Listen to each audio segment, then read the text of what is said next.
War and Peace by Leo Tolstoy. Book 3, Chapter 1. Prince Vasily was not a man who deliberately thought out his plans. Still less did he think of injuring anyone for the world who had got on, and to whom getting on had become a habit. Schemes and devices for which he never rightly accounted to himself, but which formed the whole interest of his life, were constantly shaping themselves in his mind, arising from the circumstances and persons he met. Of these plans he had not merely one or two in his head, but dozens, some only beginning to form themselves, some approaching achievement, and some in course of disintegration. He did not, for instance, say to himself, "This man now has influence. I must gain his confidence and friendship, and through him obtain a special grant." Nor did he say to himself, "Pierre is a rich man. I must entice him to marry my daughter and lend me the 40,000 rubles I need." But when he came across a man of position, his instinct immediately told him that this man could be useful, and without any premeditation Prince Vasily took the first opportunity to gain his confidence, flatter him, become intimate with him, and finally make his request. He had Pierre at hand in Moscow, and procured for him an appointment as Gentleman of the Bedchamber, which at that time conferred the status of Councillor of State, and insisted on the young man accompanying him to Petersburg and staying at his house. With apparent absent-mindedness, yet with unhesitating assurance that he was doing the right thing, Prince Vasily did everything to get Pierre to marry his daughter.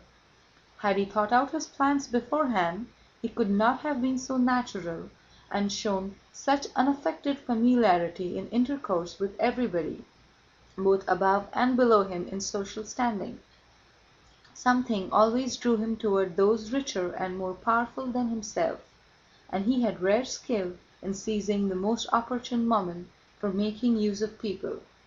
Pierre, on unexpectedly becoming Count Bezúkhov and a rich man, felt himself, after his recent loneliness and freedom from cares, so beset and preoccupied that only in bed was he able to be by himself. He had to sign papers, to present himself at government offices, the purpose of which was not clear to him, to question his chief steward, to visit his estate near Moscow, and to receive many people who formerly did not even wish to know of his existence, but would now have been offended and grieved had he chosen not to see them. These different people, businessmen, relations, and acquaintances alike, were all disposed to treat the young heir in the most friendly and flattering manner. They were all evidently firmly convinced of Pierre's noble qualities. He was always hearing such words as "with your remarkable kindness," or "with your excellent heart," "you are yourself so honorable Count," or "were he as clever as you," and so on, till he began sincerely to believe in his own exceptional kindness and extraordinary intelligence, the more so as in the depth of his heart it had always seemed to him that he really was very kind and intelligent. Even people who had formerly been spiteful toward him and evidently unfriendly now became gentle and affectionate. The angry eldest princess, with the long waist and hair plastered down like a doll's, had come into Pierre's room after the funeral. With drooping eyes and frequent blushes, she told him she was very sorry about their past misunderstandings, and did not now feel she had a right to ask him for anything, except only for permission, after the blow she had received, to remain for a few weeks longer in the house she so loved, and where she had sacrificed so much. She could not refrain from weeping at these words. Touched that this statuesque princess could so change, Pierre took her hand and begged her forgiveness, without knowing what for. From that day the eldest princess quite changed towards Pierre, and began knitting a striped scarf for him. "Do this for my sake, monsieur." After all, she had to put up with a great deal from the deceased, said Prince Vasíli to him, handing him a deed to sign for the princess' benefit.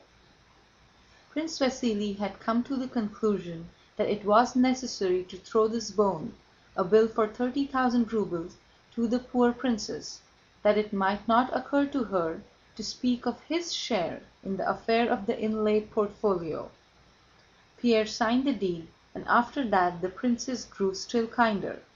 The younger sisters also became affectionate to him, especially the youngest, the pretty one with the mole, who often made him feel confused by her smiles and her own confusion when meeting him.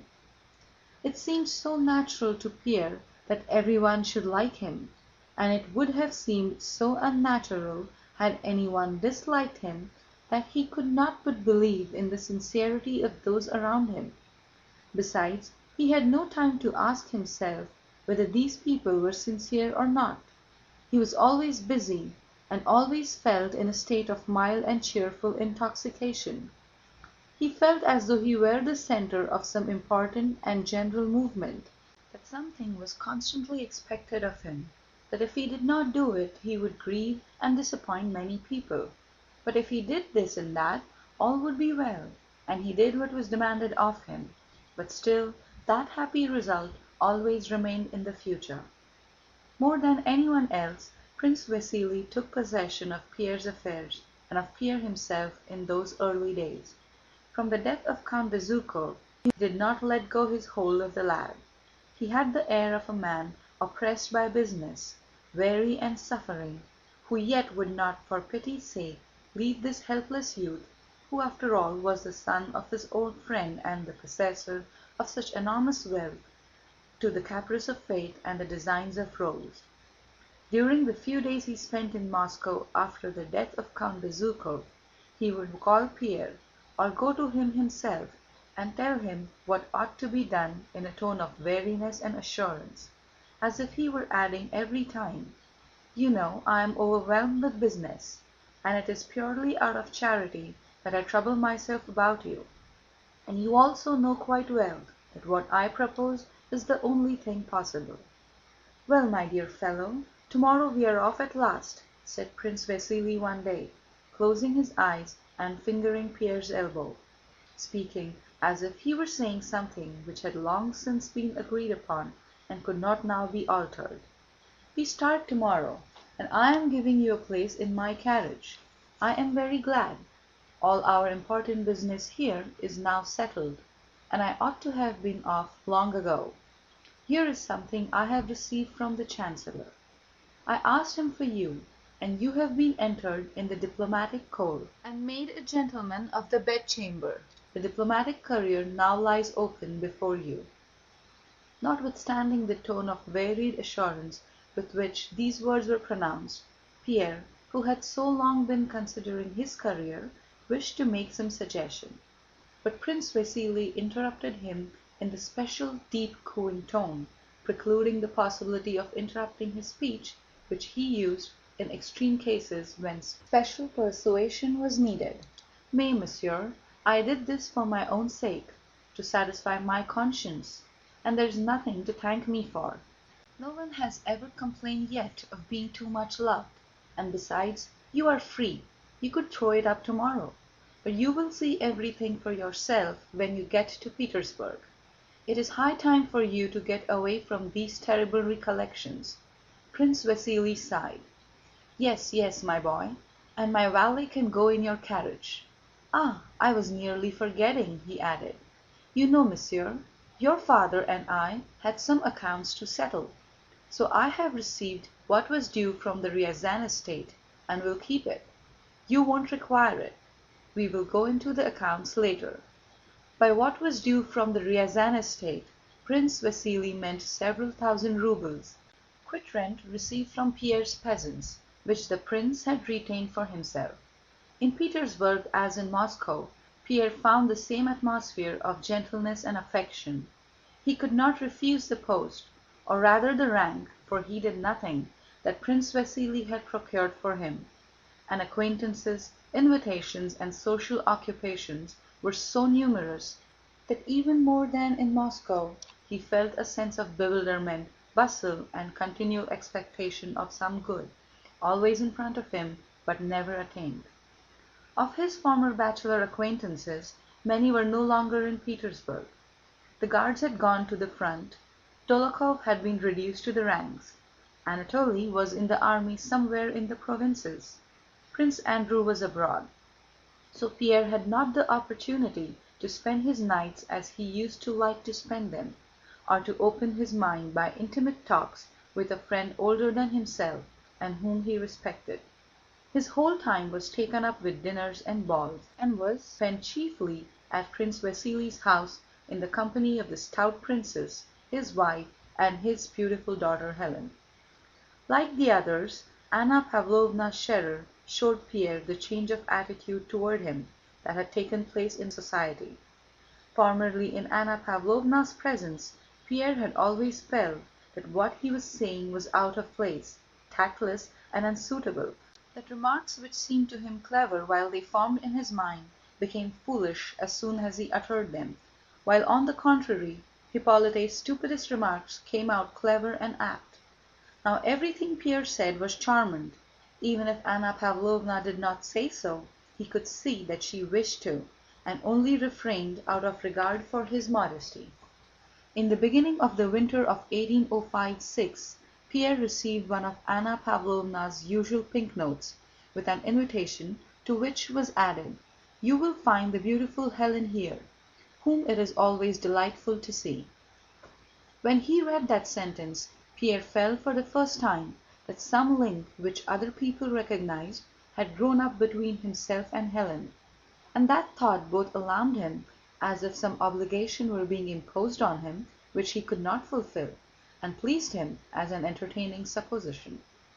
Anna Pávlovna's "at home" was like the former one, only the novelty she offered her guests this time was not Mortemart, but a diplomatist, fresh from Berlin with the very latest details of the Emperor Alexander's visit to Potsdam, and of how the two august friends had pledged themselves in an indissoluble alliance to uphold the cause of justice against the enemy of human race. Anna Pávlovna received Pierre with a shade of melancholy, evidently relating to the young man's recent loss by the death of Count Bezúkhov. Everyone constantly considered it a duty to assure Pierre that he was greatly afflicted by the death of the father he had hardly known, and her melancholy was just like the august melancholy she showed at the mention of her most august Majesty, the Empress Maria Fedorovna. Pierre felt flattered by this. Anna Pávlovna arranged the different groups in her drawing-room with her habitual skill. The large group, in which were Prince Vasíli and the generals, had the benefit of the diplomat. Another group was at the tea-table. Pierre wished to join the former, but Anna Pávlovna, who was in the excited condition of a commander on a battlefield, to whom thousands of new and brilliant ideas occur, which there is hardly time to put in action, seeing Pierre, touched his sleeve with her finger, saying, "Wait a bit, I have something in view for you this evening." She glanced at Hélène and smiled at her. "My dear Hélène, be charitable to my poor aunt who adores you. Go and keep her company for 10 minutes, and that it will not be too dull. Here is the dear Count who will not refuse to accompany you." The beauty went to the aunt, but Anna Pávlovna detained Pierre, looking as if she had to give some final necessary instructions. "Isn't she exquisite?" she said to Pierre, pointing to the stately beauty as she glided away. "And how she carries herself! For so young a girl, such tact, such masterly perfection of manner! It comes from her heart. Happy the man who wins her! With her, the least worldly of men would occupy a most brilliant position in society. Don't you think so? I only wanted to know your opinion," and Anna Pávlovna let Pierre go. Pierre in reply sincerely agreed with her as to Hélène's perfection of manner. If he ever thought of Hélène, it was just of her beauty and her remarkable skill in appearing silently dignified in society. The old aunt received the two young people in her corner, but seemed desirous of hiding her adoration for Hélène and inclined rather to show her fear of Anna Pávlovna. She looked at her niece, as if inquiring what she was to do with these people. On leaving them, Anna Pávlovna again touched Pierre's sleeve, saying, "I hope you won't say that it is dull in my house again," and she glanced at Helen. Helen smiled, with a look implying that she did not admit the possibility of anyone seeing her without being enchanted. The aunt coughed, swallowed, and said in French that she was very pleased to see Helen. Then she turned to Pierre with the same words of welcome and the same look. In the middle of a dull and halting conversation, Helen turned to Pierre with the beautiful bright smile that she gave to everyone. Pierre was so used to that smile, and it had so little meaning for him, that he paid no attention to it. The aunt was just speaking of a collection of snuff-boxes that had belonged to Pierre's father, Count Bezúkhov, and showed them her own box. Princess Hélène asked to see the portrait of the aunt's husband on the box lid. "That is probably the work of Venice," said Pierre, mentioning the celebrated miniaturist, and he leaned over the table to take the snuff-box, while trying to hear what was being said at the other table. He half rose, meaning to go round, but the aunt handed him the snuff-box, passing it across Hélène's back. Hélène stooped forward to make room, and looked around with a smile. She was as always at evening parties, wearing a dress such as was then fashionable, very low at front and back. Her bust, which had always seemed like marble to Pierre, was so close to him that his short-sighted eyes could not but perceive the living charm of her neck and shoulders, so near to his lips that he need only have bent his head a little to have touched them. He was conscious of the warmth of her body, the scent of perfume, and the creaking of her corset as she moved. He did not see her marble beauty forming a complete whole with her dress, but all the charm of her body only covered by her garments. And having once seen this, he could not help being aware of it, just as we cannot renew an illusion we have once seen through. "So you have never noticed before how beautiful I am?" Hélène seemed to say. "You have not noticed that I am a woman?" "Yes, I am a woman who may belong to anyone, to you too," said her glance. And at that moment Pierre felt that Hélène not only could, but must be his wife, and that it could not be otherwise. He knew this at the moment as surely as if he had been standing at the altar with her. How and when this would be he did not know. He did not even know if it would be a good thing. He even felt he knew not why that it would be a bad thing, but he knew it would happen. Pierre dropped his eyes, lifted them again, and wished once more to see her as a distant beauty far removed from him, as he had seen her every day until then. But he could no longer do it. He could not any more than a man who has been looking at a tuft of steppy grass through the mist and taking it for a tree can again take it for a tree after he has once recognized it to be a tuft of grass. She was terribly close to him. She already had power over him, and between them there was no longer any barrier, except the barrier of his own will. "Well, I will leave you in your little corner," came Anna Pavlovna's voice. "I see you're all right there." And Pierre, anxiously trying to remember whether he had done anything reprehensible, looked around with a blush. It seemed to him that everyone knew what had happened to him, as he knew it himself. A little later, when he went up to the large circle, Anna Pavlovna said to him, "I hear you're refitting your Petersburg house?" This was true. The architect had told him that it was necessary, and Pierre, without knowing why, was having his enormous Petersburg house done up. "That's a good thing, but don't move from Prince Vasíli's. It is good to have a friend like the prince," she said, smiling at Prince Vasíli. "I know something about that, don't I? And you're still so young. You need advice. Don't be angry with me for exercising an old woman's privilege." She paused, as women always do, expecting something after they have mentioned their age. "If you marry it will be a different thing," she continued, uniting them both in one glance. Pierre did not look at Hélène, nor she at him, but she was just as terribly close to him. He muttered something and colored. When he got home he could not sleep for a long time, for thinking of what had happened. What had happened? Nothing. He had merely understood that the woman he had known as a child, of whom when her beauty was mentioned he had said absent-mindedly, "Yes, she's good-looking," He had understood that this woman might belong to him. "But she's stupid. I have myself said she's stupid," he thought. "There is something nasty, something wrong in the feeling she excites in me. I have been told that her brother Anatoly was in love with her, and she with him, that there was quite a scandal, and that's why he was sent away. Hippolyte is her brother, Prince Vasíli is her father. It's bad," he reflected. But while he was thinking this, the reflection was still incomplete. He caught himself smiling, and was conscious that another line of thought had sprung up. And while thinking of her worthlessness, he was also dreaming of how she would be his wife, how she would love him become quite different, and how all he had thought and heard of her might be false. And he again saw her not as the daughter of Prince Vasíli, but visualized her whole body only veiled by its grey dress. But no, why did this thought never occur to me before? And again he told himself that it was impossible, that there would be something unnatural, and as it seemed to him, dishonorable in this marriage.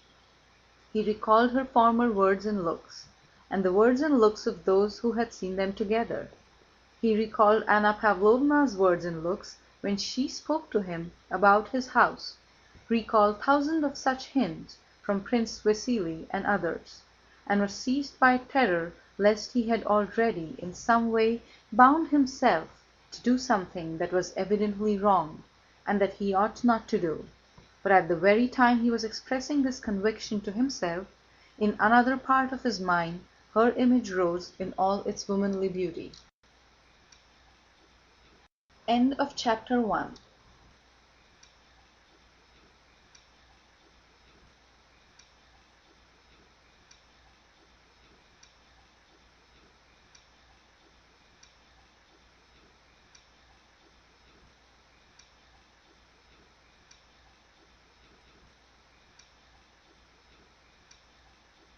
November 1805, Prince Vasíli had to go on a tour of inspection in 4 different provinces. He had arranged this for himself so as to visit his neglected estates at the same time, and pick up his son Anatoly where his regiment was stationed, and take him to visit Prince Nicholas Bolkónski in order to arrange a match for him with the daughter of that rich old man.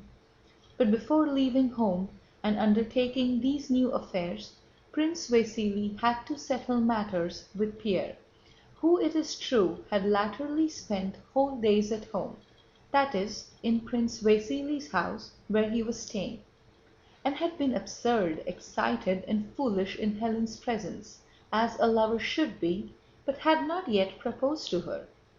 "This is all very fine, but things must be settled," said Prince Vasíli to himself with a sorrowful sigh one morning, feeling that Pierre, who was under such obligations to him, but never mind that, was not behaving very well in this matter.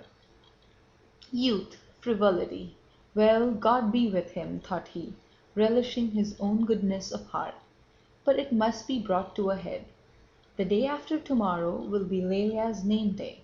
I will invite 2 or 3 people, and if he does not understand what he ought to do, then it will be my affair. Yes, my affair. I am her father. 6 weeks after Anna Pávlovna's "At Home," and after the sleepless night when he had decided that to marry Hélène would be a calamity, and that he ought to avoid her and go away, Pierre, despite that decision, had not left Prince Vasíli's, and felt with terror that in people's eyes he was every day more and more connected with her, that it was impossible for him to return to his former conception of her, that he could not break away from her, and that though it would be a terrible thing, he would have to unite his fate with hers. He might perhaps have been able to free himself, but that Prince Vasíli, who had rarely before given receptions, now hardly let a day go by without having an evening party at which Pierre had to be present, unless he wished to spoil the general pleasure and disappoint everyone's expectation.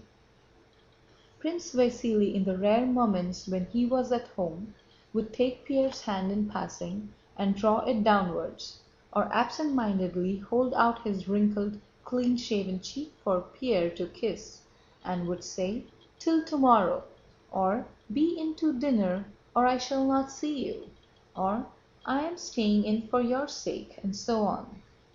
And though Prince Vasíli, when he stayed, as he said, for Pierre's sake, hardly exchanged a couple of words with him, Pierre felt unable to disappoint him.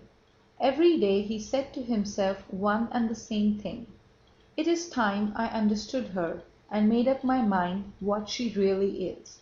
Was I mistaken before, or am I mistaken now? No, she is not stupid. She is an excellent girl," he sometimes said to himself. "She never makes a mistake, never says anything stupid. She says little, but what she does say is always clear and simple, so she is not stupid. She never was abashed and is not abashed now, so she cannot be a bad woman."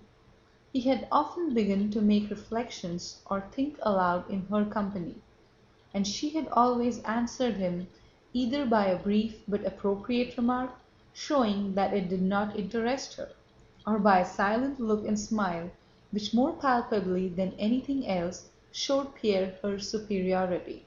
She was right in regarding all arguments as nonsense in comparison with that smile. She always addressed him with a radiantly confiding smile meant for him alone, in which there was something more significant than in the general smile that usually brightened her face. Pierre knew that everyone was waiting for him to say a word and cross a certain line, and he knew that sooner or later he would step across it. But an incomprehensible terror seized him at the thought of that dreadful step. 1,000 times during that month and a half, while he felt himself drawn nearer and nearer to that dreadful abyss, Pierre said to himself, "What am I doing? I need resolution. Can it be that I have none?" He wished to take a decision, but felt with dismay that in this matter he lacked the strength of will, which he had known in himself and really possessed. Pierre was one of those who are only strong when they feel themselves quite innocent, and since that day when he was overpowered by a feeling of desire while stooping over the snuff-box at Anna Pávlovna's, an unacknowledged sense of the guilt of that desire paralyzed his will. On Hélène's name-day, a small party of just their own people, as his wife said, met for supper at Prince Vasíli's. All these friends and relations had been given to understand that the fate of the young girl would be decided that evening.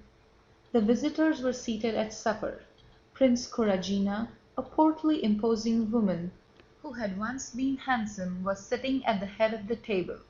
On either side of her sat the more important guests, an old general and his wife, and Anna Pávlovna Scherer. At the other end sat the younger and less important guests, and there too sat the members of the family, and Pierre and Hélène side by side. Prince Vasíli was not having any supper. He went round the table in a merry mood, sitting down now by one, now by another of the guests. To each of them he made some careless and agreeable remark, except to Pierre and Hélène, whose presence he seemed not to notice. He enlivened the whole party. The wax candles burned brightly, the silver and crystal gleamed, so did the ladies' toilets and the gold and silver of the men's epaulets. Servants in scarlet liveries moved round the table. The clatter of plates, knives, and glasses mingled with the animated hum of several conversations. At one end of the table the old chamberlain was heard assuring an old baroness that he loved her passionately, at which she laughed. At the other could be heard the story of the misfortunes of some Mary Viktorovna or other. At the center of the table Prince Vasíli attracted everybody's attention. With a facetious smile on his face he was telling the ladies about last Wednesday's meeting of the Imperial Council, at which Sergei Kuzmich-Vyazmitino, the new military governor-general of Petersburg, had received and read the then famous rescript of the Emperor Alexander from the army to Sergei Kuzmich. in which the Emperor said that he was receiving from all sides declarations of the people's loyalty, that the declaration from Petersburg gave him particular pleasure, and that he was proud to be at the head of such a nation, and would endeavor to be worthy of it. This rescript began with the words, "Sergei Kuzmich, from all sides reports reach me," etc. "Well, and so he never got farther than Sergei Kuzmich?" asked one of the ladies. "Exactly, not a hair's breadth farther," answered Prince Vasíli, laughing. "Sergei Kuzmich, from all sides, Sergei Kuzmich." Poor Vyazmítinov could not get any farther. He began the rescript again and again, but as soon as he uttered Sergei, he sobbed. Kuzmich, tears, and from all sides was smothered in sobs, and he could get no farther. And again his handkerchief, and again Sergei Kuzmich, from all sides, and tears, till at last somebody else was asked to read it. "Kuzmich, from all sides, and then tears," someone repeated laughing. "Don't be unkind," cried Anna Pávlovna from her end of the table, holding up a threatening finger. "He is such a worthy and excellent man, our dear Vyazmítinov." Everybody laughed a great deal. At the head of the table, where the honored guests sat, everyone seemed to be in high spirits and under the influence of a variety of exciting sensations. Only Pierre and Hélène sat silently side by side, almost at the bottom of the table, a suppressed smile brightening both their faces, a smile that had nothing to do with Sergei Kuzmich, a smile of bashfulness at their own feelings. But much as all the rest laughed, talked, and joked, much as they enjoyed their Rhine wines, sauté, and ices, and however they avoided looking at the young couple, and heedless and unobservant as they seemed of them, one could feel by the occasional glances they gave that the story about Sergei Kuzmich, the laughter, and the food were all a pretense, and that the whole attention of that company was directed to Pierre and Hélène. Prince Vasíli mimicked the sobbing of Sergei Kuzmich, and at the same time his eyes glanced towards his daughter, and while he laughed, the expression on his face clearly said, "Yes, it's getting on. It will all be settled today." Anna Pávlovna threatened him on behalf of our dear Vyazmítinov, and in her eyes, which for an instant glanced at Pierre, Prince Vasíli read a congratulation on his future son-in-law and on his daughter's happiness. The old princess sighed sadly as she offered some wine to the old lady next to her and glanced angrily at her daughter, and her sigh seemed to say, "Yes, there's nothing left for you and me but to sip sweet wine, my dear, now that the time has come for these young ones to be thus boldly, provocatively happy." "And what nonsense all this is that I'm saying," thought a diplomatist, glancing at the happy faces of the lovers. "That's happiness." Into the insignificant, trifling, and artificial interests uniting that society had entered this simple feeling of the attraction of a healthy and handsome young man and woman for one another. And this human feeling dominated everything else and soared above all their affected chatter. Jests fell flat, news was not interesting, and the animation was evidently forced. Not only the guests, but even the footmen waiting at table seemed to feel this, and they forgot their duties as they looked at the beautiful Hélène with her radiant face and at the red, broad, and happy though uneasy face of Pierre. It seemed as if the very light of the candles was focused on those two happy faces alone. Pierre felt that he was the center of it all, and this both pleased and embarrassed him. He was like a man entirely absorbed in some occupation. He did not see, hear, or understand anything clearly. Only now and then detached ideas and impressions from the world of reality shot unexpectedly through his mind. "So it is all finished," he thought. "And how has it all happened? How quickly! Now I know that not because of her alone, nor of myself alone, but because of every one, it must inevitably come about." They are all expecting it. They're so sure that it will happen that I cannot disappoint them. But how will it be? I do not know. But it will certainly happen, thought Pierre, glancing at those dazzling shoulders close to his eyes. Or he would suddenly feel ashamed of he knew not what. He felt it awkward to attract everyone's attention, and to be considered a lucky man, and with his plain face to be looked on as a sort of Paris possessed of a Helen. But no doubt it always is and must be so, he consoled himself. And besides, what have I done to bring it about? How did it begin? I travelled from Moscow with Prince Vasíli. Then there was nothing. So why should I not stay at his house? Then I played cards with her, and picked up her reticule and drove out with her. How did it begin?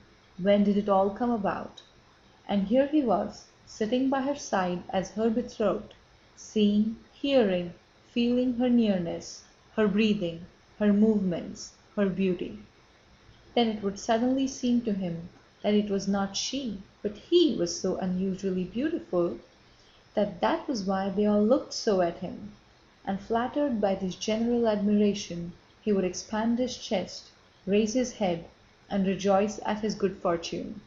Suddenly he heard a familiar voice repeating something to him a second time, but Pierre was so absorbed that he did not understand what was said.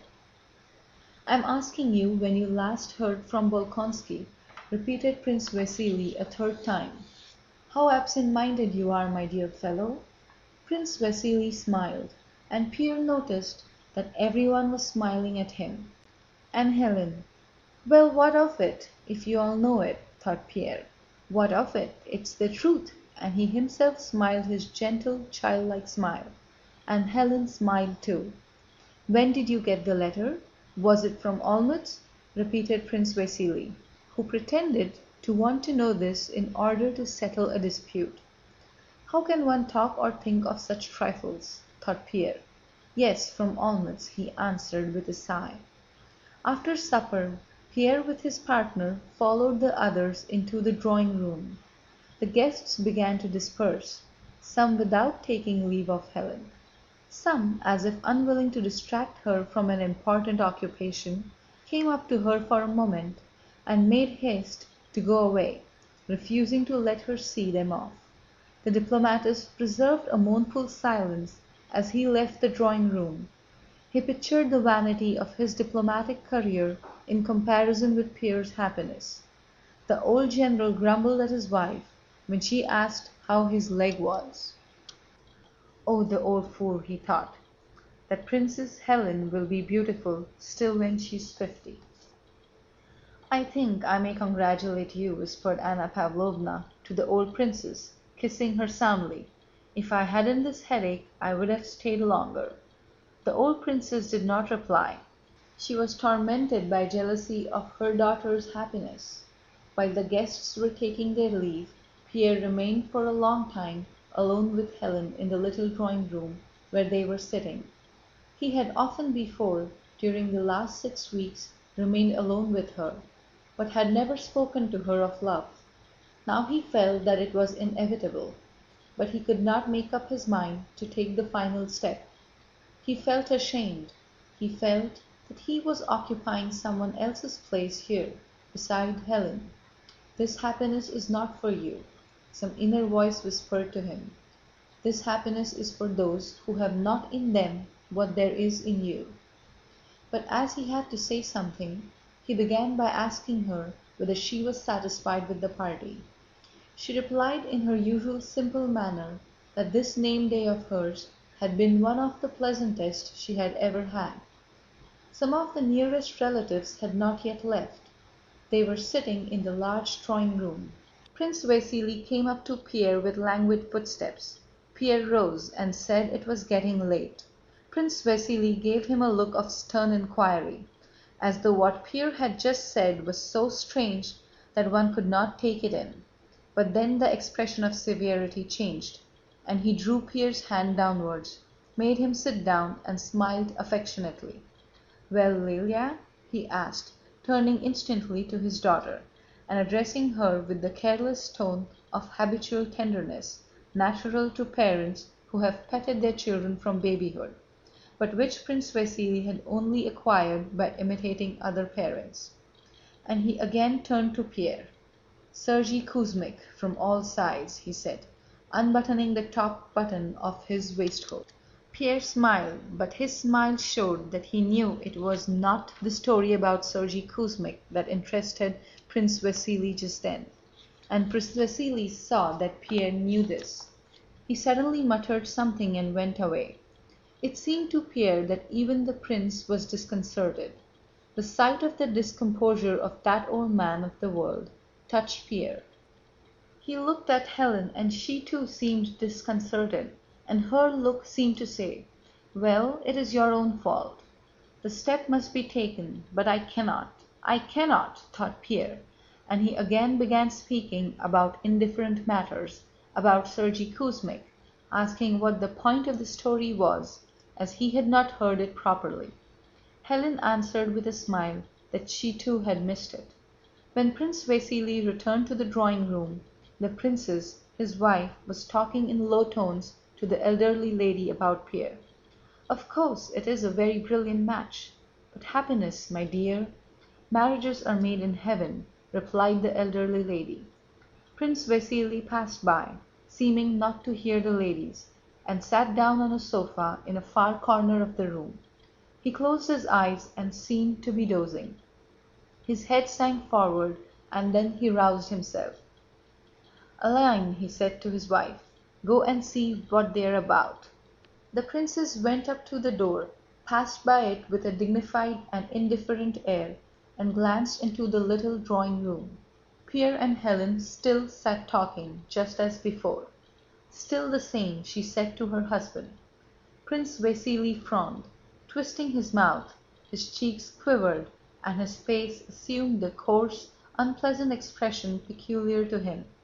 Shaking himself, he rose, threw back his head, and with resolute steps went past the ladies into the little drawing-room. With quick steps he went joyfully up to Pierre. His face was so unusually triumphant that Pierre rose in alarm on seeing it. "Thank God," said Prince Vasíli. "My wife has told me everything." He put one arm around Pierre and the other around his daughter. "My dear boy, Lélia, I am very pleased." His voice trembled. "I loved your father, and she will make you a good wife. God bless you." He embraced his daughter, and then again Pierre, and kissed him with his malodorous mouth. Tears actually moistened his cheeks. "Princess, come here!" he shouted. The old princess came in and also wept. The elderly lady was using her handkerchief too. Pierre was kissed, and he kissed the beautiful Hélène's hand several times. After a while they were left alone again. All this had to be and could not be otherwise, thought Pierre. So it is useless to ask whether it is good or bad. It is good because it's definite, and one is rid of the old tormenting doubt. Pierre held the hand of his betrothed in silence, looking at her beautiful bosom as it rose and fell. "Hélène," he said aloud and paused. Something special is always said in such cases, he thought, but could not remember what it was that people say. He looked at her face. She drew nearer to him. Her face flushed. "Oh, take those off, those," she said, pointing to his spectacles. Pierre took them off, and his eyes, besides the strange look eyes have from which spectacles have just been removed, had also a frightened and inquiring look. He was about to stoop over her hand and kiss it, but with a rapid, almost brutal movement of her head she intercepted his lips and met them with her own. Her face struck Pierre by its altered, unpleasantly excited expression. "It is too late now, it's done. Besides, I love her," thought Pierre. "Je vous aime," he said, remembering what has to be said at such moments, but his words sounded so weak that he felt ashamed of himself. "I love you." 6 weeks later he was married, and settled in Count Bezúkhov's large, newly furnished Petersburg house, the happy possessor, as people said, of a wife who was a celebrated beauty and of millions of money. End of chapter 2.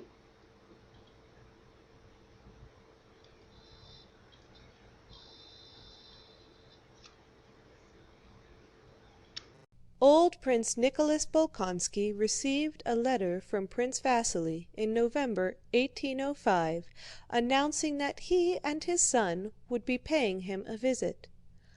"I am starting on a journey of inspection, and of course I shall think nothing of an extra 70 miles to come and see you at the same time, my honored benefactor," wrote Prince Vasíli.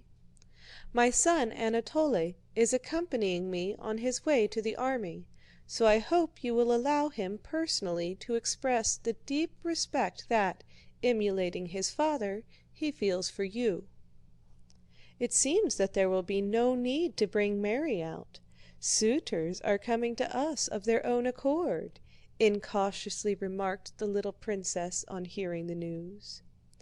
Prince Nicholas frowned, but said nothing. A fortnight after the letter, Prince Vasíli's servants came one evening in advance of him, and he and his son arrived next day. Old Bolkónski had always had a poor opinion of Prince Vasíli's character, but more so recently, since in the new reigns of Paul and Alexander, Prince Vasíli had risen to high position and honors. And now, from the hints contained in his letter and given by the little princess, he saw which way the wind was blowing, and his low opinion changed into a feeling of contemptuous ill will. He snorted whenever he mentioned him. On the day of Prince Vasíli's arrival, Prince Bolkónski was particularly discontented and out of temper. Whether he was in a bad temper because Prince Vasíli was coming, or whether his being in a bad temper made him specially annoyed at Prince Vasíli's visit, he was in a bad temper, and in the morning Tíkhon had already advised the architect not to go to the prince with his report. "Do you hear how he's walking?" said Tíkhon, drawing the architect's attention to the sound of the prince's footsteps. "Stepping flat on his heels. We know what that means." However, at 9 o'clock the prince, in his velvet coat with a sable collar and cap, went out for his usual walk. It had snowed the day before, and the path to the hothouse, along which the prince was in the habit of walking, had been swept. The marks of the broom were still visible in the snow, and a shovel had been left sticking in one of the soft snowbanks that bordered both sides of the path. The prince went through the conservatories, the serfs' quarters, and the outbuildings, frowning and silent. "Can a sleigh pass?" he asked his overseer, a venerable man resembling his master in manners and looks, who was accompanying him back to the house. "The snow is deep. I am having the avenue swept, your honor." The prince bowed his head and went up to the porch. "God be thanked," thought the overseer, "the storm has blown over." "It would have been hard to drive up, your honor," he added. "I heard, your honor, that a minister is coming to visit your honor." The prince turned round to the overseer and fixed his eyes on him, frowning. "What? A minister? What minister? Who gave orders?" he said in his shrill, harsh voice. "The road is not swept for the princess my daughter, but for a minister? For me there are no ministers. Your honor, I thought..." "You thought!" shouted the prince, his words coming more and more rapidly and indistinctly. "You thought! Rascals! Blackguards! I'll teach you to think!" And lifting his stick he swung it and would have hit Alpátych, the overseer, had not the latter instinctively avoided the blow. "Thought! Blackguards!" shouted the prince rapidly. But although Alpátych, frightened at his own temerity in avoiding the stroke, came up to the prince, bowing his bald head resignedly before him, or perhaps for that very reason, the prince, though he continued to shout "Blackguards! Throw the snow back on the road!" did not lift his stick again but hurried into the house. Before dinner, Princess Mary and Mademoiselle Bourienne, who knew that the prince was in a bad humor, stood awaiting him. Mademoiselle Bourienne with a radiant face that said, "I know nothing, I am the same as usual," and Princess Mary pale, frightened, and with downcast eyes. What she found hardest to bear was to know that on such occasions she ought to behave like Mademoiselle Bourienne, but could not. She thought, "If I seem not to notice he will think that I do not sympathize with him. If I seem sad and out of spirits myself, he will say, as he has done before, that I'm in the dumps." The prince looked at his daughter's frightened face and snorted. "Fool or dummy!" he muttered. "And the other one is not here. They've been telling tales," he thought, referring to the little princess who was not in the dining room. "Where is the princess?" he asked. "Hiding?" "She is not very well," answered Mademoiselle Bourienne with a bright smile, "so she won't come down. It is natural in her state." "Hm," muttered the prince, sitting down. His plate seemed to him not quite clean, and pointing to a spot he flung it away. Tíkhon caught it and handed it to a footman. The little princess was not unwell, but had such an overpowering fear of the prince that, hearing he was in a bad humor, she had decided not to appear. "I am afraid for the baby," she said to Mademoiselle Bourienne. "Heaven knows what a fright might do." In general at Bald Hills the little princess lived in constant fear, and with a sense of antipathy to the old prince which she did not realize because the fear was so much the stronger feeling. The prince reciprocated this antipathy, but it was overpowered by his contempt for her. When the little princess had grown accustomed to life at Bald Hills, she took a special fancy to Mademoiselle Bourienne, spent whole days with her, asked her to sleep in her room, and often talked with her about the old prince and criticized him. "So we are to have visitors, mon prince?" remarked Mademoiselle Bourienne, unfolding her white napkin with her rosy fingers. "His Excellency Prince Vasíli Kurágin and his son, I understand?" she said inquiringly. His Excellency is a puppy. I got him his appointment in the service," said the prince disdainfully. "Why his son is coming I don't understand. Perhaps Princess Elizabeth and Princess Mary know. I don't want him." He looked at his blushing daughter. "Are you unwell today? Eh? Afraid of the minister, as that idiot Alpátych called him this morning?" "Non, mon père." Though Mademoiselle Bourienne had been so unsuccessful in her choice of a subject, she did not stop talking, but chattered about the conservatories and the beauty of a flower that had just opened, and after the soup the prince became more genial. After dinner he went to see his daughter-in-law. The little princess was sitting at a small table, chattering with Másha, her maid. She grew pale on seeing her father-in-law. She was much altered.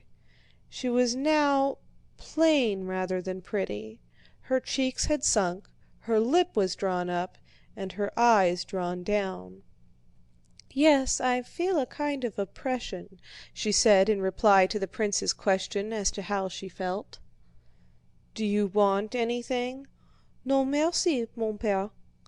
"Well, all right, all right." He left the room and went to the waiting room where Alpátych stood with bowed head. "Has the snow been shoveled back?" "Yes, your excellency. Forgive me for heaven's sake, it was only my stupidity." All right," interrupted the prince, and laughing his unnatural way, he stretched out his hand for Alpátych to kiss, and then proceeded to his study. Prince Vasíli arrived that evening. He was met in the avenue by coachmen and footmen who, with loud shouts, dragged his sleighs up to one of the lodges over the road purposely laden with snow. Prince Vasíli and Anatole had separate rooms assigned to them. Anatole, having taken off his overcoat, sat with arms akimbo before a table on a corner of which he smilingly and absent-mindedly fixed his large and handsome eyes. He regarded his whole life as a continual round of amusement which someone for some reason had to provide for him. And he looked on this visit to a churlish old man and a rich and ugly heiress in the same way. All this might, he thought, turn out very well and amusingly. And why not marry her if she really has so much money? That never does any harm, thought Anatole. He shaved and scented himself with the care and elegance which had become habitual to him, and, his handsome head held high, entered his father's room with the good-humored and victorious air natural to him. Prince Vasíli's two valets were busy dressing him, and he looked round with much animation and cheerfully nodded to his son as the latter entered, as if to say, "Yes, that's how I want you to look." "I say, Father, joking apart, is she very hideous?" Anatole asked, as if continuing a conversation the subject of which had often been mentioned during the journey. "Enough! What nonsense! Above all, try to be respectful and cautious with the old prince." "If he starts a row, I'll go away," said Prince Anatole. "I can't bear those old men, eh? Remember, for you everything depends on this." In the meantime, not only was it known in the maidservants' rooms that the minister and his son had arrived, but the appearance of both had been minutely described. Princess Mary was sitting alone in her room, vainly trying to master her agitation. "Why did they write? Why did Lise tell me about it? It can never happen!" she said, looking at herself in the glass. "How shall I enter the drawing room? Even if I like him, I can't now be myself with him." The mere thought of her father's look filled her with terror. The little princess and Mademoiselle Bourienne had already received from Masha, the lady's maid, the necessary report of how handsome the minister's son was, with his rosy cheeks and dark eyebrows, and with what difficulty the father had dragged his legs upstairs while the son had followed him like an eagle, 3 steps at a time. Having received this information, the little princess and Mademoiselle Bourienne, whose chattering voices had reached her from the corridor, went into Princess Mary's room. "You know they've come, Marie?" said the little princess, waddling in and sinking heavily into an armchair. She was no longer in the loose gown she generally wore in the morning, but had on one of her best dresses. Her hair was carefully done, and her face was animated, which, however, did not conceal its sunken and faded outlines. Dressed as she used to be in Petersburg society, it was still more noticeable how much plainer she had become. Some unobtrusive touch had been added to Mademoiselle Bourienne's toilet, which rendered her fresh and pretty face yet more attractive. "What? Are you going to remain as you are, dear princess?" she began. "They'll be announcing that the gentlemen are in the drawing room and we shall have to go down. And you have not smartened yourself up at all." The little princess got up, rang for the maid, and hurriedly and merrily began to devise and carry out a plan of how Princess Mary should be dressed. Princess Mary's self-esteem was wounded by the fact that the arrival of a suitor agitated her, and still more so by both her companions not having the least conception that it could be otherwise. To tell them that she felt ashamed for herself and for them would be to betray her agitation, while to decline their offers to dress her would prolong their banter and insistence. She flushed, her beautiful eyes grew dim, red blotches came on her face, and it took on the unattractive martyr-like expression it so often wore, as she submitted herself to Mademoiselle Bourienne and Lise. Both these women quite sincerely tried to make her look pretty. She was so plain that neither of them could think of her as a rival, so they began dressing her with perfect sincerity and with the naïve and firm conviction women have that dress can make a face pretty. "No, really, my dear, this dress is not pretty," said Lise, looking sideways at Princess Mary from a little distance. "You have a maroon dress, have it fetched. Really, you know the fate of your whole life may be at stake. But this one is too light, it's not becoming." It was not the dress, but the face and whole figure of Princess Mary that was not pretty. But neither Mademoiselle Bourienne nor the little princess felt this. They still thought that if a blue ribbon were placed in the hair combed up, and the blue scarf arranged lower on the best maroon dress, and so on, all would be well. They forgot that the frightened face and the figure could not be altered, and that however they might change the setting and adornment of that face, it would still remain piteous and plain. After 2 or 3 changes to which Princess Mary meekly submitted, just as her hair had been arranged on the top of her head, a style that quite altered and spoiled her looks, and she had put on a maroon dress with a pale blue scarf, the little princess walked twice round her, now adjusting a fold of the dress with her little hand, now arranging the scarf and looking at her with her head bent first on one side and then on the other. "No, it will not do," she said decidedly, clasping her hands. "No, Mary, really this dress does not suit you. I prefer you in your little gray everyday dress. Now, please, do it for my sake. Katie," she said to the maid, "bring the princess her gray dress, and you'll see, Mademoiselle Bourienne, how I shall arrange it," she added, smiling with a foretaste of artistic pleasure. But when Katie brought the required dress, Princess Mary remained sitting motionless before the glass, looking at her face, and saw in the mirror her eyes full of tears and her mouth quivering, ready to burst into sobs. "Come, dear princess," said Mademoiselle Bourienne, "just one more little effort." The little princess, taking the dress from the maid, came up to Princess Mary. "Well, now we'll arrange something quite simple and becoming," she said. The 3 voices, hers, Mademoiselle Bourienne's, and Katie's, who was laughing at something, mingled in a merry sound like the chirping of birds. "No, leave me alone," said Princess Mary. Her voice sounded so serious and so sad that the chirping of the birds was silenced at once. They looked at the beautiful, large, thoughtful eyes full of tears and of thoughts, gazing shiningly and imploringly at them, and understood that it was useless and even cruel to insist. "At least change your coiffure," said the little princess. "Didn't I tell you?" she went on, turning reproachfully to Mademoiselle Bourienne. "Mary's is a face which such a coiffure does not suit in the least. Not in the least. Please change it. Leave me alone, please leave me alone. It is all quite the same to me," answered a voice struggling with tears.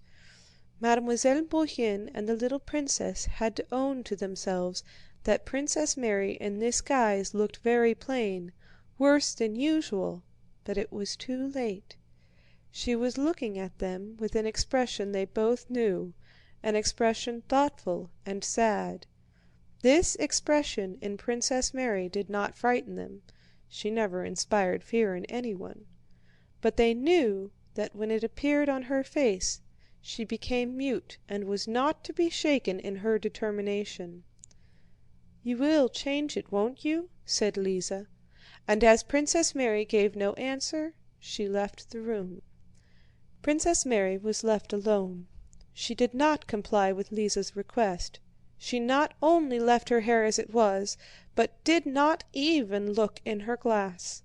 Letting her arms fall helplessly, she sat with downcast eyes and pondered. A husband, a man, a strong, dominant, and strangely attractive being rose in her imagination and carried her into a totally different happy world of his own. She fancied a child, her own, such as she had seen the day before in the arms of her nurse's daughter, at her own breast. The husband standing by and gazing tenderly at her and the child. But no, it is impossible. I am too ugly, she thought. "Please come to tea. The prince will be out in a moment," came the maid's voice at the door. She roused herself and felt appalled at what she had been thinking, and before going down she went into the room where the icons hung, and, her eyes fixed on the dark face of a large icon of the Saviour lit by a lamp, she stood before it with folded hands for a few moments. A painful doubt filled her soul. Could the joy of love, of earthly love for a man, be for her? In her thoughts of marriage, Princess Mary dreamed of happiness and of children, but her strongest, most deeply hidden longing was for earthly love. The more she tried to hide this feeling from others and even from herself, the stronger it grew. "Oh God," she said, "how am I to stifle in my heart these temptations of the devil? How am I to renounce forever these vile fancies, so as peacefully to fulfill thy will?" And scarcely had she put that question than God gave her the answer in her own heart. "Desire nothing for thyself, seek nothing, be not anxious or envious. Man's future and thy own fate must remain hidden from thee, but live so that thou mayest be ready for anything. If it be God's will to prove thee in the duties of marriage, be ready to fulfill his will."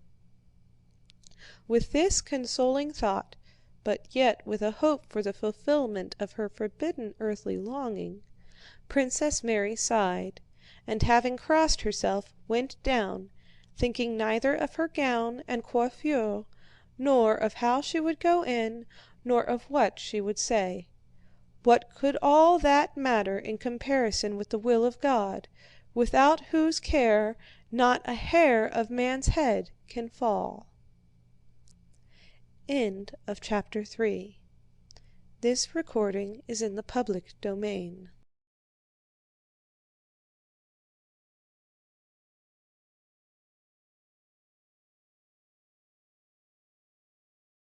Chapter 4. When Princess Mary came down, Prince Vasíli and his son were already in the drawing-room, talking to the little princess and Mademoiselle Bourienne. When she entered with her heavy step, treading on her heels, the gentleman and Mademoiselle Bourienne rose, and the little princess, indicating her to the gentleman, said, "Voilà, Marie!" Princess Mary saw them all and saw them in detail. She saw Prince Vasíli's face, serious for an instant at the sight of her, but immediately smiling again, and the little princess curiously noting the impression Marie produced on the visitors. And she saw Mademoiselle Bourienne with her ribbon and pretty face and her unusually animated look which was fixed on him. But him she could not see, she only saw something large, brilliant, and handsome moving toward her as she entered the room. Prince Vasíli approached first, and she kissed the bold forehead that bent over her hand and answered his question by saying that, on the contrary, she remembered him quite well.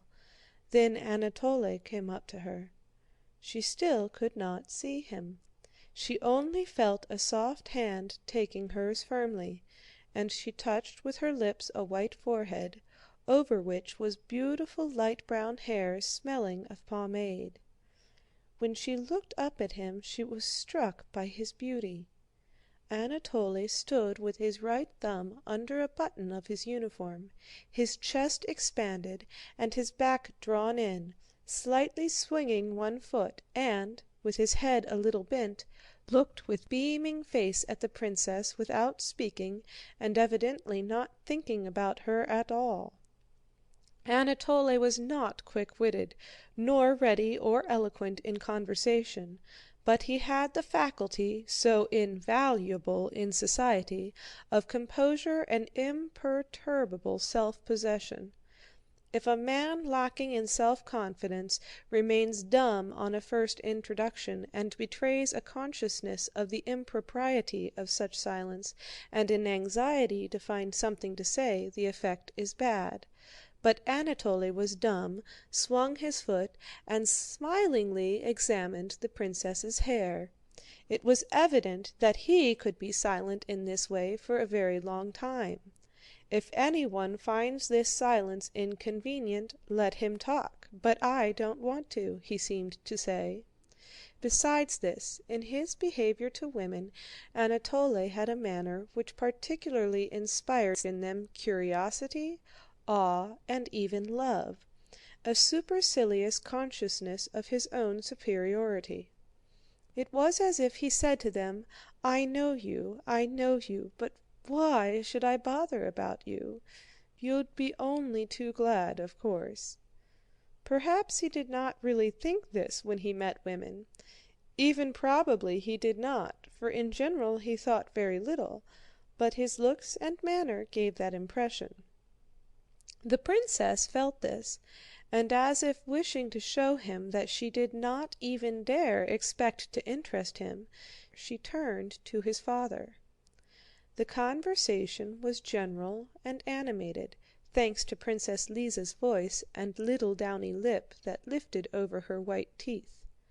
She met Prince Vasíli with that playful manner often employed by lively, chatty people, and consisting in the assumption that between the person they so address and themselves there are some semi-private, long-established jokes and amusing reminiscences, though no such reminiscences really exist, just as none existed in this case.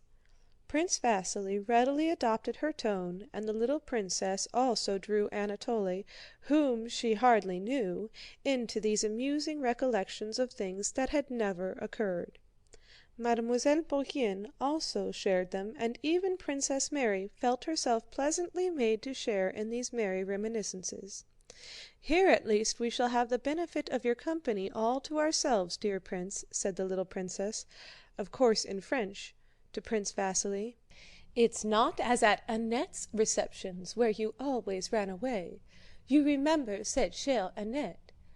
Note: Annette is Anna Pávlovna. End note. "Ah, but you won't talk politics to me like Annette. And our little tea table? Oh yes. Why is it you were never at Annette's?" the little princess asked Anatole. "Ah, I know," she said with a sly glance. "Your brother Hippolyte told me about your goings-on. Oh!" and she shook her finger at him. "I have even heard of your doings in Paris." "And didn't Hippolyte tell you?" asked Prince Vasíli, turning to his son and seizing the little princess's arm as if she would have run away and he had just managed to catch her. "Didn't he tell you how he himself was pining for the dear princess, and how she showed him the door? Oh, she is a pearl among women, princess," he added, turning to Princess Mary. When Paris was mentioned, Mademoiselle Bourienne, for her part, seized the opportunity of joining in the general current of recollections. She took the liberty of inquiring whether it was long since Anatole had left Paris, and how he had liked that city. Anatole answered the Frenchwoman very readily, and, looking at her with a smile, talked to her about her native land. When he saw the pretty little Bourienne, Anatole came to the conclusion that he would not find Bald Hills dull either. "Not at all bad," he thought, examining her. "Not at all bad, that little companion. I hope she will bring her along with her when we're married. La petite est gentille." Translator's note. The little one is charming. End note. The old prince dressed leisurely in his study, frowning and considering what he was to do. The coming of these visitors annoyed him. "What are Prince Vasíli and that son of his to me? Prince Vasíli is a shallow braggart and his son, no doubt, is a fine specimen," he grumbled to himself. What angered him was that the coming of these visitors revived in his mind an unsettled question he always tried to stifle, one about which he always deceived himself. The question was whether he could ever bring himself to part from his daughter and give her to a husband. The prince never directly asked himself that question, knowing beforehand that he would have to answer it justly, and justice clashed not only with his feelings, but with the very possibility of life. Life without Princess Mary, little as he seemed to value her, was unthinkable to him. And why should she marry, he thought. To be unhappy for certain. There's Lise, married to Andrew, a better husband one would think could hardly be found nowadays. But is she contented with her lot? And who would marry Marie for love? Plain and awkward. They'll take her for her connections and wealth. Are there no women living unmarried and even the happier for it? So thought Prince Bolkónski while dressing, and yet the question he was always putting off demanded an immediate answer. Prince Vasíli had brought his son with the evident intention of proposing, and today or tomorrow he would probably ask for an answer. His birth and position in society were not bad. "Well, I've nothing against it," the prince said to himself, "but he must be worthy of her, and that is what we shall see. That is what we shall see. That is what we shall see," he added aloud. He entered the drawing-room with his usual alert step, glancing rapidly round the company. He noticed the change in the little princess's dress, Mademoiselle Bourienne's ribbon, Princess Mary's unbecoming coiffure, Mademoiselle Bourienne's and Anatole's smiles, and the loneliness of his daughter amid the general conversation. "Got herself up like a fool," he thought, looking irritably at her. "She is shameless and he ignores her." He went straight up to Prince Vasíli. "Well, how do you do? How do you do? Glad to see you." "Friendship laughs at distance," began Prince Vasíli in his usual rapid, self-confident, familiar tone. "Here is my second son. Please love and befriend him." Prince Bolkónski surveyed Anatole. "Fine young fellow, fine young fellow," he said. "Well, come and kiss me," and he offered his cheek. Anatole kissed the old man and looked at him with curiosity and perfect composure, waiting for a display of the eccentricities his father had told him to expect. Prince Bolkónski sat down in his usual place in the corner of the sofa and, drawing up an armchair for Prince Vasíli, pointed to it and began questioning him about political affairs and news. He seemed to listen attentively to what Prince Vasíli said, but kept glancing at Princess Mary. "And so they are writing from Potsdam already?" he said, repeating Prince Vasíli's last words. Then rising, he suddenly went up to his daughter. "Is it for visitors you've gotten yourself up like that, eh?" said he. "Fine, very fine! You have done up your hair in this new way for the visitors, and before the visitors I tell you that in future you are never to dare to change your way of dress without my consent." "It was my fault, mon père," interceded the little princess with a blush. "You must do as you please," said Prince Bolkónski, bowing to his daughter-in-law, "but she need not make a fool of herself. She's plain enough as it is." And he sat down again, paying no more attention to his daughter, who was reduced to tears. "On the contrary, that coiffure suits the princess very well," said Prince Vasíli. "Now you, young prince, what's your name?" said Prince Bolkónski, turning to Anatole. "Come here, let us talk and get acquainted." "Now the fun begins," thought Anatole, sitting down with a smile beside the old prince. "Well, my dear boy, I hear you've been educated abroad, not taught to read and write by the deacon like your father and me. Now tell me, my dear boy, are you serving in the Horse Guards?" asked the old man, scrutinizing Anatole closely and intently. "No, I have been transferred to the line," said Anatole, hardly able to restrain his laughter. "Ah, that's a good thing. So, my dear boy, you wish to serve the Tsar and the country? It is wartime. Such a fine fellow must serve. Well, are you off to the front?" "No, Prince, our regiment has gone to the front, but I am attached..." "What is it I am attached to, Papa?" said Anatole, turning to his father with a laugh. "A splendid soldier, splendid! What am I attached to? Ha ha ha!" laughed Prince Bolkónski, and Anatole laughed still louder.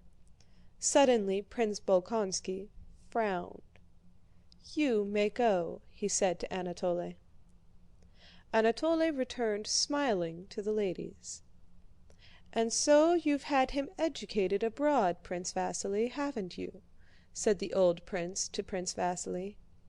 "I have done my best for him, and I can assure you the education there is much better than ours. Yes, everything is different nowadays, everything is changed. The lad's a fine fellow, a fine fellow. Well, come with me now." He took Prince Vasíli's arm and led him to his study. As soon as they were alone together, Prince Vasíli announced his hopes and wishes to the old prince. "Well, do you think I shall prevent her? That I can't part from her?" said the old prince angrily. "What an idea! I'm ready for it tomorrow. Only let me tell you, I want to know my son-in-law better. You know my principles, everything above board. I will ask her tomorrow in your presence. If she is willing, then he can stay on. He can stay and I'll see," the old prince snorted. "Let her marry. It's all the same to me," he screamed in the same piercing tone as when parting from his son. "I will tell you frankly," said Prince Vasíli in the tone of a crafty man convinced of the futility of being cunning with so keen-sighted companion. "You know, you see right through people. Anatole is no genius, but he is an honest, good-hearted lad, an excellent son or kinsman. All right, we'll see."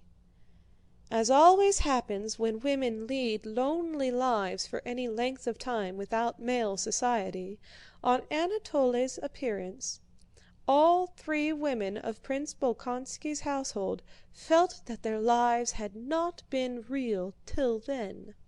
Their powers of reasoning, feeling, and observing immediately increased tenfold, and their life, which seemed to have been passed in darkness, was suddenly lit up by a new brightness full of significance. Princess Mary grew quite unconscious of her face and coiffure. The handsome open face of the man who might perhaps be her husband absorbed all her attention. He seemed to her kind, brave, determined, manly, and magnanimous. She felt convinced of that. Thousands of dreams of a future family life continually rose in her imagination. She drove them away and tried to conceal them. "But am I not too cold with him?" thought the princess. "I try to be reserved, because in the depth of my soul I feel too near to him already. But then he cannot know what I think of him and may imagine that I do not like him." And Princess Mary tried, but could not manage, to be cordial to her new guest. "Poor girl, she's devilish ugly," thought Anatole. Mademoiselle Bourienne, also roused to great excitement by Anatole's arrival, thought in another way. Of course she, a handsome young woman without any definite position, without relations or even a country, did not intend to devote her life to serving Prince Bolkónski, to reading aloud to him and being friends with Princess Mary. Mademoiselle Bourienne had long been waiting for a Russian prince who, able to appreciate at a glance her superiority to the plain, badly dressed, ungainly Russian princesses, would fall in love with her and carry her off. And here at last was a Russian prince. Mademoiselle Bourienne knew a story, heard from her aunt but finished in her own way, which she liked to repeat to herself. It was the story of a girl who had been seduced, and to whom her poor mother, sa pauvre mère, appeared and reproached her for yielding to a man without being married. Mademoiselle Bourienne was often touched to tears as in imagination she told this story to him, her seducer. And now he, a real Russian prince, had appeared. He would carry her away, and then sa pauvre mère would appear, and he would marry her. So her future shaped itself in Mademoiselle Bourienne's head at the very time she was talking to Anatole about Paris. It was not calculation that guided her. She did not even for a moment consider what she should do.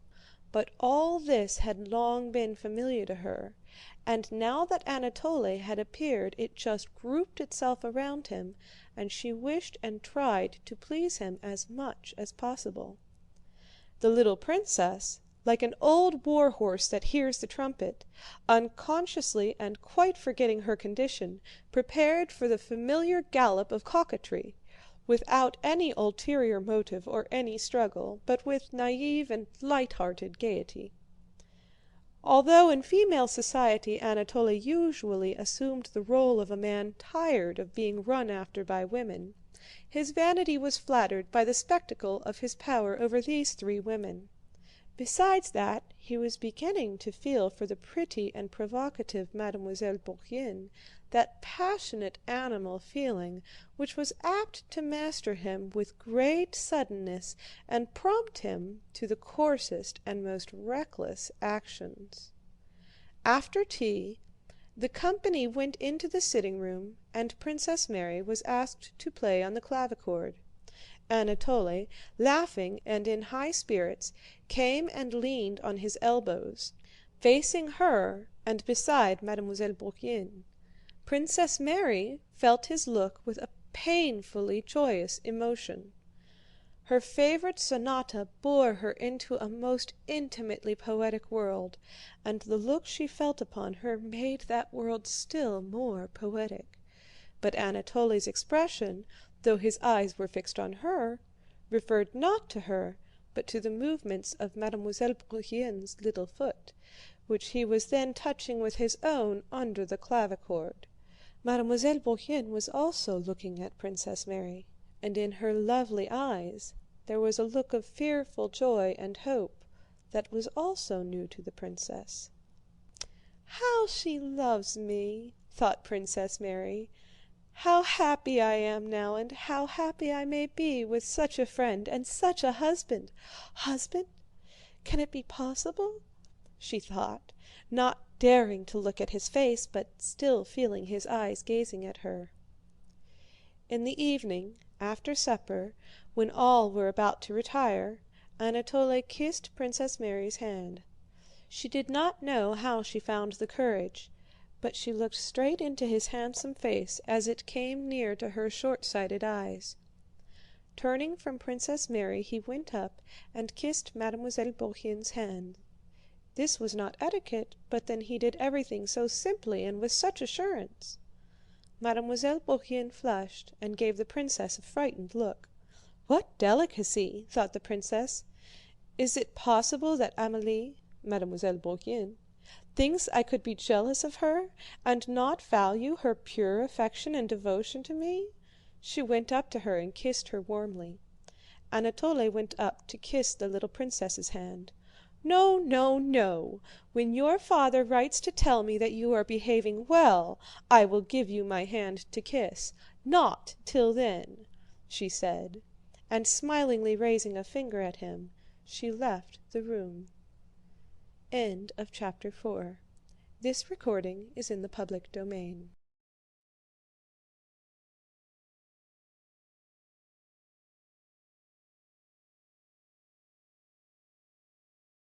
Chapter 5. They all separated, but, except Anatole, who fell asleep as soon as he got into bed, all kept awake a long time that night. Is he really to be my husband, this stranger who is so kind? Yes, kind, that is the chief thing, thought Princess Mary, and fear, which she had seldom experienced, came upon her. She feared to look round. It seemed to her that someone was there standing behind the screen in the dark corner. And this someone was he, the devil, and he was also this man with the white forehead, black eyebrows, and red lips. She rang for her maid and asked her to sleep in her room.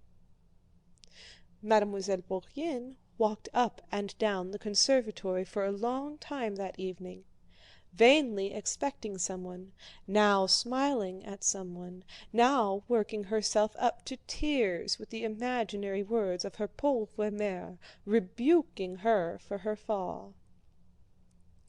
The little princess grumbled to her maid that her bed was badly made. She could not lie either on her face or on her side. Every position was awkward and uncomfortable, and her burden oppressed her now more than ever because Anatole's presence had vividly recalled to her the time when she was not like that, and when everything was light and gay.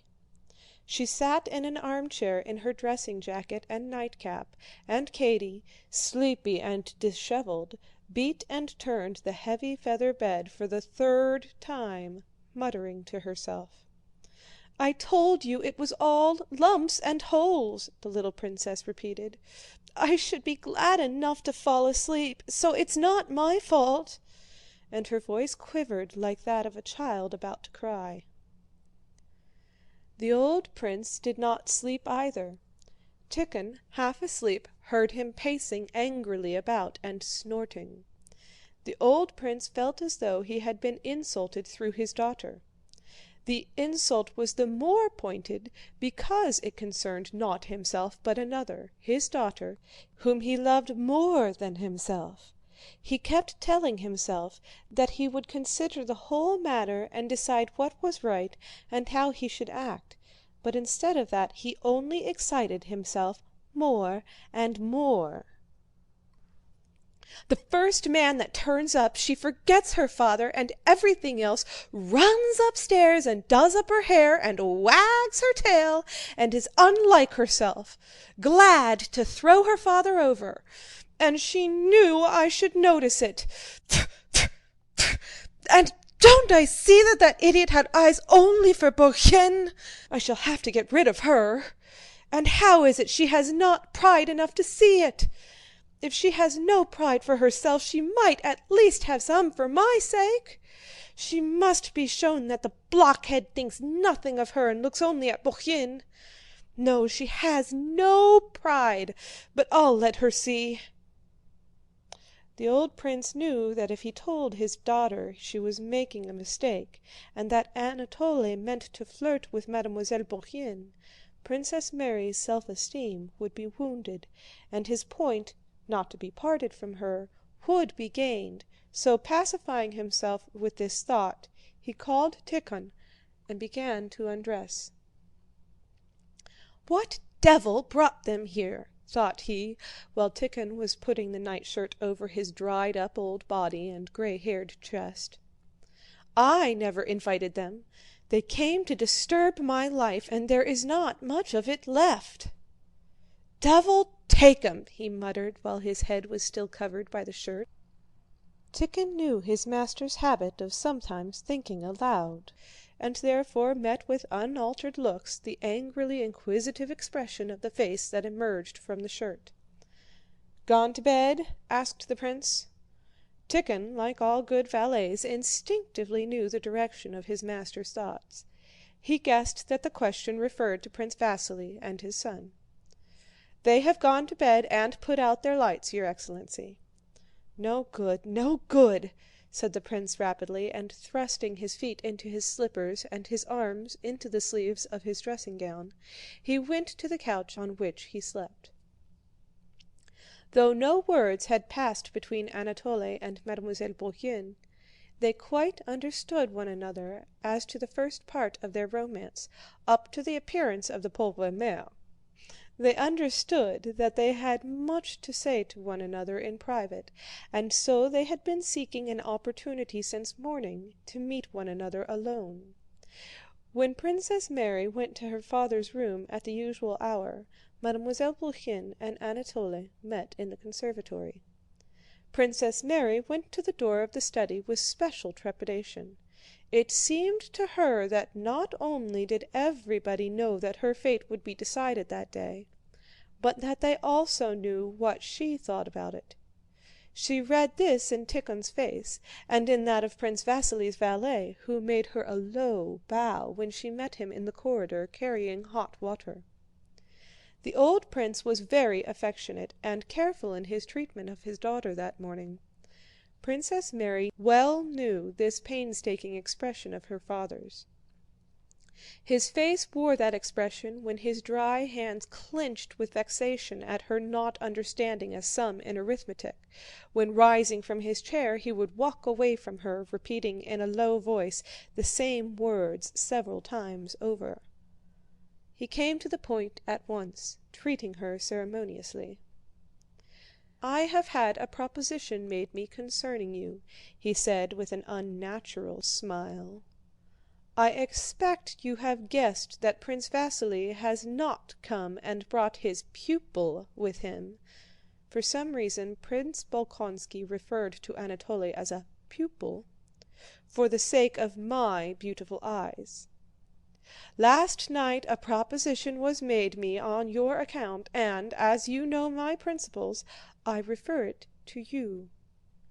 "How am I to understand you, mon père?" said the princess, growing pale and then blushing. "How understand me?" cried her father angrily. "Prince Vasíli finds you to his taste as a daughter-in-law and makes a proposal to you on his pupil's behalf. That's how it's to be understood. How understand it? And I ask you..." "I do not know what you think, father," whispered the princess. I? What of me? Leave me out of the question. I'm not going to get married. What about you? That's what I want to know."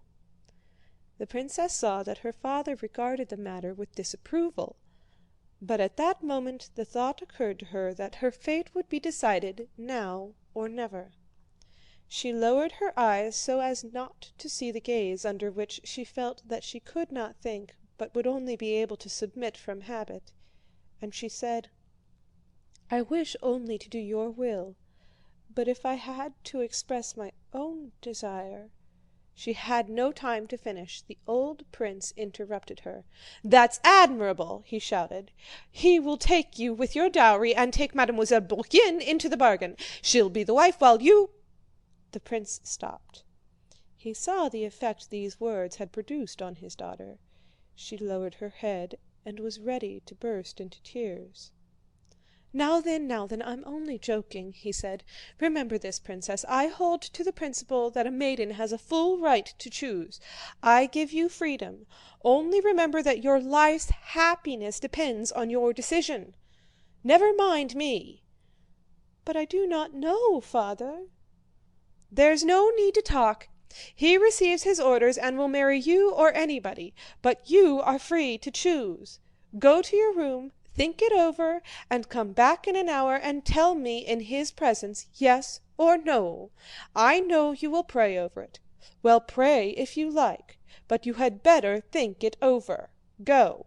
Yes or no, yes or no, yes or no!" he still shouted when the princess, as if lost in a fog, had already staggered out of the study. Her fate was decided and happily decided, but what her father had said about Mademoiselle Bourienne was dreadful. It was untrue to be sure, but still it was terrible, and she could not help thinking of it. She was going straight on through the conservatory, neither seeing nor hearing anything, when suddenly the well-known whispering of Mademoiselle Bourienne aroused her. She raised her eyes and 2 steps away saw Anatole embracing the Frenchwoman and whispering something to her. With a horrified expression on his handsome face, Anatole looked at Princess Mary, but did not at once take his arm from the waist of Mademoiselle Bourienne, who had not yet seen her. "Who's that? Why, wait a minute," Anatole's face seemed to say. Princess Mary looked at them in silence. She could not understand it. At last Mademoiselle Bourienne gave a scream and ran away. Anatole bowed to Princess Mary with a gay smile, as if inviting her to join in a laugh at this strange incident, and then, shrugging his shoulders, went to the door that led to his own apartments.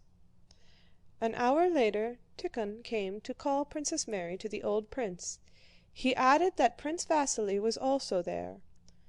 When Tíkhon came to her, Princess Mary was sitting on the sofa in her room, holding the weeping Mademoiselle Bourienne in her arms and gently stroking her hair. The princess's beautiful eyes, with all their former calm radiance, were looking with tender affection and pity at Mademoiselle Bourienne's pretty face. "No, Princess, I have lost your affection forever," said Mademoiselle Bourienne. "Why? I love you more than ever," said Princess Mary, "and I will try to do all I can for your happiness." "But you despise me. You who are so pure can never understand being so carried away by passion. Oh, only my poor mother!" "I quite understand," answered Princess Mary with a sad smile. "Calm yourself, my dear. I will go to my father," she said, and went out. Prince Vasíli, with one leg thrown high over the other and a snuff-box in his hand, was sitting there with a smile of deep emotion on his face, as if stirred to his heart's core and himself regretting and laughing at his own sensibility, when Princess Mary entered. He hurriedly took a pinch of snuff. "Ah, my dear," he began, rising and taking her by both hands. Then, sighing, he added, "My son's fate is in your hands.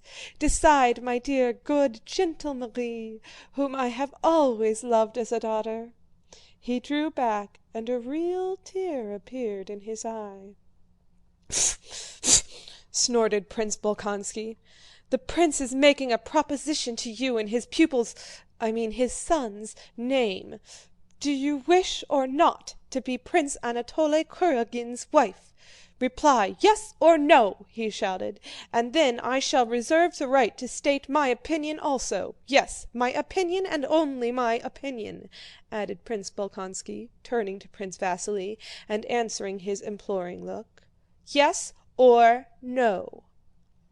"My desire is never to leave you, Father, never to separate my life from yours. I don't wish to marry," she answered positively, glancing at Prince Vasíli and at her father with her beautiful eyes. "Humbug! Nonsense! Humbug! Humbug! Humbug!" cried Prince Bolkónski, frowning and taking his daughter's hand.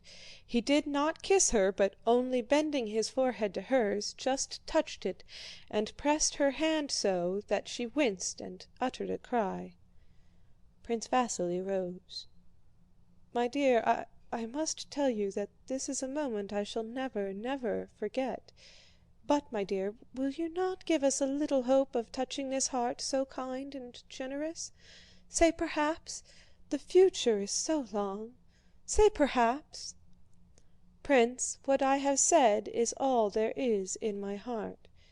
I thank you for the honor, but I shall never be your son's wife." "Well, so that's finished, my dear fellow. I am very glad to have seen you, very glad. Go back to your rooms, Princess. Go!" said the old prince. "Very, very glad to have seen you," repeated he, embracing Prince Vasíli.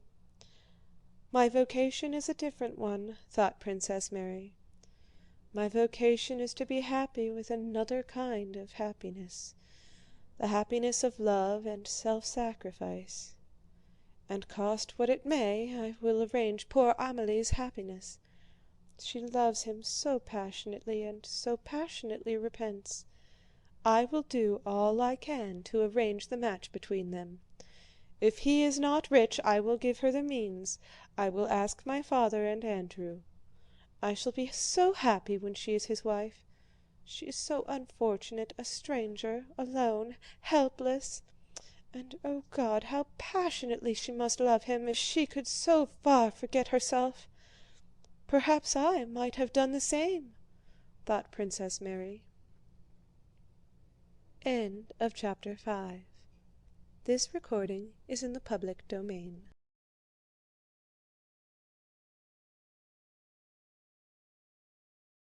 It was long since the Rostóvs had news of Nicholas. Not till midwinter was the Count at last handed a letter addressed in his son's handwriting. On receiving it, he ran on tiptoe to his study in alarm and haste, trying to escape notice, closed the door, and began to read the letter. Anna Mikhalovna, who always knew everything that passed in the house, on hearing of the arrival of the letter, went softly into the room, and found the Count with it in his hand, sobbing and laughing at the same time. Anna Mikhalovna, though her circumstances had improved, was still living with the Rostóvs. "My dear friend," said she, in a tone of pathetic inquiry, prepared to sympathize in any way. The Count sobbed yet more. "Nikolenka, a letter, was wounded. My darling boy. The Countess, promoted to be an officer. Thank God. How tell the little Countess?" Anna Mikhalovna sat down beside him, with her own handkerchief, wiped the tears from his eyes and from the letter. Then, having dried her own eyes, she comforted the Count, and decided that at dinner and until tea time she would prepare the Countess, and after tea, with God's help, would inform her. At dinner, Anna Mikhalovna talked the whole time about the war news, and about Nikolenka, twice asked when the last letter had been received from him, although she knew that already, and remarked that they might very likely be getting a letter from him that very day. Each time that these hints began to make the Countess anxious, and she glanced uneasily at the Count and at Anna Mikhalovna. The latter very adroitly turned the conversation to insignificant matters.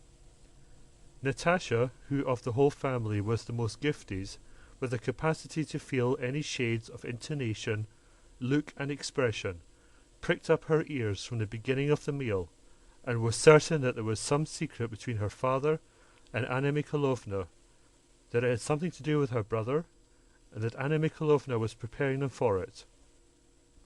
Bold as she was, Natasha, who knew how sensitive her mother was to anything relating to Nikolenka, did not venture to ask any questions at dinner, but she was too excited to eat anything, and kept wriggling about on her chair regardless of her governess's remarks. After dinner she rushed headlong after Anna Mikhalovna, and, dashing at her, flung herself on her neck as soon as she overtook her in the sitting-room. "Auntie, darling, do tell me what it is." "Nothing, my dear." "No, dearest, sweet one, honey, I won't give up. I know you know something." Anna Mikhalovna shook her head. "You're a little slyboot," she said. "A letter from Nikolenka, I'm sure of it," exclaimed Natasha, reading confirmation in Anna Mikhalovna's face. "But for God's sake be careful, you know how it may affect your mamma." I will, only tell me." "You won't? Then I will go and tell at once." Anna Mikhalovna, in a few words, told her the contents of the letter, on condition she should tell no one. "No, on my true word of honour," said Natasha, crossing herself, "I won't tell anyone," and she ran off at once to Sonia. "Nikolenka, wounded! A letter!" she announced in gleeful triumph. "Nicholas," was all Sonia said, instantly turning white. Natasha, seeing the impression her brother's wound produced on Sonia, felt for the first time the sorrowful side of the news. She rushed to Sonia, hugged her, and began to cry. "A little wound, but he has been made an officer. He is well now, he wrote himself," said she through her tears. "There now, it's true that all you women are cry-babies," remarked Petya, pacing the room with large, resolute strides. Now I'm very glad indeed, that my brother has distinguished himself so. You're all blubberers and understand nothing." Natásha smiled through her tears. "You haven't read the letter?" asked Sónya. "No, but she said it was all over and that he's now an officer." "Thank God," said Sónya, crossing herself. "But perhaps she deceived you. Let us go to Mamma." Pétya paced the room in silence for a time. "If I had been in Nikolenka's place, I would have killed even more of those Frenchmen," he said. "What nasty brutes they are! I'd have killed so many that there'd been a heap of them." "Hold your tongue, Pétya. What a goose you are." "I'm not a goose, but they are who cry about trifles," said Pétya. "Do you remember him?" Natásha suddenly asked after a moment's silence. Sónya smiled. "Do I remember Nicholas?" "No, Sónya, but do you remember so that you remember him perfectly? Remember everything," said Natásha, with an expressive gesture, evidently wishing to give her words a very definite meaning. "I remember Nikolenka too. I remember him well," she said, "but I don't remember Boris. I don't remember him a bit." "What, you don't remember Boris?" asked Sónya in surprise. "It's not that I don't remember. I know what he is like, but not as I remember Nikolenka. Him I just shut my eyes and remember, but Boris, no." She shut her eyes. "No, there's nothing at all." "Oh, Natásha," said Sónya, looking ecstatically and earnestly at her friend, as if she did not consider her worthy to hear what she meant to say, and as if she was saying it to someone else, with whom joking was out of the question. "I am in love with your brother once and for all, and whatever may happen to him or to me, shall never cease to love him as long as I live." Natásha looked at Sónya with wondering and inquisitive eyes, and said nothing. She felt that Sónya was speaking the truth, that there was such love as Sónya was speaking of, but Natásha had not yet felt anything like it. She believed it could be, but did not understand it. "Shall you write to him?" she asked. Sónya became thoughtful. The question of how to write to Nicholas, and whether she ought to write, tormented her. Now that he was already an officer and a wounded hero, would it be right to remind him of herself, and, as it might seem, of the obligations to her he had taken on himself? "I don't know. I think if he writes, I will write too," she said, blushing. "And you won't feel ashamed to write to him?" Sónya smiled. "No." "And I should be ashamed to write to Boris. I'm not going to." "Why should you be ashamed?" "Well, I don't know. It's awkward and would make me ashamed." "And I know why she'd be ashamed," said Pétya, offended by Natásha's previous remark. "It's because she was in love with that fat one in spectacles." That was how Pétya described his namesake, the new Count Bezúkhov. "And now she's in love with that singer." He meant Natásha's Italian singing master. "That's why she's ashamed." "Pétya, you're stupid," said Natásha. "Not more stupid than you, madame," said the 9-year-old Pétya, with the air of an old brigadier. The countess had been prepared by Anna Mikhaïlovna's hints at dinner. On retiring to her own room, she sat in an armchair, her eyes fixed on a miniature portrait of her son on the lid of a snuff-box, while the tears kept coming into her eyes. Anna Mikhaïlovna, with the letter, came on tiptoe to the countess's door and paused. "Don't come in," she said to the old count who was following her. "Come later." And she went in, closing the door behind her. The count put his ear to the keyhole and listened. At first he heard the sound of indifferent voices, then Anna Mikhaïlovna's voice alone in a long speech, then a cry, then silence, then both voices together with glad intonations, and then footsteps. Anna Mikhaïlovna opened the door. Her face wore the proud expression of a surgeon who had just performed a difficult operation and admits the public to appreciate his skill. "It is done," she said to the count, pointing triumphantly to the countess, who sat holding in one hand the snuff-box with its portrait and in the other the letter, and pressing them alternately to her lips.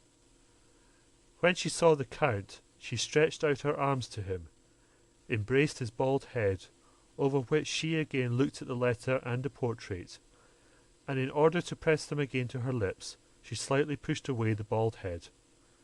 Vera, Natasha, Sonia, and Petya now entered the room, and the reading of the letter began. After a brief description of the campaign and the 2 battles in which he had taken part, and his promotion, Nicholas said that he kissed his father and mother's hands, asking for their blessing, and that he kissed Vera, Natasha, and Petya.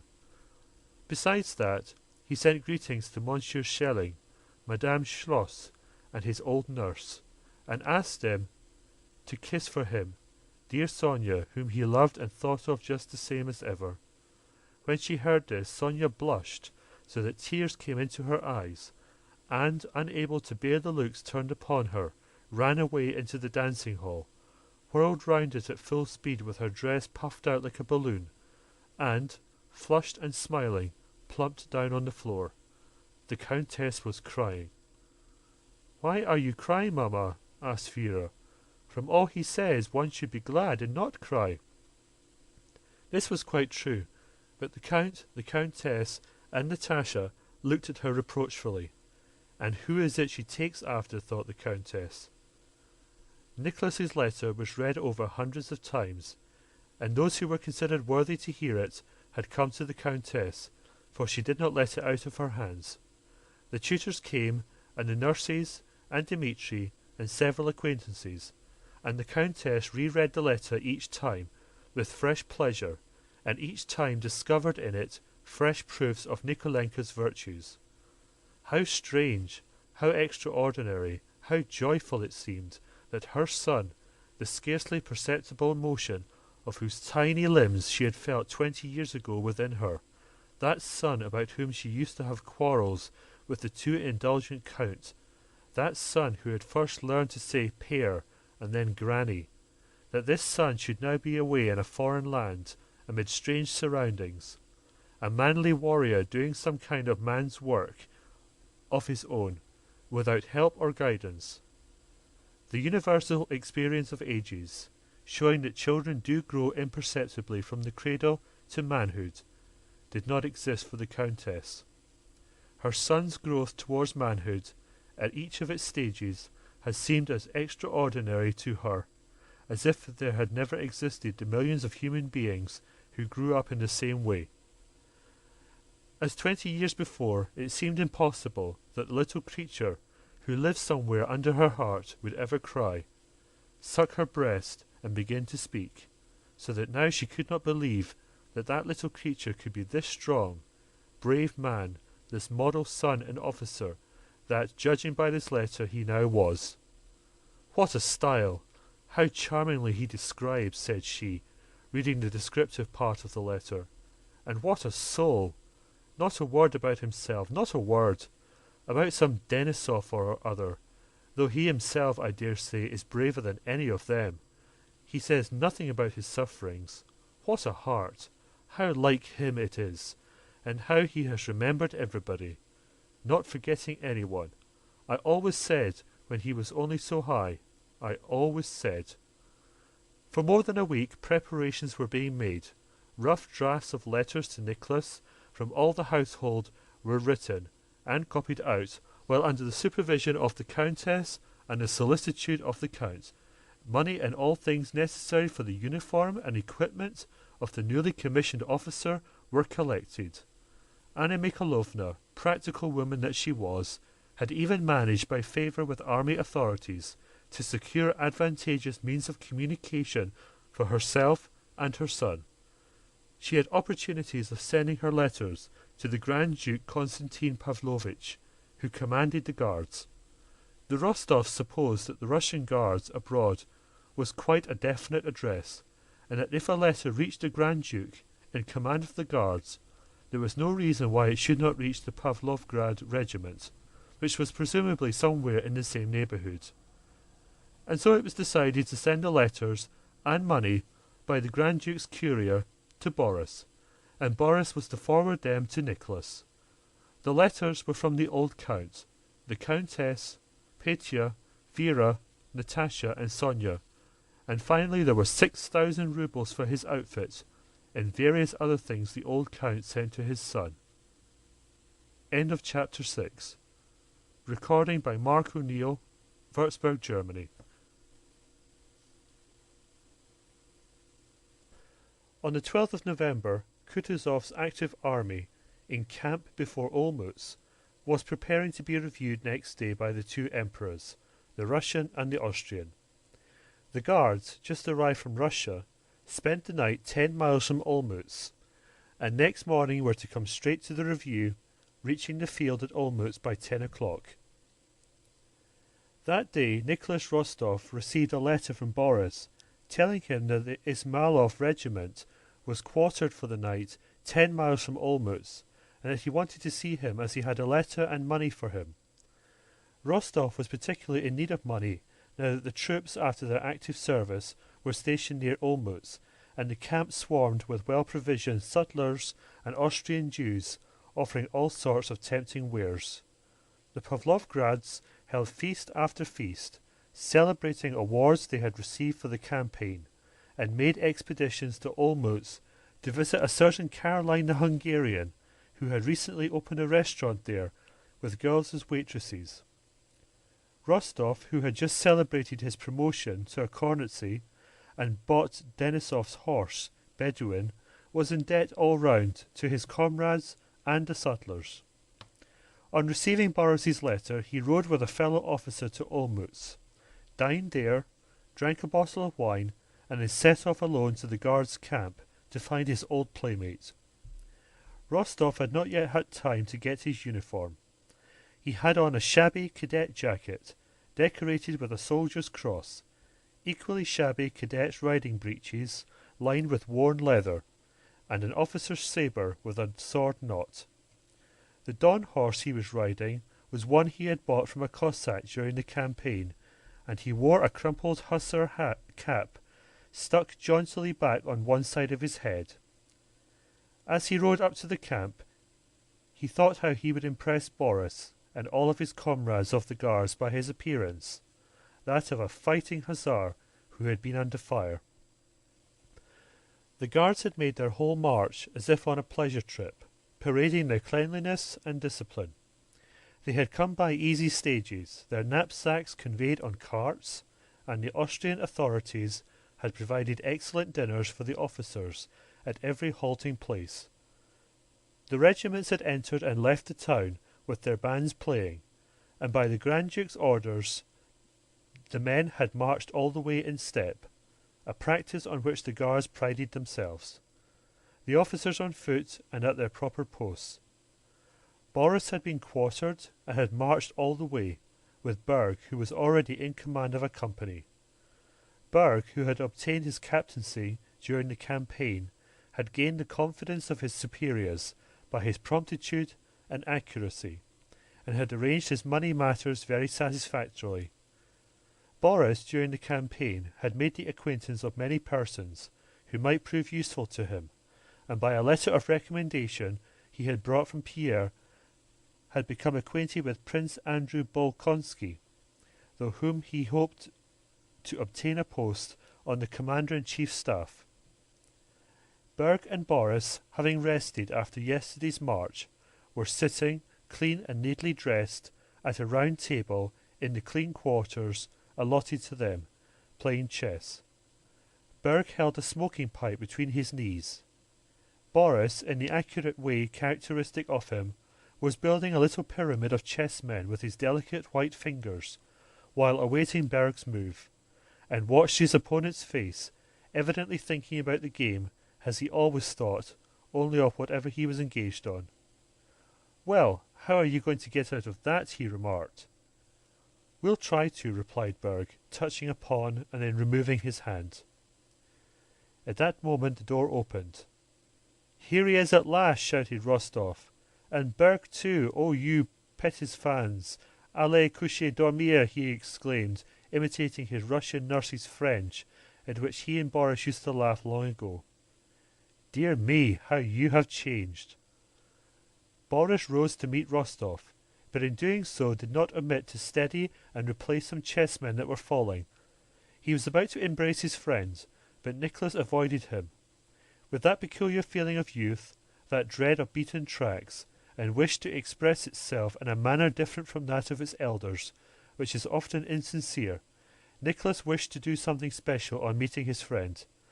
He wanted to pinch him, push him, do anything but kiss him, a thing everybody did.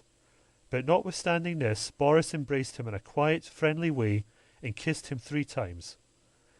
They had not met for nearly half a year, and being at the age when young men take their first steps on life's road, each saw immense changes in the other, quite a new reflection of the society in which they had taken those first steps.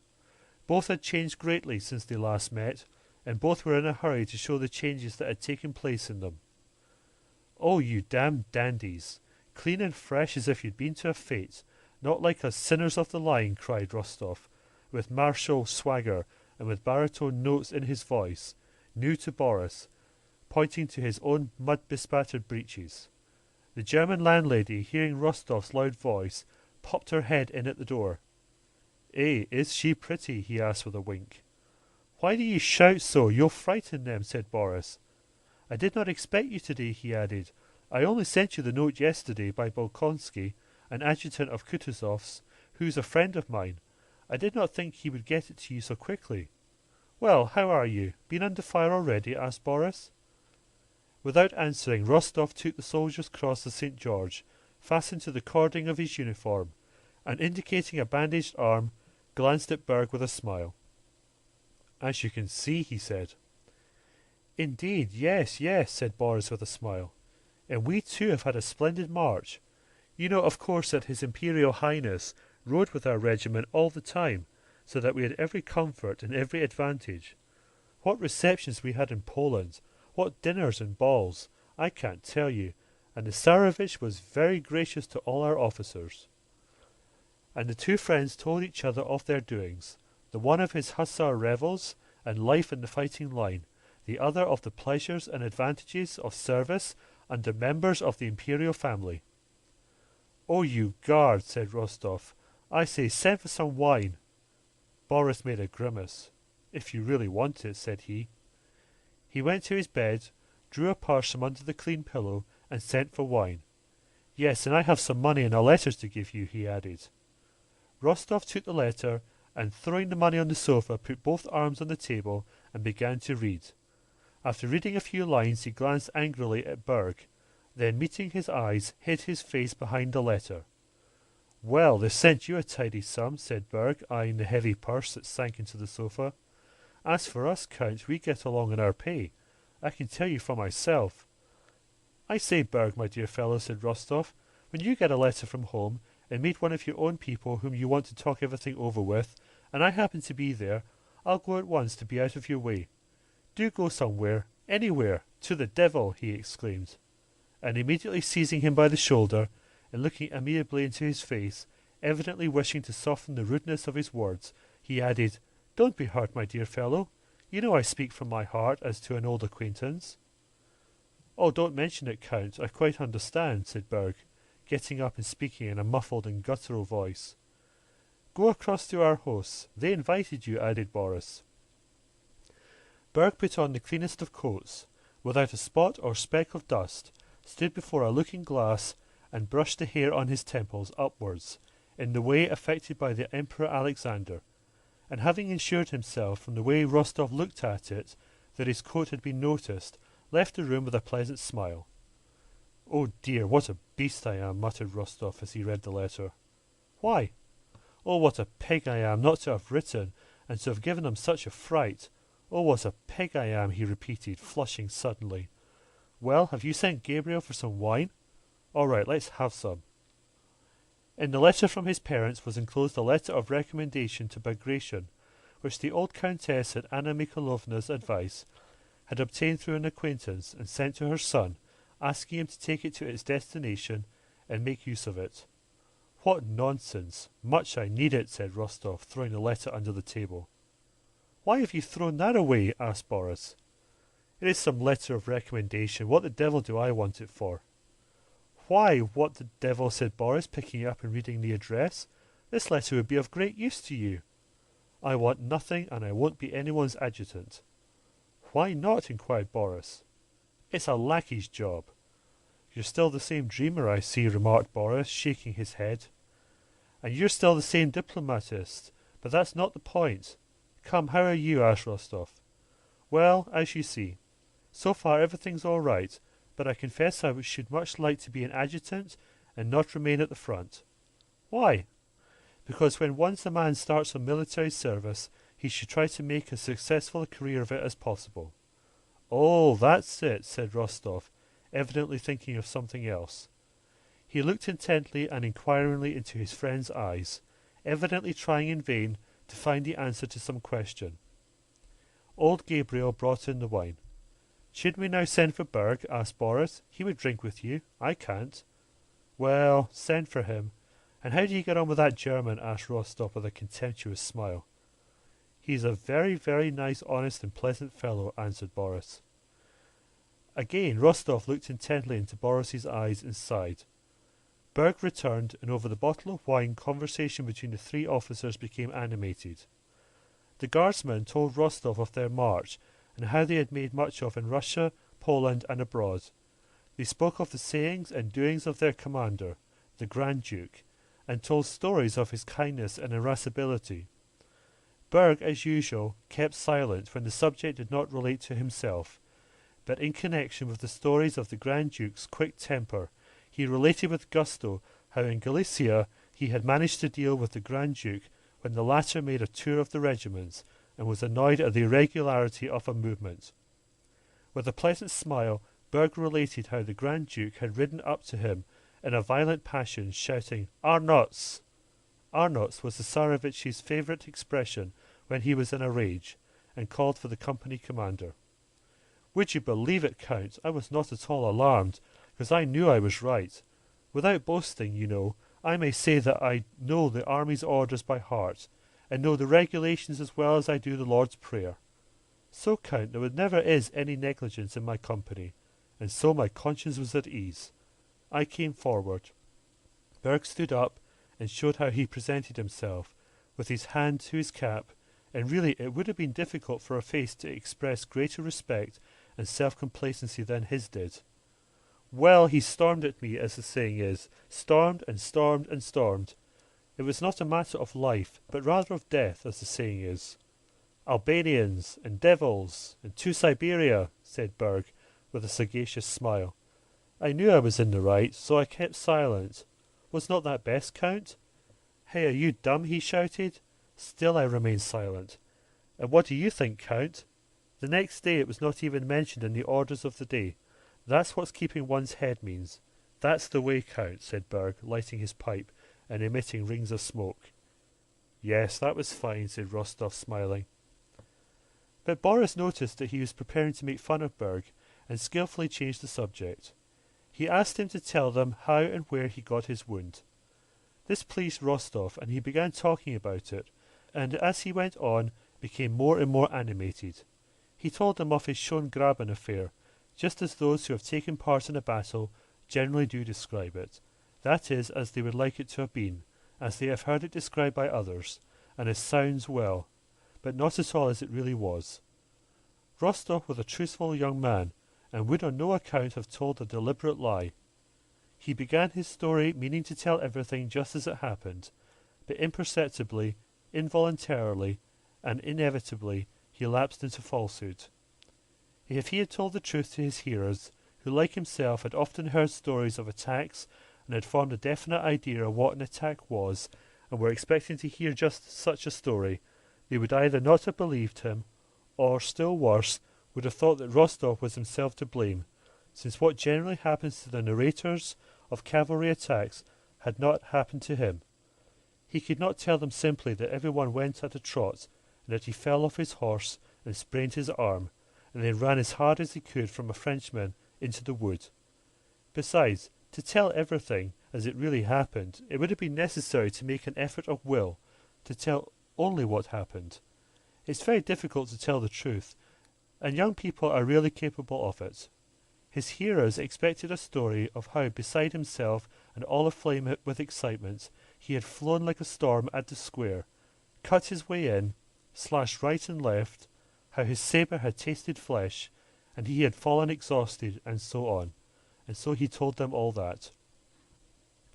In the middle of his story, just as he was saying, "You cannot imagine what a strange frenzy one experiences during an attack," Prince Andrew, whom Boris was expecting, entered the room. Prince Andrew, who liked to help young men, was flattered by being asked for his assistance, and being well disposed towards Boris, who had managed to please him the day before, he wished to do what the young man wanted. Having been sent with papers from Kutuzov to the Tsarevich, he looked in on Boris, hoping to find him alone. When he came in and saw an hussar off the line recounting his military exploits, Prince Andrew could not endure that sort of man. He gave Boris a pleasant smile, frowned as with half-closed eyes he looked at Rostov, bowed slightly and wearily, and sat down languidly on the sofa. He felt it unpleasant to have dropped in on bad company. Rostov flushed up at noticing this, but he did not care. This was a mere stranger. Glancing, however, at Boris, he saw that he too seemed ashamed of the hussar off the line. In spite of Prince Andrew's disagreeable, ironical tone, in spite of the contempt with which Rostov, from his fighting army point of view, regarded all these little adjutants on the staff, of whom the newcomer was evidently one, Rostov felt confused, blushed, and became silent. Boris inquired what news there might be on the staff, and what, without indiscretion, one might ask about our plans. "We shall probably advance," replied Bolkowski, evidently reluctant to say more in the presence of a stranger. Berg took the opportunity to ask, with great politeness, whether, as was rumoured, the allowance of forage money to captains of companies would be doubled. To this Prince Andrew answered with a smile that he could give no opinion on such an important government order, and Berg laughed gaily. "As to your business," Prince Andrew continued, addressing Boris, "we will talk of it later." And he looked round at Rostov. "Come to me after the review, and we will do what is possible." And having glanced around the room, Prince Andrew turned to Rostov, whose state of unconquerable childish embarrassment, now changing to anger, he did not condescend to notice, and said, "I think you were talking of the Schön-Graben affair. Were you there?" "I was there," said Rostov angrily, as if intending to insult the aide-de-camp. Bolkowski noticed the hussar's state of mind, and it amused him. With a slightly contemptuous smile he said, "Yes, there are many stories now told about that affair." "Yes, stories," repeated Rostov loudly, looking with eyes suddenly grown furious, now at Boris, now at Bolkonsky. "Yes, many stories, but our stories are the stories of men who have been under the enemy's fire. Our stories have some weight, not like the stories of those fellows on the staff who get rewards without doing anything." "Of whom you imagine me to be one," said Prince Andrew, with a quiet and particularly amiable smile. A strange feeling of exasperation, and yet of respect for this man's self-possession, mingled at that moment in Rostov's soul. "I'm not talking about you," he said. "I don't know you, and frankly I don't want to. I'm speaking of the staff in general." "And I will tell you this," Prince Andrew interrupted in a tone of quiet authority. "You wish to insult me, and I am ready to agree with you that it would be very easy to do so if you haven't sufficient self-respect. But admit that the time and place are very badly chosen. In a day or two we shall all have to take part in a greater and more serious duel. And besides, Drubekovsky, who says he is an old friend of yours, is not at all to blame that my face has the misfortune to displease you. However," he added, rising, "you know my name and where to find me, but don't forget that I do not regard either myself or you as having been at all insulted, and as a man older than you, my advice is to let the matter drop. Well then, on Friday after the review I shall expect you. Drubetskovsky, au revoir," exclaimed Prince Andrew, and with a bow to them both he went out. Only when Prince Andrew was gone did Rostov think about what he ought to have said, and he was still more angry at having omitted to say it. He ordered his horse at once, and coldly taking leave of Boris, rode home. Should he go to headquarters next day and challenge that affected adjutant or really let the matter drop, was the question that worried him all the way. He thought angrily of the pleasure he would have at seeing the fright of that small and frail but proud man when covered by his pistol, and then he felt with surprise that of all the men he knew there were none he would so much like to have for a friend as that very adjutant whom he so hated. End of chapter 7. Recording by Mark O'Neill, Würzburg, Germany. The day after Rostov had been to see Boris, a review was held of the Austrian and Russian troops, both those freshly arrived from Russia and those who had been campaigning under Kutuzov. The two emperors, the Russian with his heir the Tsarevich, and the Austrian with the Archduke, inspected the Allied army of 80,000 men. From early morning, the smart, clean troops were on the move, forming up on the field before the fortress. Now thousands of feet and bayonets moved and halted at the officer's command, turned with banners flying, formed up at intervals and wheeled round other similar masses of infantry in different uniforms. Now was heard the rhythmic beat of hoofs and the jingling of showy cavalry in blue, red and green braided uniforms, with smartly dressed bandsmen in front, mounted on black, roan or grey horses. Then again, spreading out with the brazen clatter of the polished shining cannon that quivered on the gun carriages, and with the smell of linstocks, came the artillery, which crawled between the infantry and the cavalry and took up its appointed position. Not only the generals in full parade uniforms, with their thin or thick waists drawn into the utmost, their red necks squeezed into their stiff collars, and wearing scarves and all their decorations. Not only the elegant pomaded officers, but every soldier with his freshly washed and shaven face, and his weapons clean and polished to the utmost, and every horse groomed till its coat shone like satin, and every hair of its wetted mane lay smooth felt, that no small matter was happening, but an important and solemn affair. Every general and every soldier was conscious of his own insignificance, aware of being but a drop in that ocean of men, and yet at the same time was conscious of his strength as a part of that enormous whole.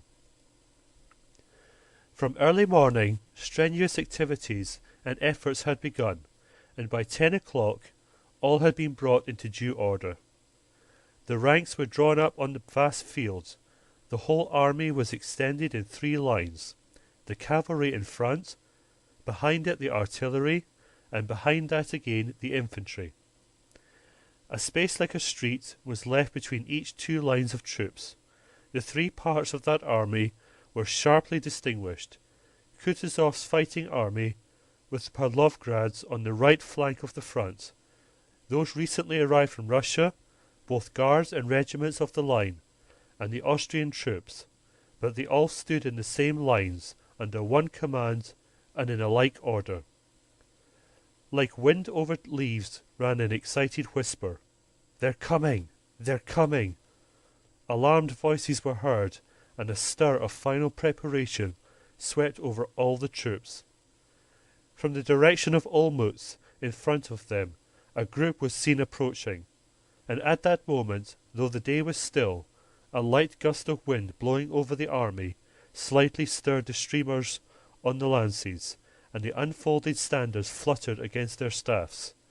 It looked as if by that slight motion the army itself was expressing its joy at the approach of the emperors. One voice was heard shouting, "Eyes front!" Then, like the crowing of cocks at sunrise, this was repeated by others from various sides, and all became silent. In the death-like stillness, only the tramp of horses was heard. This was the emperor's suite. The emperors rode up to the flank, and the trumpets of the 1st Cavalry Regiment played the general march. It seemed as though not the trumpeters were playing, but as if the army itself, rejoicing at the emperor's approach, had naturally burst into music. Amid these sounds, only the youthful, kindly voice of the Emperor Alexander was clearly heard. He gave the words of greeting, and the 1st Regiment roared, "Hurrah!" so deafeningly continuously and joyfully, that the men themselves were awed by their multitude and the immensity of the power they constituted. Rostov, standing in the front lines of Kutuzov's army, which the Tsar approached first, experienced the same feeling as every other man in that army, a feeling of self-forgetfulness, a proud consciousness of might, and a passionate attraction to him who was the cause of this triumph. He felt that at a single word from that man all this vast mass, and he himself an insignificant atom in it, would go through fire and water, commit crime, die, or perform deeds of highest heroism, and so he could not but tremble, and his heart stand still at the imminence of that word. "Hurrah! Hurrah! Hurrah!" thundered from all sides, one regiment after another greeting the Tsar with the strains of the march, and then "Hurrah!"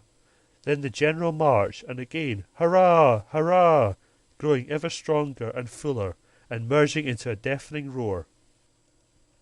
Till the Tsar reached it, each regiment in its silence and immobility seemed like a lifeless body, but as soon as he came up, it became alive, its thunder joining the roar of the whole line along which he had already passed.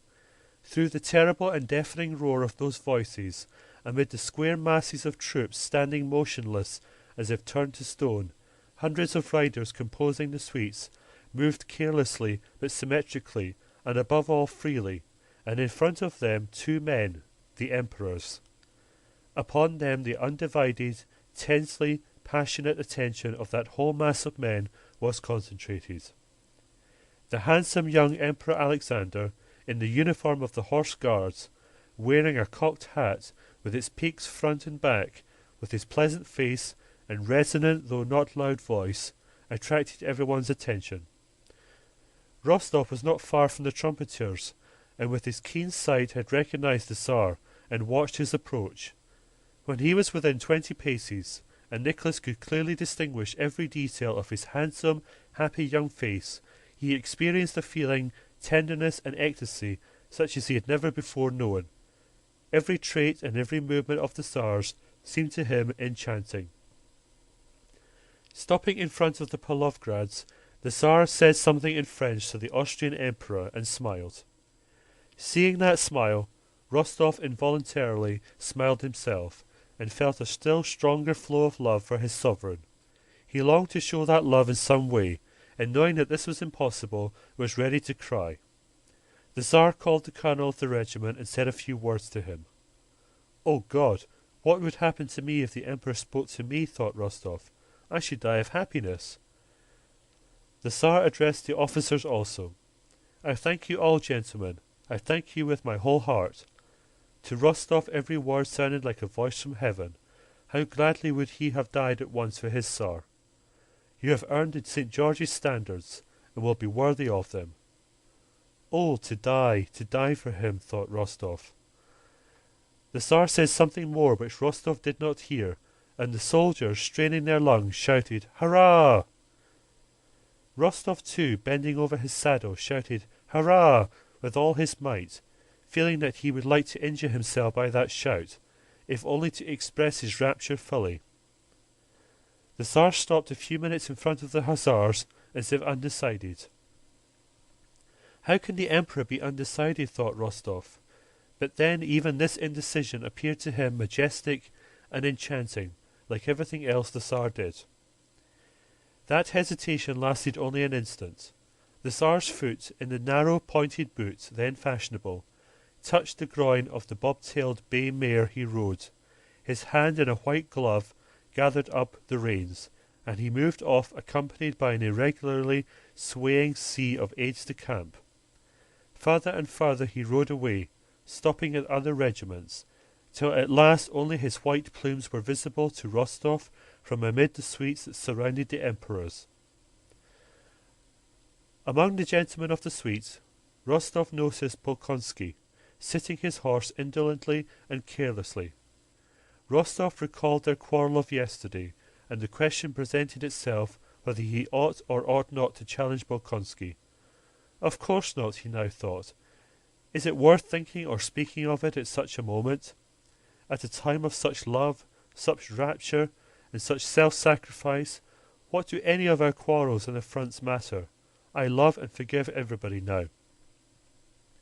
When the Emperor had passed nearly all the regiments, the troops began a ceremonial march past him, and Rostov and Bedouin, recently purchased from Denisov, rode past too, at the rear of his squadron that is, alone and in full view of the Emperor.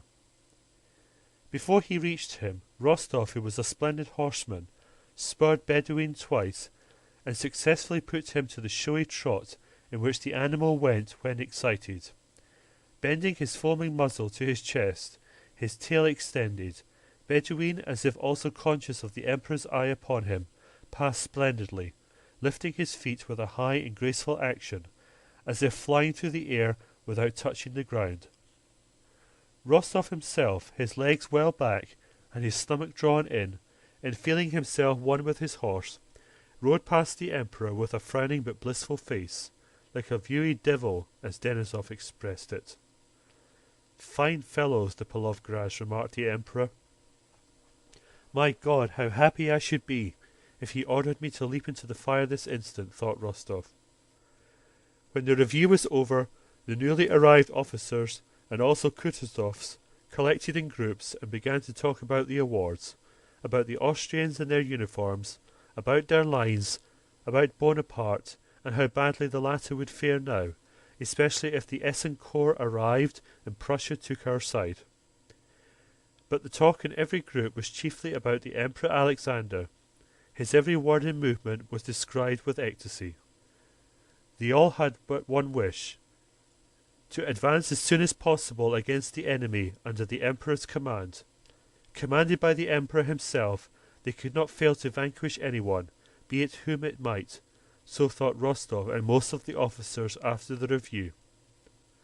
All were then more confident of victory than the winning of 2 battles would have made them. End of chapter 8. Recording by Mark O'Neill, Würzburg, Germany. www.betterthan.therapy.net.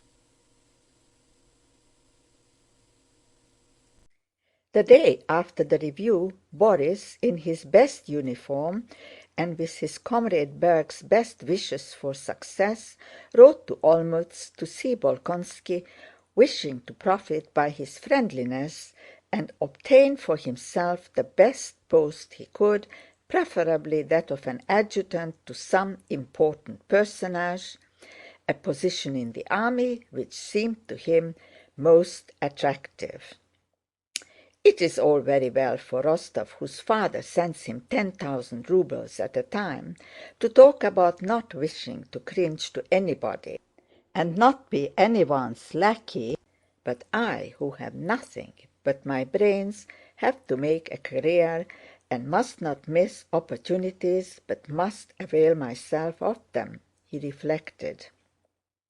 He did not find Prince Andrew in Olmütz that day, but the appearance of the town where the headquarters and the diplomatic corps were stationed and the 2 emperors were living with their suites, households, and courts only strengthened his desire to belong to that higher world. He knew no one, and despite his smart guardsman's uniform, all these exalted personages passing in the streets in their elegant carriages, with their plumes, ribbons, and medals, both courtiers and military men, seemed so immeasurably above him, an insignificant officer of the Guards, that they not only did not wish to, but simply could not be aware of his existence.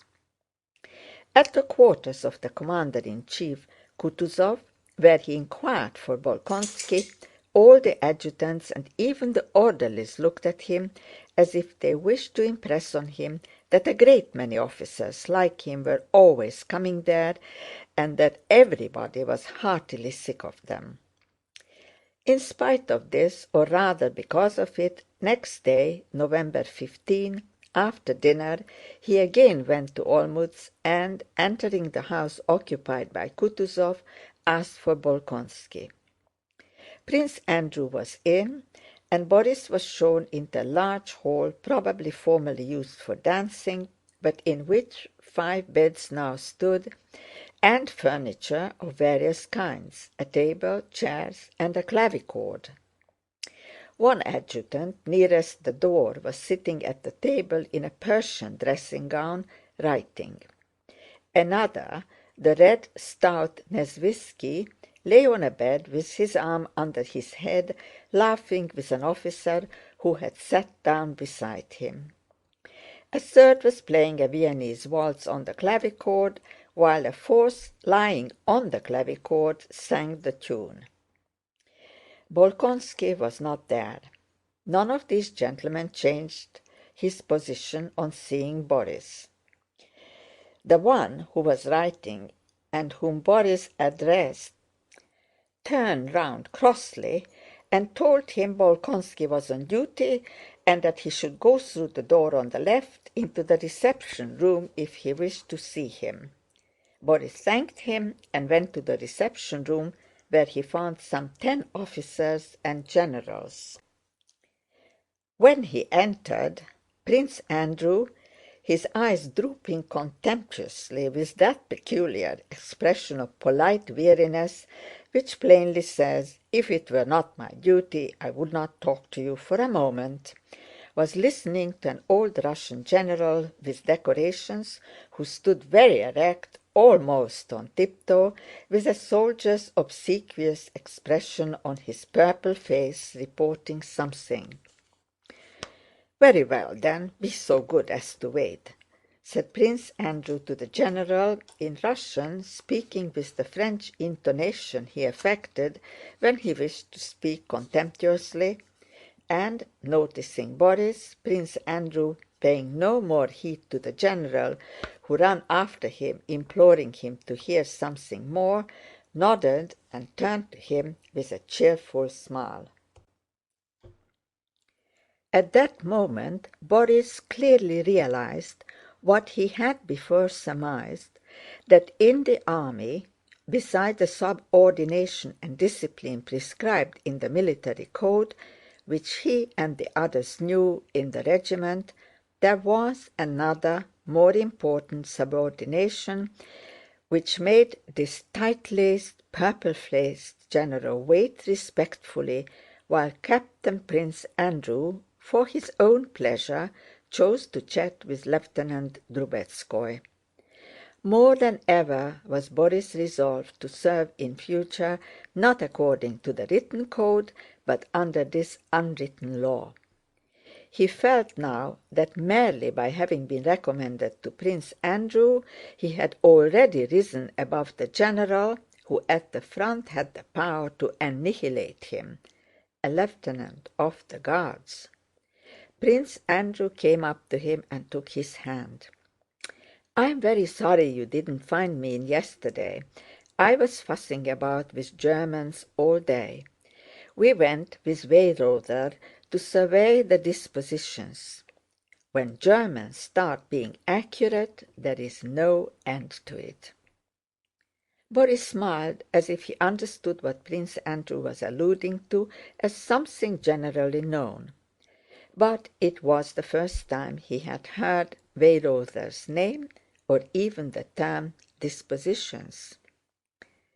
"Well, my dear fellow, so you still want to be an adjutant? I have been thinking about you." "Yes, I was thinking," for some reason Borís could not help blushing, "of asking the commander-in-chief. He has had a letter from Prince Kurágin about me. I only wanted to ask because I fear the Guards won't be in action," he added as if in apology. All right, we'll talk it over," replied Prince Andrew. "Only let me report this gentleman's business and I shall be at your disposal." While Prince Andrew went to report about the purple-faced general, that gentleman, evidently not sharing Borís' conception of the advantages of the unwritten code of subordination, looked so fixedly at the presumptuous lieutenant who had prevented his finishing what he had to say to the adjutant, that Borís felt uncomfortable. He turned away and waited impatiently for Prince Andrew's return from the commander-in-chief's room. "You see, my dear fellow, I've been thinking about you," said Prince Andrew when they had gone into the large room where the clavichord was. "It is no use your going to the commander-in-chief. He would say a lot of pleasant things, ask you to dinner—" "That would not be bad as regards the unwritten code," thought Borís, "but nothing more would come of it. There will soon be a battalion of us, aides-de-camp and adjutants. But this is what we will do. I have a good friend, an adjutant general and an excellent fellow, Prince Dolgorúkov, and though you may not know it, the fact is that now Kutúzov with his staff and all of us count for nothing. Everything is now centered round the Emperor. So we will go to Dolgorúkov. I have to go there anyhow, and I have already spoken to him about you. We shall see whether he cannot attach you to himself or find a place for you somewhere nearer the sun." Prince Andrew always became specially keen when he had to guide a young man and help him to worldly success. Under cover of obtaining help of this kind for another, which from pride he would never accept for himself, he kept in touch with the circle which confers success and which attracted him. He very readily took up Borís' cause and went with him to Dolgorúkov. It was late in the evening when they entered the palace at Olmütz, occupied by the emperors and their retinues. That same day a council of war had been held in which all the members of the Hofkriegsrath and both emperors took part. At that council, contrary to the views of the old generals Kutúzov and Prince Schwarzenberg, it had been decided to advance immediately and give battle to Bonaparte.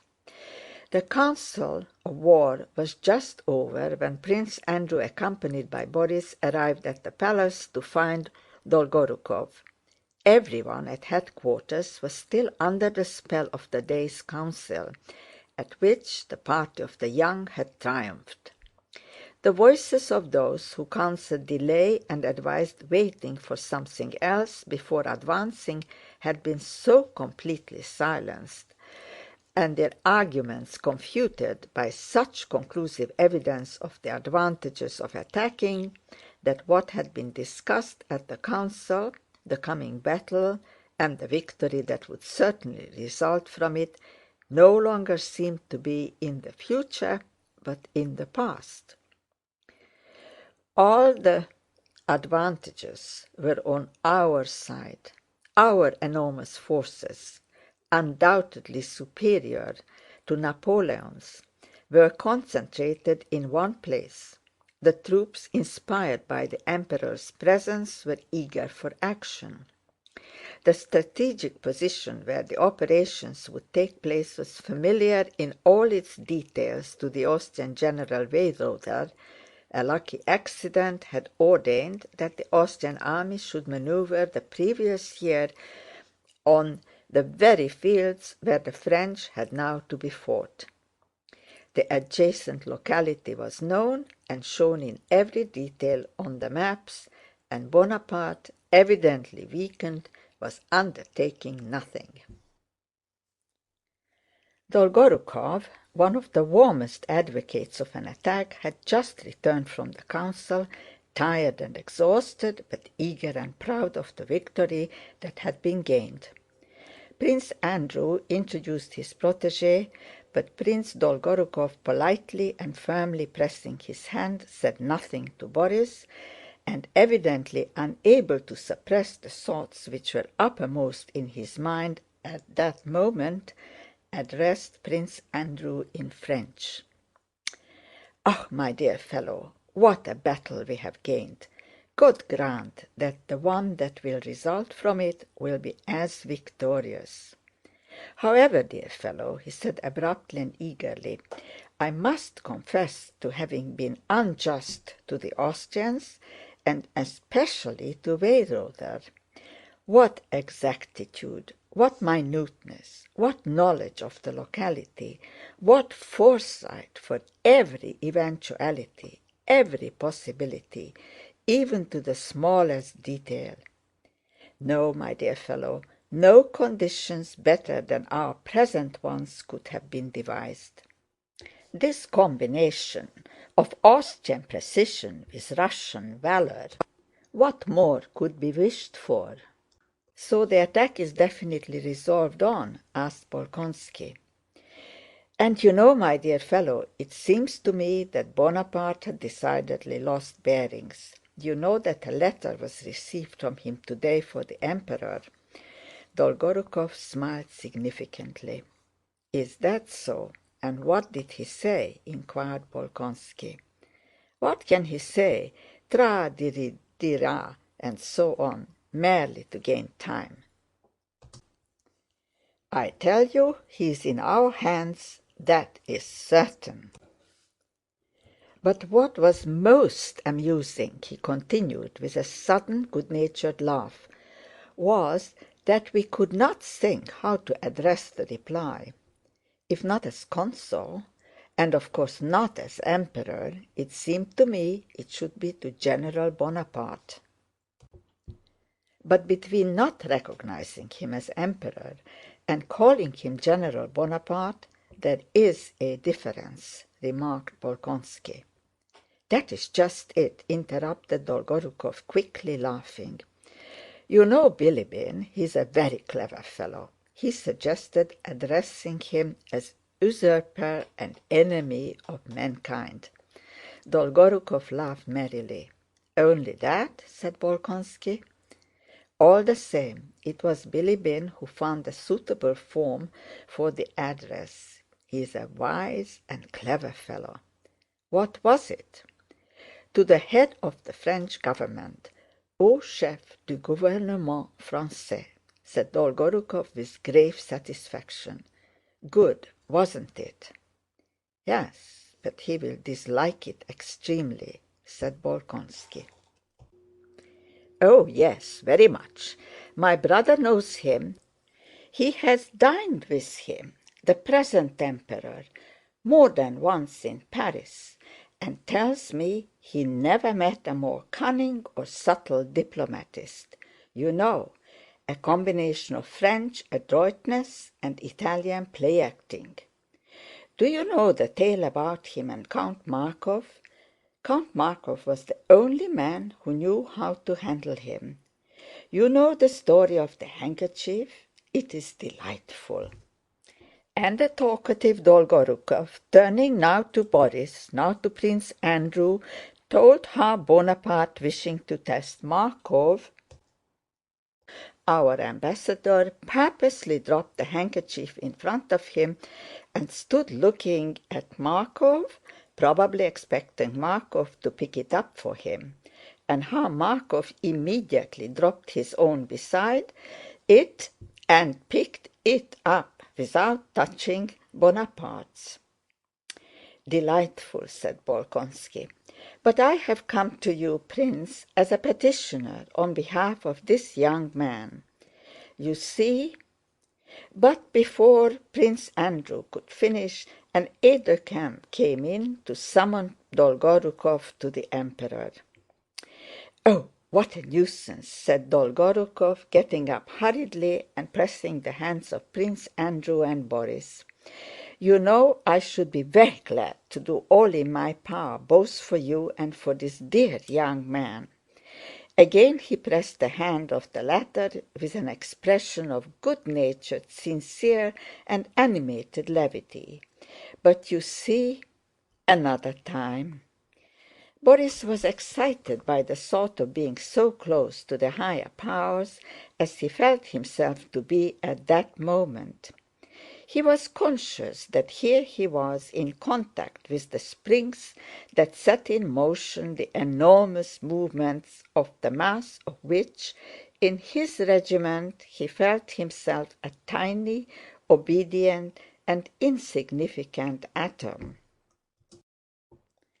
They followed Prince Dolgorukov out into the corridor and met, coming out of the door of the Emperor's room by which Dolgorukov had entered, a short man in civilian clothes, with a clever face and sharply projecting jaw, which, without spoiling his face, gave him a peculiar vivacity and shiftiness of expression. This short man nodded to Dolgorukov as an intimate friend and stared at Prince Andrew with cool intensity, walking straight toward him and evidently expecting him to bow or to step out of his way. Prince Andrew did neither. A look of animosity appeared on his face, and the other turned away and went down the side of the corridor. "Who was that?" asked Borís. "He is one of the most remarkable, but to me most unpleasant of men. The Minister of Foreign Affairs, Prince Adam Czartoryski. It is such men as he who decide the fate of nations," added Bolkónski with a sigh he could not suppress as they passed out of the palace.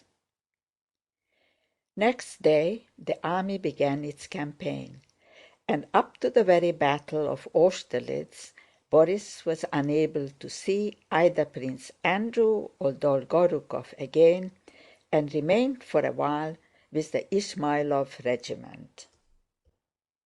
End of chapter 9. Recording by Eva Harnik, Pontevedra, Florida.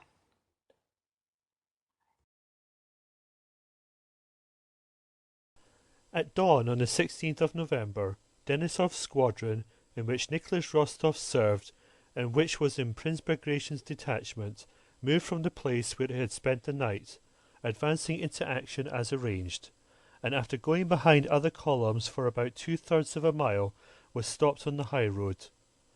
Rostov saw the Cossacks, and then the first and second squadrons of hussars and infantry battalions and artillery pass by and go forward, and then Generals Bagration and Dolgorov ride past with the adjutants. All the fear before action which he had experienced as previously, all the inner struggle to conquer that fear, all his dreams of distinguishing himself as a true hussar in this battle had been wasted. Their squadron remained in reserve, and Nicholas Rostov spent that day in a dull and wretched mood. At 9 in the morning he heard firing in front and shouts of hurrah, and saw wounded being brought back. There were not many of them, and at last he saw how a whole detachment of French cavalry was brought in, conveyed by a sontia of Cossacks. Evidently the affair was over, and though not big, had been a successful engagement. The men and officers returning spoke of a brilliant victory, of the occupation of the town of Wishaw, and the capture of a whole French squadron. The day was bright and sunny after a sharp night frost, and the cheerful glitter of that autumn day was in keeping with the news of victory which was conveyed, not only by the tales of those who had taken part in it, but also by the joyful expression on the faces of soldiers, officers, generals, and adjutants, as they passed Rostov going or coming. And Nicholas, who had vainly suffered all the dread that precedes a battle, and had spent that happy day in inactivity, was all the more depressed. "Come here, Rostov, let's drink to drown our grief," shouted Denísov, who had settled down by the roadside with a flask and some food. The officers gathered round Denísov's canteen, eating and talking. "There, they're bringing another," cried one of the officers, indicating a captive French dragoon who was being brought in on foot by 2 Cossacks. One of them was leading by the bridle a fine large French horse he had taken from the prisoner. "Sell us that horse," Denísov called out to the Cossacks. "If you like, your honour." The officers got up and stood round the Cossacks and their prisoner. The French dragoon was a young Alsatian, who spoke French with a German accent. He was breathless with agitation. His face was red, and when he heard some French spoken, he at once began speaking to the officers, addressing first one, then another. He said he would not have been taken. It was not his fault, but the corporals who had sent him to see some horse clothes, though he had told them the Russians were there. And at every word he added, "But don't hurt my little horse," and stroked the animal. It was plain that he did not quite grasp where he was.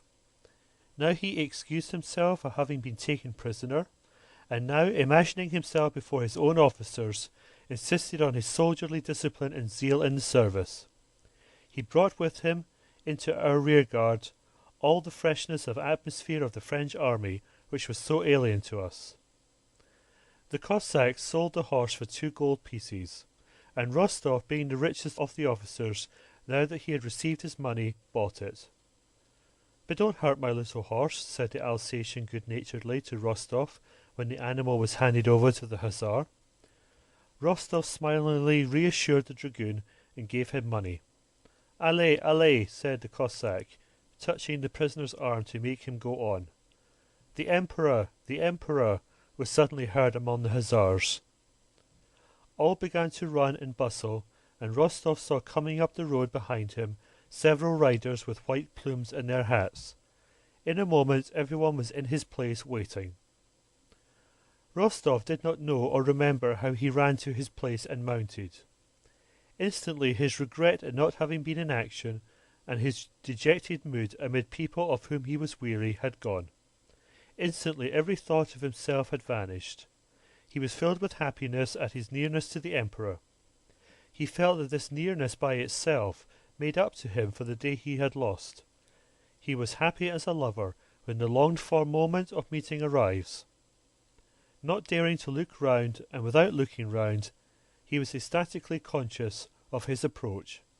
He felt it not only from the sound of the hoofs of the approaching cavalcade, but because as he drew near everything grew brighter, more joyful, more significant, and more festive around him. Nearer and nearer to Rostov came that sun, shedding beams of mild and majestic light around, and already he felt himself enveloped in those beams. He heard his voice, that kindly, calm, and majestic voice that was yet so simple, and as if in accord with Rostov's feeling, there was a deathly stillness amid which was heard the Emperor's voice. "The Pavlograd Hussars?" he inquired. "The reserve, sire," replied a voice, a very human one compared to that which had said, "The Pavlograd Hussars?" The Emperor drew level with Rostov and halted. Alexander's face was even more beautiful than it had been 3 days before at the review. It shone with such gaiety and youth, such innocent youth, that it suggested the liveliness of a 14-year-old boy, and yet it was the face of the majestic Emperor. Casually, while surveying the squadron, the Emperor's eyes met Rostov's, and rested on them for not more than 2 seconds. Whether or not the Emperor understood what was going on in Rostov's soul, it seemed to Rostov that he understood everything. At any rate, his light blue eyes gazed for about 2 seconds into Rostov's face. A gentle, mild light poured from them. Then all at once he raised his eyebrows, abruptly touched his horse with his left foot, and galloped on. The young Emperor could not restrain his wish to be present at the battle, and in spite of the remonstrances of his courtiers, at 12 o'clock left the third column with which he had been, and galloped towards the vanguard. Before he came up with the hussars, several adjutants met him with news of the successful result of the action. This battle, which consisted in the capture of a French squadron, was represented as a brilliant victory over the French, and so the Emperor and the whole army, especially while the smoke hung over the battlefield, believed that the French had been defeated and were retreating against their will. A few minutes after the Emperor had passed, the Pavlograd division was ordered to advance. In Warsaw himself, a pretty German town, Rostov saw the Emperor again. In the market-place, where there had been some rather heavy fighting before the Emperor's arrival, lay several killed and wounded soldiers, whom there had not been time to move. The Emperor, surrounded by his suite of officers and courtiers, was riding a bobtailed chestnut mare, a different one from that which he had ridden at the review, and bending to one side he gracefully held a gold lorgnette to his eyes, and looked at a soldier who lay prone, with blood on his uncovered head.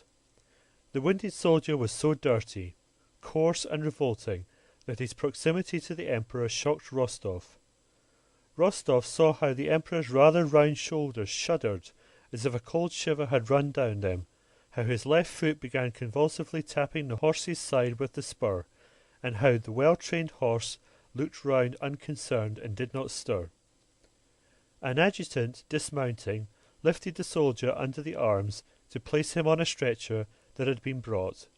The soldier groaned. "Gently, gently. Can't you do it more gently?" said the Emperor, apparently suffering more than the dying soldier, and he rode away. Rostov saw tears filling the Emperor's eyes, and heard him, as he was riding away, saying to Czartoryski, "What a terrible thing war is! What a terrible thing! Quelle terrible chose que la guerre!" The troops of the vanguard were stationed before Wishaw, within sight of the enemy's lines, which all day long had yielded ground to us at the least firing. The Emperor's gratitude was announced to the vanguard, rewards were promised, and the men received a double ration of vodka. The campfires crackled, and the soldiers' songs resounded even more merrily than on the previous night. Denisov celebrated his promotion to the rank of major, and Rostov, who had already drunk enough at the end of the feast, proposed the Emperor's health. "Not our sovereign the Emperor, as they say at official dinners," said he, "but the health of our sovereign, that good, enchanting, and great man. Let us drink to his health, and to the certain defeat of the French." "If we fought before," he said, "not letting the French pass, as at Schöngraben, what shall we not do now when he is at the front? We will all die for him gladly. Is it not so, gentlemen? Perhaps I am not saying it right. I have drunk a great deal, but that is how I feel, and so do you too. To the health of Alexander I. Hurrah!" "Hurrah!" rang the enthusiastic voices of the officers. And the old cavalry captain, Kirsten, shouted enthusiastically, and no less sincerely than the 20-year-old Rostov. When the officers had emptied and smashed their glasses, Kirsten filled others, and in shirt sleeves and breeches went glass in hand to the soldiers' bonfires, and with his long grey moustache, his white chest showing under his open shirt, he stood in a majestic pose in the light of the campfire, waving his uplifted arm. "Lads, here's to our sovereign, the Emperor, in victory over our enemies. Hurrah!" he exclaimed, in his dashing old hussar's baritone. The hussars crowded round and responded heartily with loud shouts. Late that night, when all had separated, Denisov, with his short hand, patted his favourite, Rostov, on the shoulder. "As there's no one to fall in love with on campaign, he's fallen in love with the Tsar," he said. "Denisov, don't make fun of it," cried Rostov. "It is such a lofty, beautiful feeling, such a I believe it, friend, and I share and approve." "No, you don't understand." And Rostov got up and went wandering among the campfires, dreaming of what happiness it would be to die, not in saving the Emperor's life, he did not even dare to dream of that, but simply to die before his eyes. He really was in love with the Tsar, and the glory of the Russian arms and the hope of future triumph. And he was not the only man to experience that feeling during those memorable days preceding the Battle of Austerlitz. 9/10 of the men in the Russian army were then in love, though less ecstatically, with their Tsar and the glory of the Russian arms. End of chapter 10.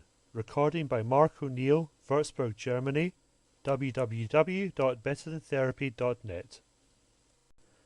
The next day the Emperor stopped at Wischau, and Villiers, his physician, was repeatedly summoned to see him. At headquarters and among the troops nearby, the news spread that the Emperor was unwell. He ate nothing and had slept badly that night, those around him reported. The cause of this indisposition was the strong impression made on his sensitive mind by the sight of the killed and wounded. At daybreak on the 17th, a French officer who had come with a flag of truce, demanding an audience with the Russian Emperor, was brought into Wischau from our outposts. This officer was Savary. The Emperor had only just fallen asleep, and so Savary had to wait. At midday he was admitted to the Emperor, and an hour later he rode off with Prince Dolgorov to the advanced post of the French army. It was rumoured that Savary had been sent to propose to Alexander a meeting with Napoleon. To the joy and pride of the whole army, a personal interview was refused, and instead of the sovereign, Prince Dolgorov, the victor at Wischau, was sent with Savary to negotiate with Napoleon if, contrary to expectations, these negotiations were actuated by a real desire for peace. Toward evening, Dolgorov came back, went straight to the Tsar, and remained alone with him for a long time. On the 18th and 19th of November, the army advanced 2 days' march, and the enemy's outposts, after a brief interchange of shots, retreated. In the highest army circles from midday on the 19th, a great, excitedly bustling activity began, which lasted till the morning of the 20th, when the memorable Battle of Austerlitz was fought. Till midday on the 19th, the activity, the eager talk, running to and fro, and dispatching of adjutants, was confined to the Emperor's headquarters. But on the afternoon of that day, this activity reached Kutuzov's headquarters, and the staffs of the commanders of columns. By evening the adjutants had spread it to all ends and parts of the army, and in the night from the 19th to the 20th, the whole 80,000 Allied troops rose from their bivouacs to the hum of voices, and the army swayed and started in one enormous mass 6 miles long. The concentrated activity which had begun at the Emperor's headquarters in the morning, and had started the whole movement that followed, was like the first movement of the main wheel of a large tower clock. One wheel slowly moved, another was set in motion, and a third, and wheels began to revolve faster and faster, levers and cogwheels to work, chimes to play, figures to pop out, and the hands to advance with regular motion as a result of all that activity. Just as in the mechanism of a clock, so in the mechanism of the military machine, an impulse once given leads to the final result, and just as indifferently quiescent till the moment when motion is transmitted to them are the parts of the mechanism which the impulse has not yet reached. Wheels creak on their axles as the cogs engage one another, and the revolving pulleys whir with the rapidity of their movement, but a neighbouring wheel is as quiet and motionless as though it were prepared to remain so for 100 years.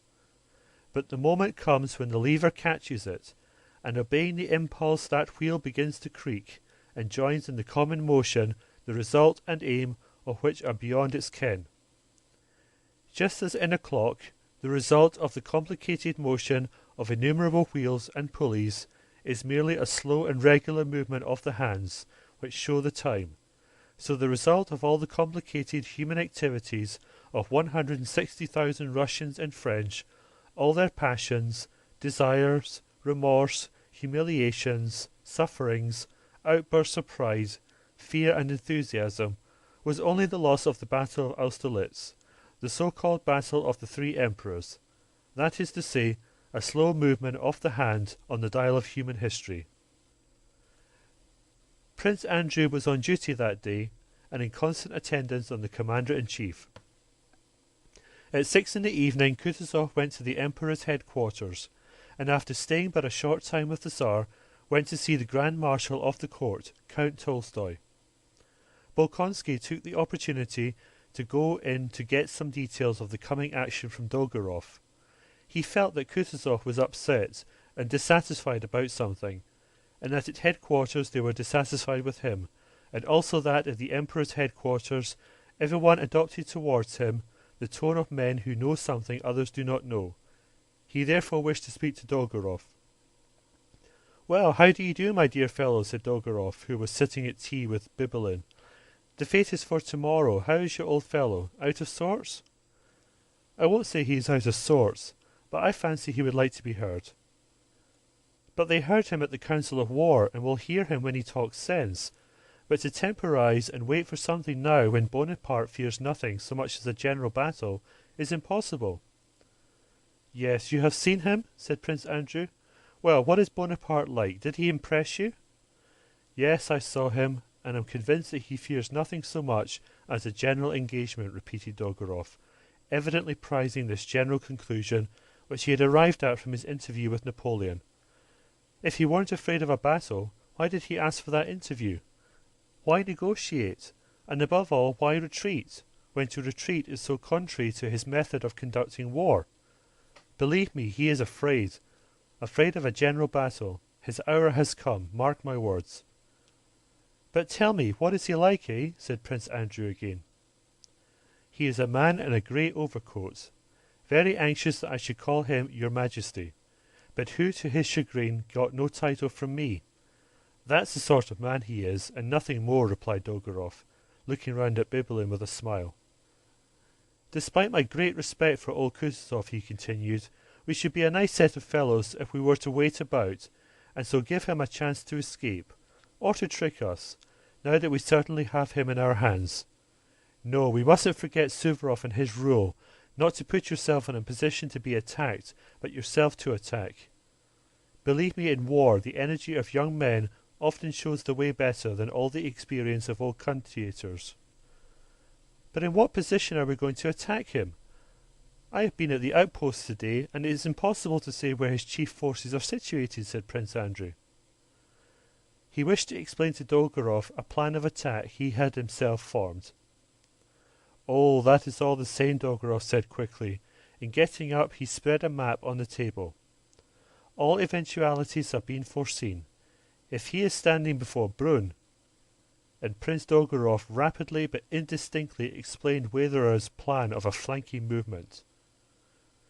Prince Andrew began to reply and to state his own plan, which might have been as good as Weyerer's, but for the disadvantage that Weyerer's had already been approved. As soon as Prince Andrew began to demonstrate the defects of the latter and the merits of his own plan, Prince Dolgorov ceased to listen to him, and gazed absent-mindedly not at the map, but at Prince Andrew's face.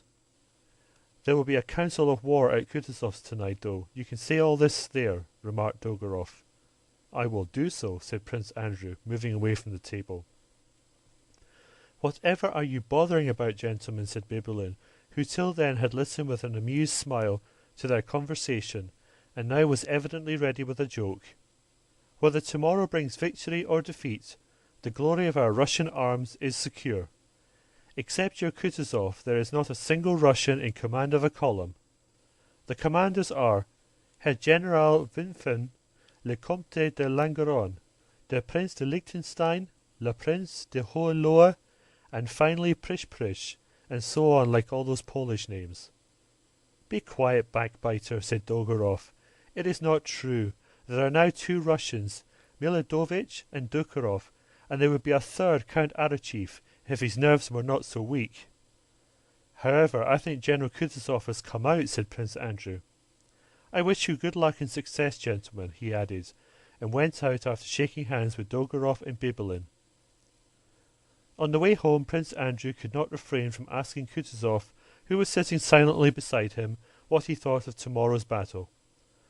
Kutuzov looked sternly at his adjutant, and after a pause replied, "I think the battle will be lost, and so I told Count Tolstoy and asked him to tell the Emperor." What do you think he replied? "But my dear General, I am engaged with rice and cutlets. Look after military matters yourself."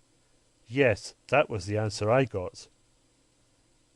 End of chapter 11. Recording by Mark O'Neill, Würzburg, Germany. www.betterthan.therapy.net. Shortly after 9 o'clock that evening, Weyrother drove with his plans to Kutuzov's quarters, where the council of war was to be held. All the commanders of columns were summoned to the commander-in-chiefs, and with the exception of Prince Bagration, who declined to come, were all there at the appointed time. Weyrother, who was in full control of the proposed battle, by his eagerness and briskness, presented a marked contrast to the dissatisfied and drowsy Kutuzov, who reluctantly played the part of chairman and president of the council of war. Weyrother evidently felt himself to be at the head of a movement that had already become unrestrainable. He was like a horse running downhill, harnessed to a heavy cart. Whether he was pulling it or being pushed by it, he did not know, but rushed along at headlong speed with no time to consider what this movement might lead to. Weyrother had been twice that evening to the enemy's picket line to reconnoitre personally, and twice to the Emperors, Russian and Austrian, to report and explain, and to his headquarters, where he had dictated the dispositions in German, and now, much exhausted, he arrived at Kutuzov's. He was evidently so busy that he even forgot to be polite to the Commander-in-Chief. He interrupted him, talked rapidly and indistinctly, without looking at the man he was addressing, and did not reply to questions put to him. He was bespattered with mud, and had a pitiful, weary, and distracted air, though at the same time he was haughty and self-confident. Kutuzov was occupying a nobleman's castle of modest dimensions, near Austerlitz. In the large drawing-room which had become the Commander-in-Chief's office were gathered Kutuzov himself, Weyrother, and the members of the Council of War. They were drinking tea, and only awaited Prince Bagration to begin the council. At last Bagration's orderly came in with the news that the prince could not attend. Prince Andrew came in to inform the Commander-in-Chief of this, and availing himself of permission previously given him by Kutuzov to be present at the council, he remained in the room. "Since Prince Bagration is not coming, we may begin," said Weyrother, hurriedly rising from his seat and going up to the table, on which an enormous map of the environs of Brünn were spread out. Kutuzov, with his uniform unbuttoned, so that his fat neck bulged over his collar as if escaping, was sitting almost asleep in a low chair, with his podgy old hands resting symmetrically on its arms. At the sound of Weyrother's voice, he opened his one eye with an effort. "Yes, yes, if you please, it's already late," said he, and nodding his head, he let it droop, and again closed his eye. If at first the members of the council thought that Kutuzov was pretending to sleep, the sounds his nose emitted during the reading that followed proved that the Commander-in-Chief at that moment was absorbed by a far more serious matter than a desire to show his contempt for the dispositions or anything else. He was engaged in satisfying the irresistible human need for sleep. He really was asleep. Weyrother, with the gesture of a man too busy to lose a moment, glanced at Kutuzov, and having convinced himself that he was asleep, took up a paper, and in a loud monotonous voice began to read out the dispositions for the impending battle, under a heading which he also read out. Dispositions for an attack on the enemy position behind Kobelnitz and Sokolnitz, November 30th, 1805. The dispositions were very complicated and difficult. They began as follows. As the enemy's left wing rests on wooded hills, and his right extends along Kobelnitz and Sokolnitz, behind the ponds that are there, while we, on the other hand, with our left wing by far, outflank his right. It is advantageous to attack the enemy's latter wing, especially if we occupy the villages of Sokolnitz and Kobelnitz, whereby we can both fall on his flank and pursue him over the plain, between Schlapanitz and the Thurasa forest, avoiding the defiles of Schlapanitz and Belovitz, which cover the enemy's front. For this object it is necessary that the first column marches, the second column marches, the third column marches, and so on, read Weyrother. The generals seemed to listen reluctantly to the difficult dispositions. The tall, fair-haired General Buxhowden stood, leaning his back against the wall, his eyes fixed on a burning candle, and seemed not to listen to, or even to wish to be thought to listen. Exactly opposite Weyrother, with his glistening wide-open eyes fixed upon him, and his moustache twisted upwards, sat the ruddy Milovodovich, in a military pose, his elbows turned outwards, his hands on his knees, and his shoulders raised. He remained stubbornly silent, gazing at Weyrother's face, and only turning away his eyes when the Austrian Chief of Staff finished reading. Then Milovodovich looked round significantly at the other generals. But one could not tell from that significant look whether he agreed or disagreed, and was satisfied or not with the arrangements. Next to Weyrother sat Count Langeron, who, with a subtle smile that never left his typically southern French face during the whole time of the reading, gazed at his delicate fingers, which rapidly twirled by its corners a gold snuff-box, on which was a portrait. In the middle of one of the longest sentences, he stopped the rotary motion of the snuff-box, raised his head, and with amicable politeness, lurking in the corners of his thin lips, interrupted Weyrother, wishing to say something.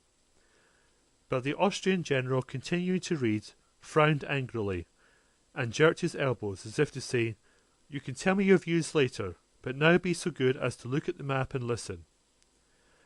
Langeron lifted his eyes with an expression of perplexity, turned around to Miladovich as if seeking an explanation, but meeting the latter's impressive but meaningless gaze, drooped his eyes sadly, and again took to twirling his snuff-box. "A geography lesson," he muttered, as if to himself, but loud enough to be heard. Przybyszewski, with respectful but dignified politeness, held his hand to his ear towards Weyrother, with the air of a man absorbed in attention. Duterhoff, a little man, sat opposite Weyrother, with an assiduous and modest mien, and stooping over the outspread map, conscientiously studied the dispositions and the unfamiliar locality. He asked Weyrother several times to repeat words he had not clearly heard, and the difficult names of villages. Weyrother complied, and Duterhoff noted them down. When the reading, which lasted more than an hour, was over, Langeron again brought his snuff-box to rest, and without looking at Weyrother or at anyone in particular, began to say how difficult it was to carry out such a plan in which the enemy's position was assumed to be known, whereas it was perhaps not known, since the enemy was in movement. Langeron's objections were valid, but it was obvious that their chief aim was to show General Weyrother, who had read his dispositions with as much self-confidence as if he was addressing school children, that he had to do, not with fools, but with men who could teach him something in military matters. When the monotonous sound of Weyrother's voice ceased, Kutuzov opened his eye as a miller wakes up when the soporific drone of the mill wheel is interrupted. He listened to what Langeron said, as if remarking, "So you are still at that silly business," quickly closed his eye again, and let his head sink still lower. Langeron, trying as virulently as possible to sting Weyrother's vanity as author of the military plan, argued that Bonapartes might easily attack instead of being attacked, and so render the whole of this plan perfectly worthless. Weyrother met all objections with a firm and contemptuous smile, evidently prepared beforehand to meet all objections, be they what they might. "If he could attack us, he would have done so today," said he. "So you think he is powerless?" said Langeron. "He has 40,000 men at most," replied Weyrother, with the smile of a doctor to whom an old wife wishes to explain the treatment of a case. "In that case he is inviting his doom by awaiting our attack," said Langeron, with a subtly ironical smile, again glancing round for support to Miladovich, who was near him. But Miladovich was at that moment evidently thinking of anything rather than of what the generals were disputing about. "Ma foi," said he, "tomorrow we shall see all that on the battlefield." Weyrother again gave that smile which seemed to say that to him it was strange and ridiculous to meet objections from Russian generals, and to have to prove to them what he had not merely convinced himself of, but had also convinced the sovereign emperors of. "The enemy has quenched his fires, and a continual noise is heard from his camp," said he. "What does that mean? Either he is retreating, which is the only thing we need fear, or he is changing his position." He smiled ironically. "But even if he also took up a position in the Thurasa, he merely saves us a great deal of trouble, and all our arrangements to the minutest detail remain the same." "How is that?" began Prince Andrew, who had for long been waiting an opportunity to express his doubts. Kutuzov here woke up, coughed heavily, and looked round at the generals. "Gentlemen, the dispositions for tomorrow, or rather for today, for it is past midnight, cannot now be altered," said he. "You have heard them, and we shall all do our duty. But before a battle there is nothing more important," he paused, "than to have a good sleep." He moved as if to rise. The generals bowed and retired. It was past midnight. Prince Andrew went out. The council of war, at which Prince Andrew had not been able to express his opinion as he had hoped to, left on him a vague and uneasy impression. Whether Dolgorov and Weyrother, or Kutuzov, Langeron, and the others who did not approve of the plan of attack were right, he did not know. But was it really not possible for Kutuzov to state his views plainly to the Emperor? Is it possible that on account of court and personal considerations, tens of thousands of lives, and my life, he thought, must be risked? Yes, it is very likely that I shall be killed tomorrow, he thought. And suddenly at this thought of death, a whole series of most distant, most intimate memories rose in his imagination. He remembered his last parting from his father and his wife. He remembered the days when he first loved her. He thought of her pregnancy and felt sorry for her, and for himself. And in a nervously emotional and softened mood, he went out of the hut, in which he was billeted with Nowitzki, and began to walk up and down before it. The night was foggy, and through the fog the moonlight gleamed mysteriously. Yes, tomorrow, he thought. Tomorrow everything may be over for me. All these memories will be no more. None of them will have any meaning for me. Tomorrow, perhaps, even certainly, I have a presentiment that for the first time I shall have to show all I can do. And his fancy pictured the battle, its loss, the concentration of fighting at one point, and the hesitation of all the commanders. And then that happy moment, that Toulon for which he had long waited, presents itself to him at last. He firmly and clearly expresses his opinion to Kutuzov, to Weyrother, and to the emperors. All are struck by the justness of his views, but no one undertakes to carry them out. So he takes a regiment. A division stipulates that no one is to interfere with his arrangements, leads his division to the decisive point, and gains the victory alone. But death and suffering, suggested another voice. Prince Andrew, however, did not answer that voice, and went on dreaming of his triumphs. The dispositions for the next battle are planned by him alone.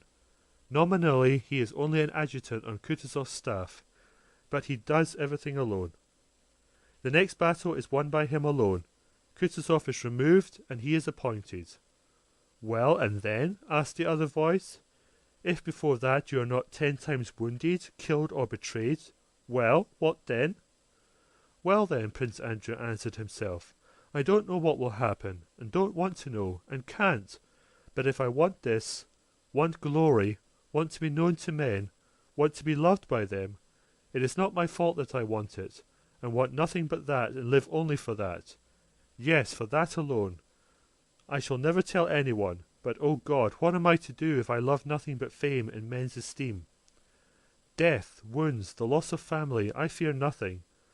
And precious and dear as many persons are to me, father, sister, wife, those dearest to me, yet dreadful and unnatural as it seems, I would give them all at once for a moment of glory, of triumph over men, of men here, he thought, as he listened to voices in Kutuzov's courtyard. The voices were those of the orderlies who were packing up. One voice, probably a coachman's, was teasing Kutuzov's old cook, whom Prince Andrew knew, and who was called Tit. He was saying, Tit, I say, Tit. Well, returned the old man. Go, Tit, thresh a bit, said the wag. Oh, go to the devil, called out a voice, drowned by the laughter of the orderlies and servants. All the same, I love and value nothing, but triumph over them all.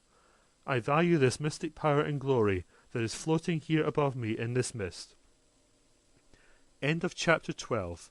Recording by Mark O'Neill, Würzburg, Germany, www.betterthantherapy.net.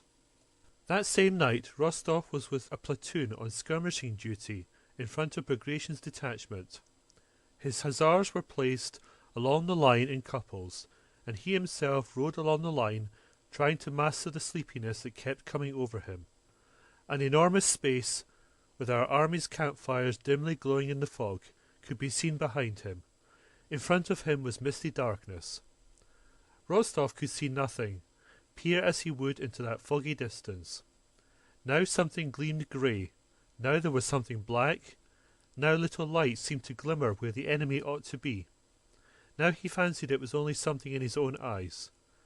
His eyes kept closing, and in his fancy appeared now the Emperor, now Denísov, and now Moscow memories, and he again hurriedly opened his eyes and saw close before him the head and ears of the horse he was riding, and sometimes when he came within 6 paces of them, the black figure of hussars, but in the distance was still the same misty darkness. Why not? It might easily happen, thought Rostov, that the Emperor will meet me and give me an order as he would to any other officer. He'll say, "Go and find out what's there." There are many stories of his getting to know an officer in just such a chance way, and attaching him to himself. What if he gave me a place near him? Oh, how I would guard him, how I would tell him the truth, how I would unmask his deceivers. And in order to realize vividly his loved devotion to the sovereign, Rostov pictured to himself an enemy or a deceitful German whom he would not only kill with pleasure, but whom he would slap in the face before the Emperor. Suddenly a distant shout aroused him. He started and opened his eyes. Where am I? Oh yes, in the skirmishing line. Pass and watchword. Shaft, Olmutz. What a nuisance that squadron will be in reserve tomorrow, he thought. I'll ask leave to go to the front. This may be my only chance of seeing the Emperor. It won't be long now before I'm off duty. I'll take another turn, and when I get back I'll go to the general and ask him. He readjusted himself in the saddle and touched up his horse to ride once more round his hussars. It seemed to him that it was getting lighter. To the left he saw a sloping descent lit up, and facing it a black knoll that seemed as steep as a wall. On this knoll there was a white patch that Rostov could not at all make out. Was it a glade in the wood, lit up by the moon, or some unmelted snow, or some white houses? He even thought something moved on that white spot. I expect it's snow, that spot. A spot, Untasha, he thought. There now, it's not a Tasha, Natasha. Sister, black eyes. Natasha. Won't she be surprised when I tell her how I've seen the Emperor? Natasha, take my sabre, Tasha. Keep to the right, your honour. There are bushes here, came the voice of a hussar, past where Rostov was riding in the act of falling asleep. Rostov lifted his head, that had sunk almost to his horse's mane, and pulled up beside the hussar. He was succumbing to irresistible, youthful, childish drowsiness. But what was I thinking? I mustn't forget. How shall I speak to the Emperor? No, that's not it. That's tomorrow. Oh yes, Natasha. Sabre Tasha. Sabre them. Whom? The hussars. Ah, the hussars with moustaches. Along the Verskaya street rode the hussar with moustaches. I thought about him too, just opposite Guryev's house. Old Guryev. Oh, but Denísov's a fine fellow. But that's all nonsense. The chief thing is that the Emperor is here. Now he looked at me and wished to say something but dared not. No, it was I who dared not. But that's nonsense. The chief thing is not to forget the important thing I was thinking of. Yes, Natasha. Sabre Tasha. Oh yes, yes. That's right. And his head once more sank to his horse's neck. All at once it seemed to him that he was being fired at. What? What? What? Cut them down. What? Said Rostov, waking up. At the moment he opened his eyes, he heard in front of him, where the enemy was, the long-drawn shouts of thousands of voices. His horse and the horse of the hussar near him pricked their ears at these shouts. Over there where the shouting came from, a fire flared up and went out again. Then another, and all along the French line on the hill, fires flared up, and the shouting grew louder and louder. Rostov could hear the sound of French words, but could not distinguish them. The din of many voices was too great. All he could hear was, "Ah ha ha!" and "Rrrr!" "What's that? What do you make of it?" said Rostov to the hussar beside him. "That must be the enemy's camp." The hussar did not reply. "Why, don't you hear it?" Rostov asked again, after waiting for a reply. "Who can tell, your honour?" replied the Hussar reluctantly. "From the direction, it must be the enemy," repeated Rostov. "It may be he, or it may be nothing," muttered the Hussar. "It's dark. Steady!" he cried to his fidgeting horse. Rostov's horse was also getting restive. It pawed the frozen ground, pricking its ears at the noise and looking at the lights. The shouting grew still louder and merged into a general roar that only an army of several thousand men could produce.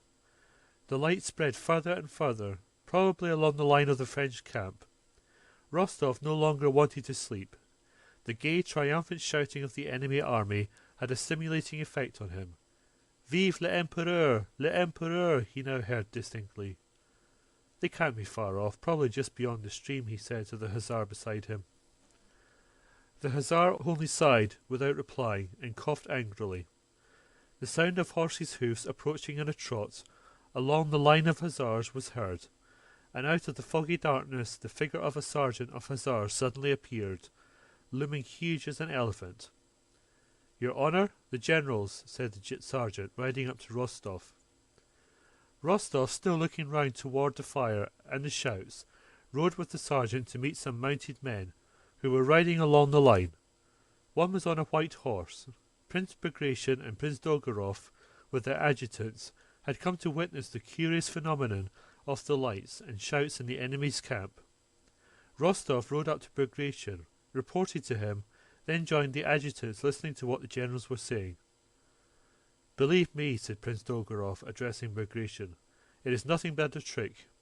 He has retreated and ordered the rear guard to kindle fires and make a noise to deceive us." "Hardly," said Bagration. "I saw them this evening on that knoll. If they had retreated, they would have withdrawn from that too." "Officer," said Bagration to Rostov, "are the enemy's skirmishes still there?" "They were there this evening, but now I don't know, your Excellency. Shall I go with some of my Hussars to see?" replied Rostov. Bagration stopped, and before replying tried to see Rostov's face in the mist. "Well, go and see," he said after a pause. "Yes, sir." Rostov spurred his horse, called to Sergeant Fedchenko and 2 other Hussars, told them to follow him, and trotted downhill in the direction from which the shouting came. He felt both frightened and pleased to be riding alone with 3 Hussars into that mysterious and dangerous misty distance where no one had been before him. Bagration called to him from the hill not to go beyond the stream, but Rostov pretended not to hear him, and did not stop, but rode on, continually mistaking bushes for trees, and gullies for men, and continually discovering his mistakes. Having descended the hill at a trot, he no longer saw either our own or the enemy's fires, but heard the shouting of the French more loudly and distinctly. In the valley he saw before him something like a river, but when he reached it, he found it was a road. Having come out onto the road, he reined in his horse, hesitating whether to ride along it or cross it and ride over the black field up the hillside. To keep to the road, which gleamed white in the mist, would have been safer, because it would have been easier to see people coming along it. "Follow me," said he, crossed the road, and began riding up the hill at a gallop toward the point where the French pickets had been standing that evening. "Your honour, there he is!" cried one of the Hussars behind him, and before Rostov had time to make out what the black thing was that had suddenly appeared in the fog, there was a flash, followed by a report, and a bullet whizzing high up in the mist, with a plaintive sound passed out of hearing. Another musket missed fire, but flashed in the pan. Rostov turned his horse and galloped back. 4 more reports followed at intervals, and the bullets passed somewhere in the fog, singing in different tones. Rostov reined in his horse, whose spirits had risen, like his own, at the firing, and went back at a foot pace. "Well, some more, some more!" a merry voice was saying in his soul. But no more shots came. Only when approaching Bagration did Rostov let his horse gallop again, and with his hand at the salute rode up to the general. Dolgorov was still insisting that the French had retreated, and had only lit fires to deceive us. "What does that prove?" he was saying as Rostov rode up. "They might retreat and leave the pickets." "It's plain they have not all gone yet, Prince," said Bagration. "Wait till tomorrow morning. We'll find out everything tomorrow." "The picket is still on the hill, your Excellency, just where it was in the evening," reported Rostov, stooping forward with his hand at the salute, and unable to repress the smile of delight induced by his ride, and especially by the sound of the bullets. Very good, said Bagration. "Thank you, officer." "Your Excellency," said Rostov, "may I ask a favour?" "What is it?" "Tomorrow our squadron is to be in reserve. May I ask to be attached to the first squadron?" "What's your name?" "Count Rostov." "Oh, very well. You may stay in attendance on me." "Count Ilya Rostov's son?" asked Dolgorov. But Rostov did not reply. "Then I may reckon on it, your Excellency." "I will give the order." "Tomorrow, very likely, I may be sent with some message to the Emperor," thought Rostov. Thank God. The fires and shouting in the enemy's army were occasioned by the fact that while Napoleon's proclamation was being read to the troops, the Emperor himself rode around his bivouac. The soldiers, on seeing him, lit wisps of straw and ran after him, shouting, "Vive l'Empereur!" Napoleon's proclamation was as follows: "Soldiers, the Russian army is advancing against you to avenge the Austrian army of Ulm. They are the same battalions you broke at Hollabrunn, and have pursued ever since to this place. The position we occupy is a strong one, and while they are marching to go round me on the right, they will expose a flank to me. Soldiers, I will myself direct your battalions. I will keep out of fire if you, with your habitual valour, carry disorder and confusion into the enemy's ranks. But should victory be in doubt, even for a moment, you will see your Emperor exposing himself to the first blows of the enemy, for there must be no doubt of victory, especially on this day when what is at stake is the honour of the French infantry, so necessary to the honour of our nation. Do not break your ranks on the plea of removing the wounded. Let every man be fully imbued with the thought that we must defeat these hirelings of England, inspired by such hatred of our nation. This victory will conclude our campaign, and we can return to winter quarters, where fresh French troops who are being raised in France will join us, and the peace I shall conclude will be worthy of my people, of you, and of myself. Napoleon. End of recording. End of chapter 13. Recording by Mark O'Neill, Würzburg, Germany. www.bettertherapy.net. At 5 in the morning it was still quite dark. The troops of the centre, the reserves, and Bagration's right flank had not yet moved. But on the left flank the columns of infantry, cavalry, and artillery, which were to be the first to descend the heights to attack the French right flank and drive it into the Bohemian mountains, according to plan, were already up and astir. The smoke of the campfires, into which they were throwing everything superfluous, made the eyes smart. It was cold and dark. The officers were hurriedly drinking tea and breakfasting. The soldiers munching biscuit and beating a tattoo with their feet to warm themselves, gathering round the fires, throwing into the flames the remains of sheds, chairs, tables, wheels, tubs, and everything that they did not want or could not carry away with them. Austrian column guides were moving in and out among the Russian troops and served as heralds of the advance. As soon as an Austrian officer showed himself near a commanding officer's quarters, the regiment began to move. The soldiers ran from the fires, thrust their pipes into their boots, their bags into the carts, got their muskets ready, and formed rank.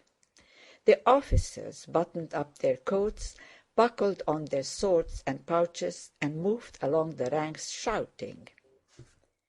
The train drivers and orderlies harnessed and packed the wagons and tied on the loads.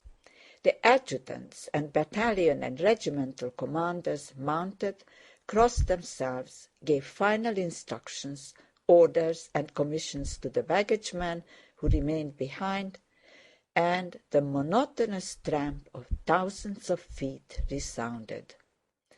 The column moved forward without knowing where, and unable, from the masses around them, the smoke and the increasing fog, to see either the place they were leaving or that to which they were going. A soldier on the march is hemmed in and borne along by his regiment as much as a sailor is by his ship.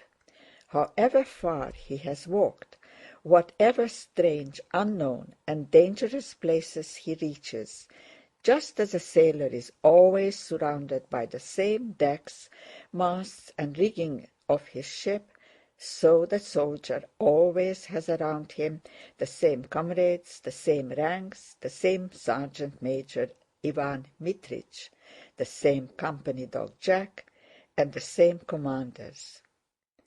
The sailor rarely cares to know the latitude in which his ship is sailing, but on the day of battle, heaven knows how and whence, a stern note of which all are conscious sounds in the moral atmosphere of an army, announcing the approach of something decisive and solemn, and awakening in the man an unusual curiosity.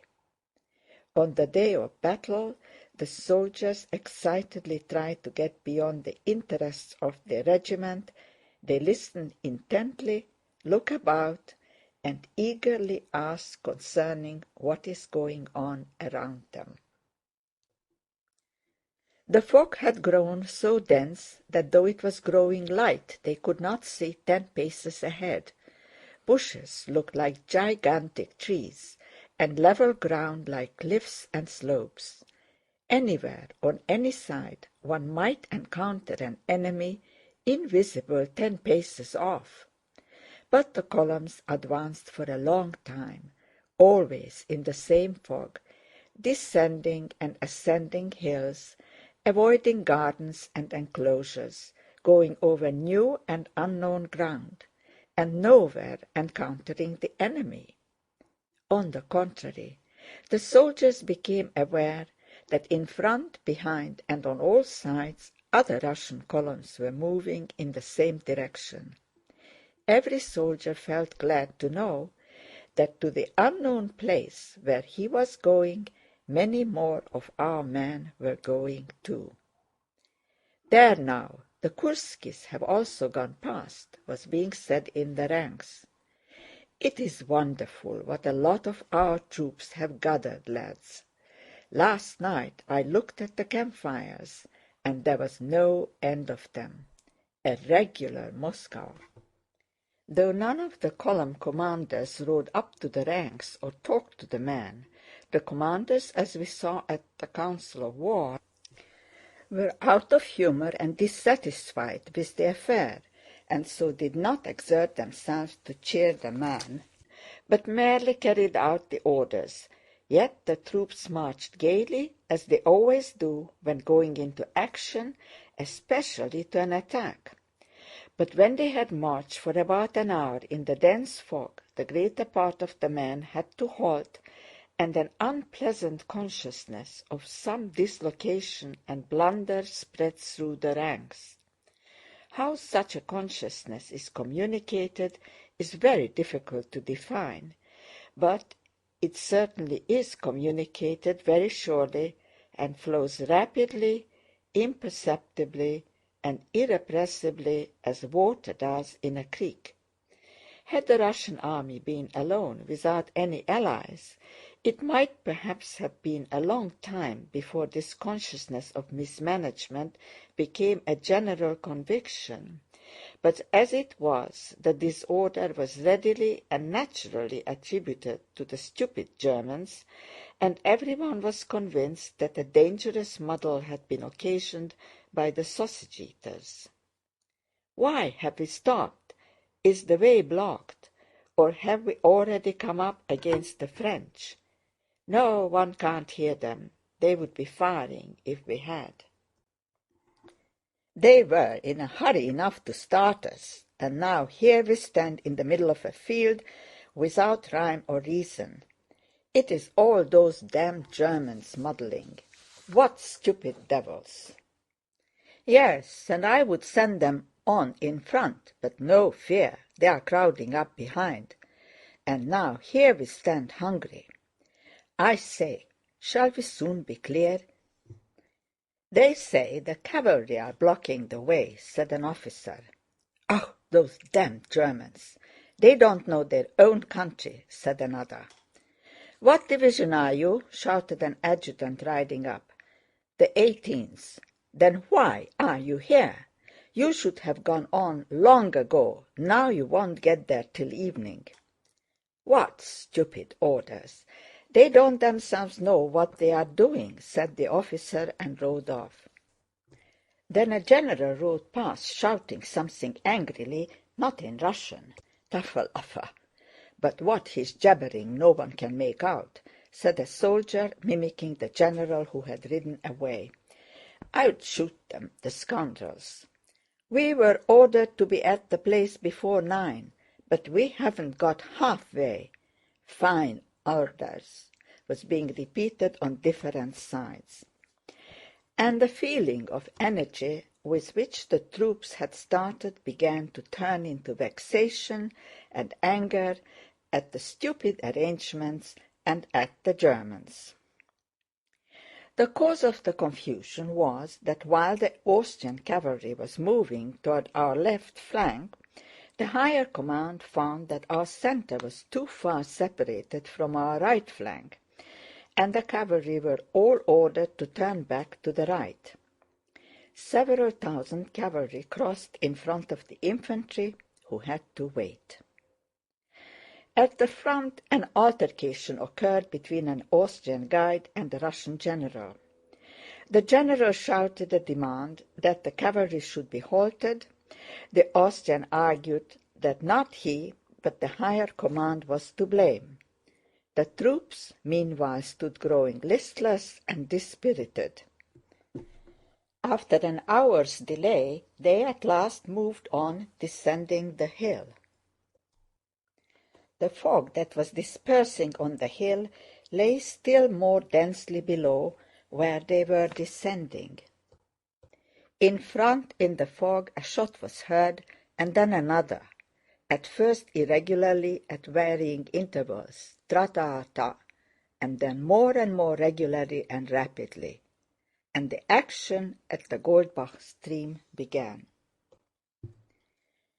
Not expecting to come on the enemy down by the stream, and having stumbled on him in the fog, hearing no encouraging word from their commanders, and with a consciousness of being too late spreading through the ranks, and above all being unable to see anything in front or around them in the thick fog, the Russians exchanged shots with the enemy, lazily and advanced, and again halted, receiving no timely orders from the officers or adjutants, who wandered about in the fog in those unknown surroundings, unable to find their own regiments.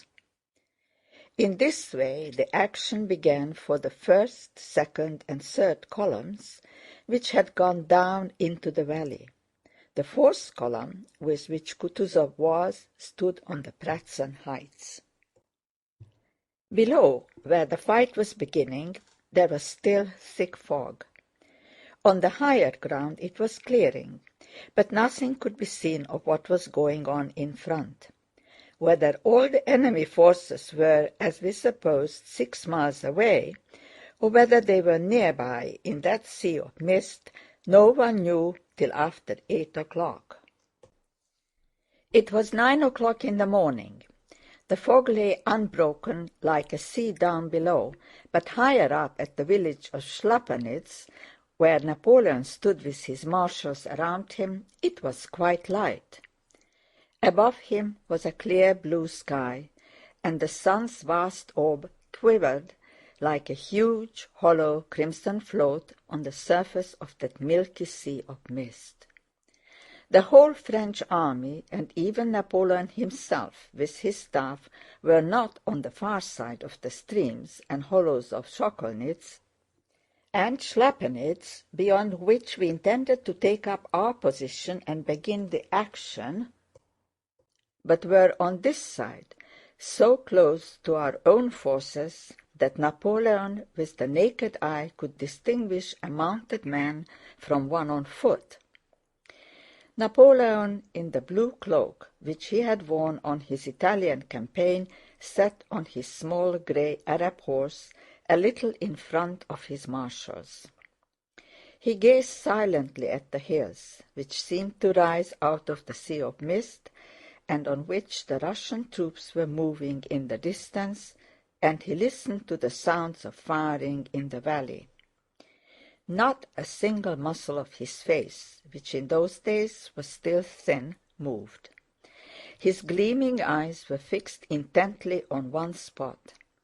His predictions were being justified. Part of the Russian force had already descended into the valley toward the ponds and lakes, and part were leaving these Pratzen heights, which he intended to attack and regarded as the key to the position.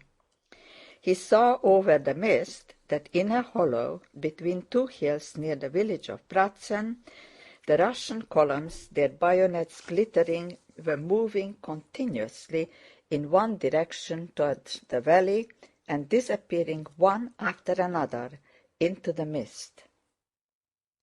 From information he had received the evening before, from the sound of wheels and footsteps heard by the outposts during the night, by the disorderly movement of the Russian columns, and from all indications he saw clearly that the Allies believed him to be far away in front of them, and that the columns moving near Pratzen constituted the center of the Russian army, and that that center was still already sufficiently weakened to be successfully attacked.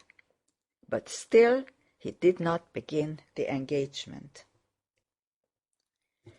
Today was a great day for him, the anniversary of his coronation. Before dawn he had slept for a few hours, and refreshed, vigorous, and in good spirits, he mounted his horse and rode out into the field in that happy mood in which everything seems possible and everything succeeds. He sat motionless, looking at the heights visible above the mist, and his cold face wore that special look of confident, self-complacent happiness that one sees on the face of a boy happily in love. The marshal stood behind him, not venturing to distract his attention. He looked now at the Pratzen heights, now at the sun floating up out of the mist. When the sun had entirely emerged from the fog, and fields and mists were aglow with dazzling light, as if he had only awaited this to begin the action, he drew the glove from his shapely white hand, made a sign with it to the marshals, and ordered the action to begin. The marshals, accompanied by adjutants, galloped off in different directions, and a few minutes later the chief forces of the French army moved rapidly toward those Pratzen heights, which were being more and more denuded by Russian troops moving down the valley to their left. End of chapter 14. Recording by Eva Harnick, Pontevedra, Florida.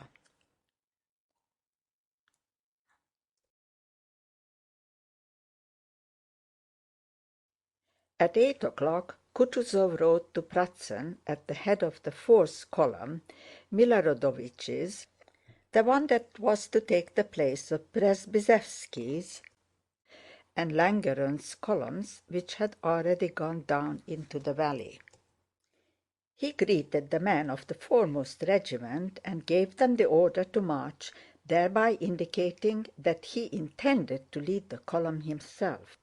When he had reached the village of Pratzen, he halted. Prince Andrew was behind, among the immense number forming the commander-in-chief's suite.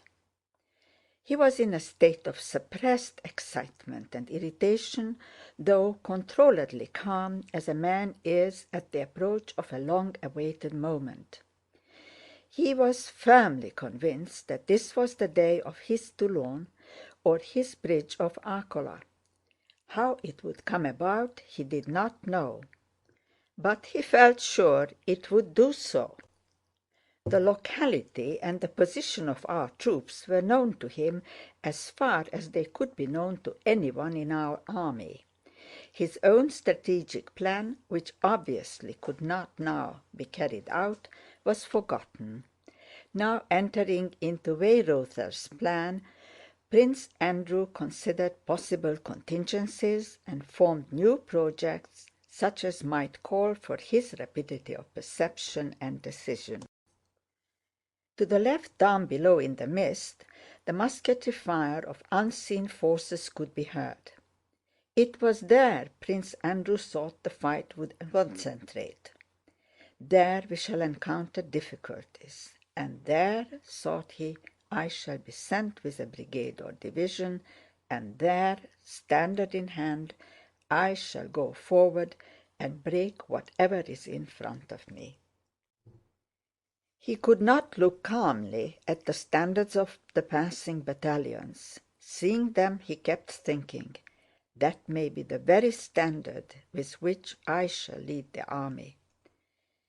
In the morning, all that was left of the night mist on the heights was a hoar-frost now turning to dew, but in the valleys it still lay like a milk-white sea. Nothing was visible in the valley to the left, into which our troops had descended and from whence came the sounds of firing. Above the heights was the dark, clear sky, and to the right the vast orb of the sun. In front, far off, on the farther shore of that sea of mist, some wooded hills were discernible, and it was there the enemy probably was, for something could be descried. On the right the Guards were entering the misty region with a sound of hoofs and wheels, and now and then a gleam of bayonets. To the left, beyond the village, similar masses of cavalry came up and disappeared in the sea of mist. In front and behind moved infantry. The commander-in-chief was standing at the end of the village, letting the troops pass by him. That morning Kutúzov seemed worn and irritable. The infantry passing before him came to a halt without any command being given, apparently obstructed by something in front.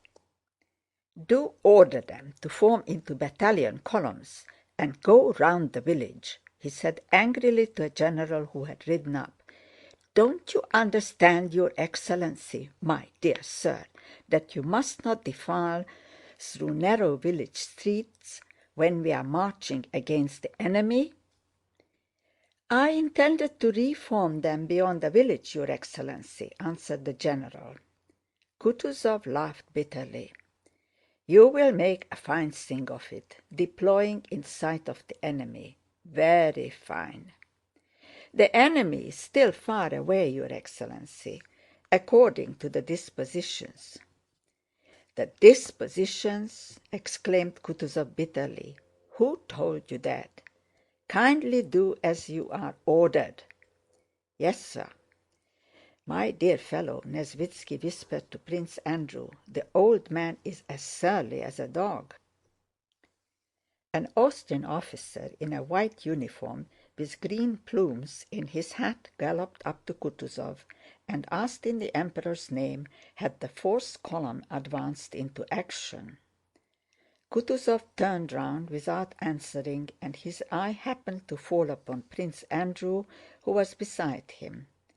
Seeing him, Kutúzov's malevolent and caustic expression softened, as if admitting that what was being done was not his adjutant's fault, and still not answering the Austrian adjutant, he addressed Bolkónski. "Go, my dear fellow, and see whether the 3rd Division has passed the village. Tell it to stop and await my orders." Hardly had Prince Andrew started than he stopped him. "And ask whether sharpshooters have been posted," he added. "What are they doing? What are they doing?" he murmured to himself, still not replying to the Austrian. Prince Andrew galloped off to execute the order. Overtaking the battalions that continued to advance, he stopped the 3rd Division and convinced himself that there really were no sharpshooters in front of our columns. The colonel at the head of the regiment was much surprised at the commander-in-chief's order to throw out skirmishers. He had felt perfectly sure that there were other troops in front of him and that the enemy must be at least 6 miles away. There was really nothing to be seen in front except a barren descent hidden by dense mist. Having given orders in the commander-in-chief's name to rectify this omission, Prince Andrew galloped back. Kutúzov, still in the same place, his stout body resting heavily in the saddle with the lassitude of age, sat yawning wearily with closed eyes. The troops were no longer moving, but stood with the butts of their muskets on the ground. All right, he said to Prince Andrew, and turned to a general who, watch in hand, was saying it was time they started as all the left-line columns had already descended. "Plenty of time, Your Excellency," muttered Kutúzov in the midst of a yawn. "Plenty of time," he repeated. Just then, at a distance behind Kutúzov, was heard the sound of regiments saluting, and this sound rapidly came nearer along the whole extended line of the advancing Russian columns. Evidently, the person they were greeting was riding quickly. When the soldiers of the regiment in front of which Kutúzov was standing began to shout, he rode a little to one side and looked round with a frown.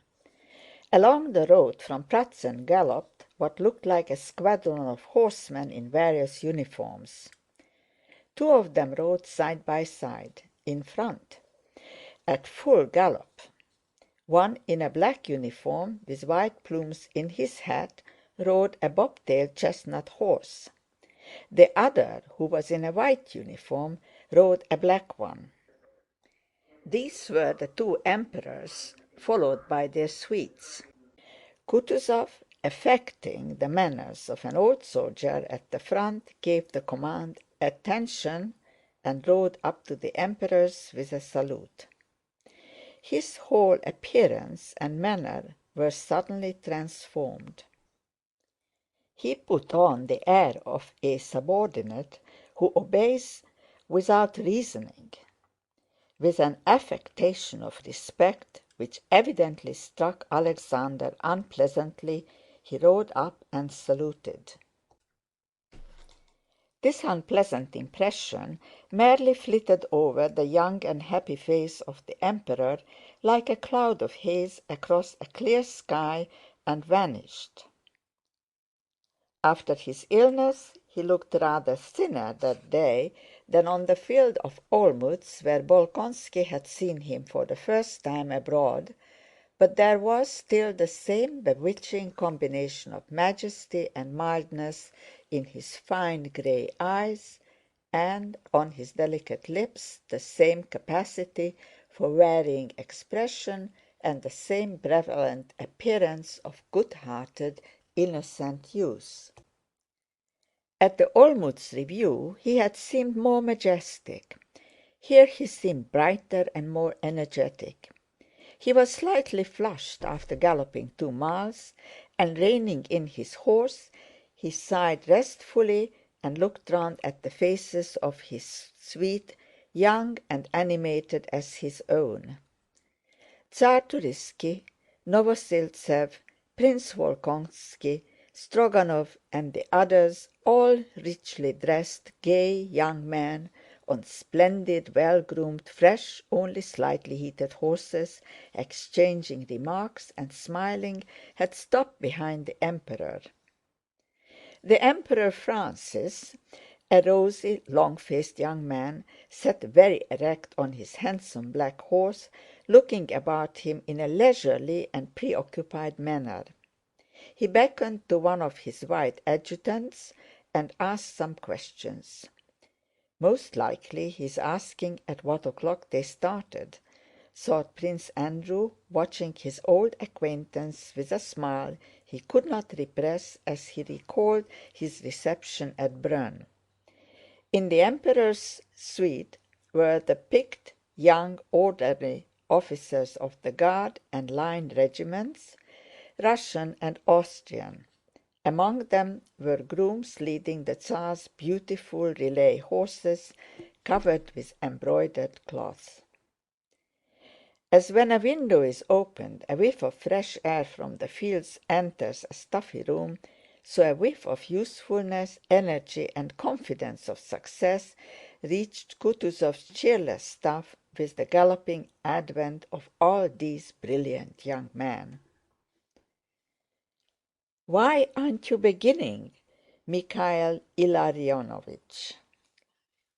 said the Emperor Alexander hurriedly to Kutúzov, glancing courteously at the same time at the Emperor Francis. "I'm waiting, Your Majesty," answered Kutúzov, bending forward respectfully. The Emperor, frowning slightly, bent his ear forward as if he had not quite heard. "Waiting, Your Majesty," repeated Kutúzov. Prince Andrew noted that Kutúzov's upper lip twitched unnaturally as he said the word waiting. "Not all the columns have formed up yet, Your Majesty." The Tsar heard, but obviously did not like the reply. He shrugged his rather round shoulders and glanced at Novosíltsev, who was near him, as if complaining of Kutúzov. "You know, Mikhail Illarionovitch, we are not on the Empress's field, where a parade does not begin till all the troops are assembled," said the Tsar, with another glance at the Emperor Francis, as if inviting him, if not to join in, at least to listen to what he was saying. But the Emperor Francis continued to look about him and did not listen. "That is just why I do not begin, Tsar," said Kutúzov in a resounding voice, apparently to preclude the possibility of not being heard, and again something in his face twitched. "That is just why I do not begin, Tsar, because we are not on parade, and not on the Empress's field," said clearly and distinctly. In the Emperor's suite all exchanged rapid looks that expressed dissatisfaction and reproach. Old though he may be, he certainly should not speak like that, their glances seemed to say.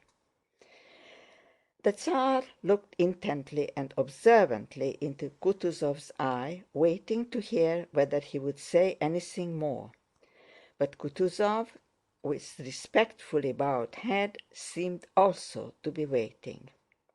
The silence lasted for about a minute. "However, if you command it, Your Majesty," said Kutúzov, lifting his head and again assuming his former tone of a dull, unreasoning but submissive general. He touched his horse and, having called Miloradovich, the commander of the column, gave him the order to advance. The troops again began to move, and 2 battalions of the Novgorod and one of the Ápsheron regiment went forward past the Emperor. As this Ápsheron battalion marched by, the red-faced Miloradovich, without his greatcoat, with his orders on his breast, and an enormous tuft of plumes in his cocked hat worn on one side with its corners front and back, galloped strenuously forward and with a dashing salute reined in his horse before the Emperor. "God be with you, General," said the Emperor. "Ma foi, sire, nous ferons ce qui sera dans notre possibilité, sire," he answered gaily, raising nevertheless ironic smiles among the gentlemen of the Tsar's suite by his poor French. Asterisk indicates the translation of the French sentence as follows. Indeed, sire, we shall do everything it is possible to do, sire. End of quotation. Milorádovich wheeled his horse sharply and stationed himself a little behind the Emperor. The Ápsheron men, excited by the Tsar's presence, passed in step before the Emperors and their suites at a bold, brisk pace. "Lads!" shouted Milorádovich in a loud, self-confident and cheery voice, obviously so elated by the sound of firing, by the prospect of battle, and by the sight of the gallant Ápsherons, his comrades in Suvórov's time, now passing so gallantly before the Emperors that he forgot the sovereign's presence. "Lads, it's not the first village you have had to take," cried he. "Glad to do our best," shouted the soldiers. The Emperor's horse started at the sudden cry. This horse, that had carried the sovereign at reviews in Russia, bore him also here on the field of Austerlitz, enduring the heedless blows of his left foot and pricking its ears at the sound of shots, just as it had done on the Empress's field, not understanding the significance of the firing, nor of the nearness of the Emperor Francis's black cob, nor of all that was being said, thought, and felt that day by its rider. The Emperor turned with a smile to one of his followers and made a remark to him, pointing to the gallant Ápsherons. End of chapter 15. Recording by Eva Harnick, Ponte Vedra, Florida.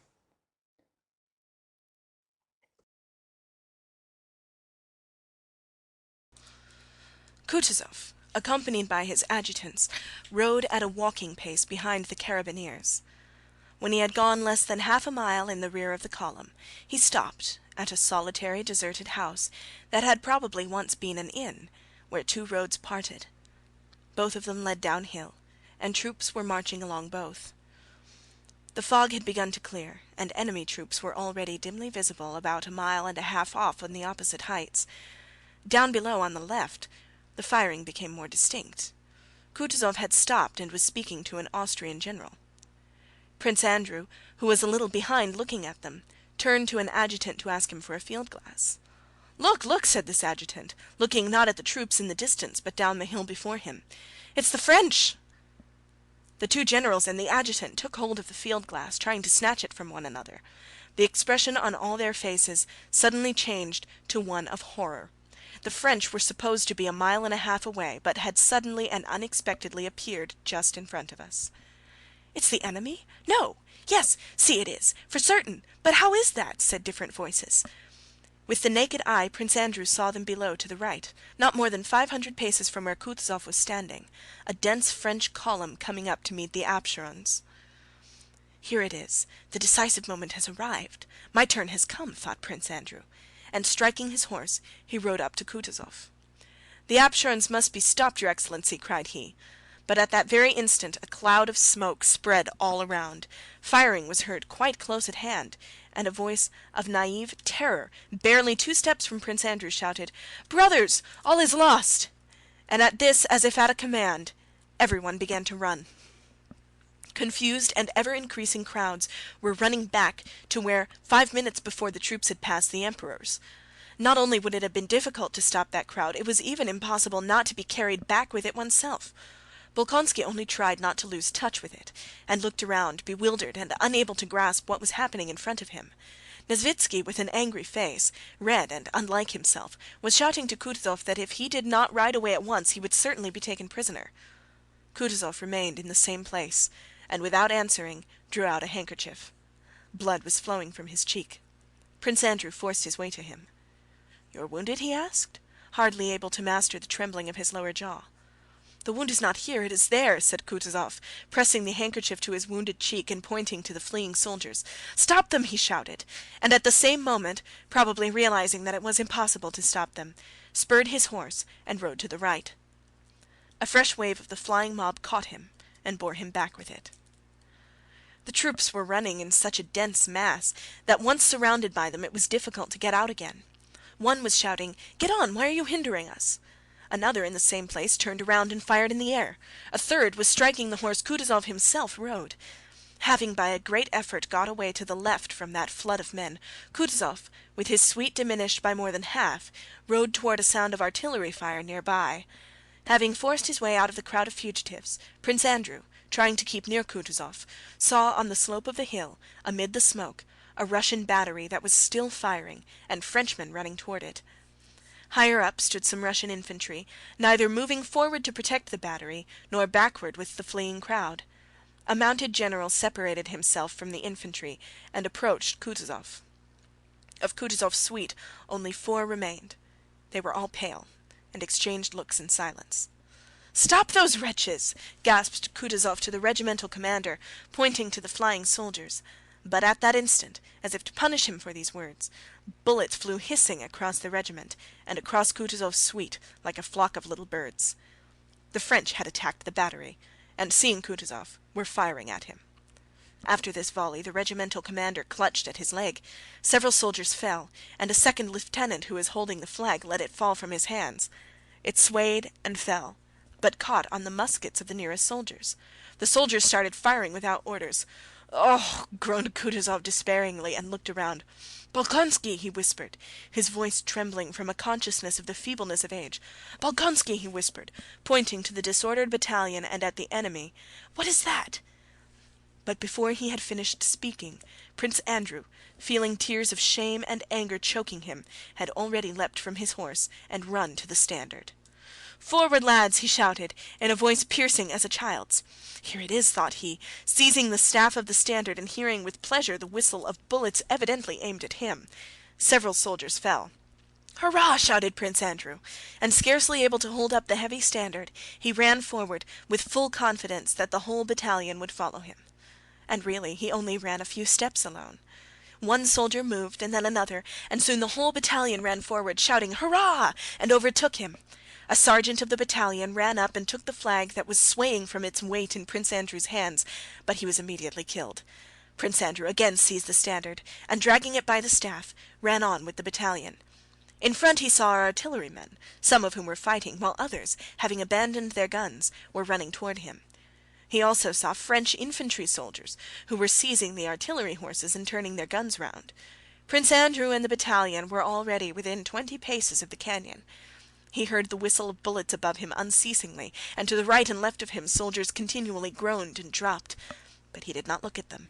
He looked only at what was going on in front of him, at the battery. He now saw clearly the figure of a red-haired gunner with his shako knocked awry, pulling one end of a mop while a French soldier tugged at the other. He could distinctly see the distraught yet angry expression on the faces of these 2 men, who evidently did not realize what they were doing. "What are they about?" thought Prince Andrew as he gazed at them. "Why doesn't the red-haired gunner run away as he is unarmed? Why doesn't the Frenchman stab him? He will not get away before the Frenchman remembers his bayonet and stabs him." And really another French soldier, trailing his musket, ran up to the struggling men, and the fate of the red-haired gunner, who had triumphantly secured the mop and still did not realize what awaited him, was about to be decided. But Prince Andrew did not see how it ended. It seemed to him as though one of the soldiers near him hit him on the head with the full swing of a bludgeon.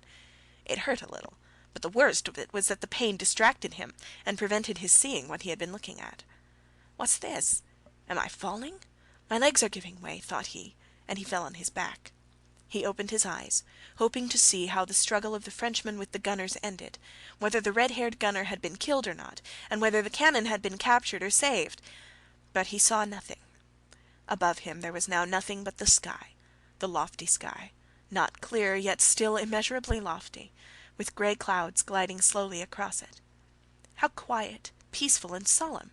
Not at all as I ran, thought Prince Andrew, not as we ran, shouting and fighting, not at all as the gunner and the Frenchman with frightened and angry faces struggled for the mop. How differently do those clouds glide across that lofty infinite sky!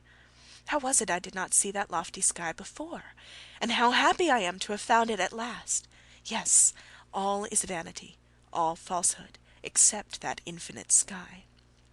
There is nothing, nothing but that, but even it does not exist. There is nothing but quiet and peace, thank God. End of chapter 16. This recording is in the public domain.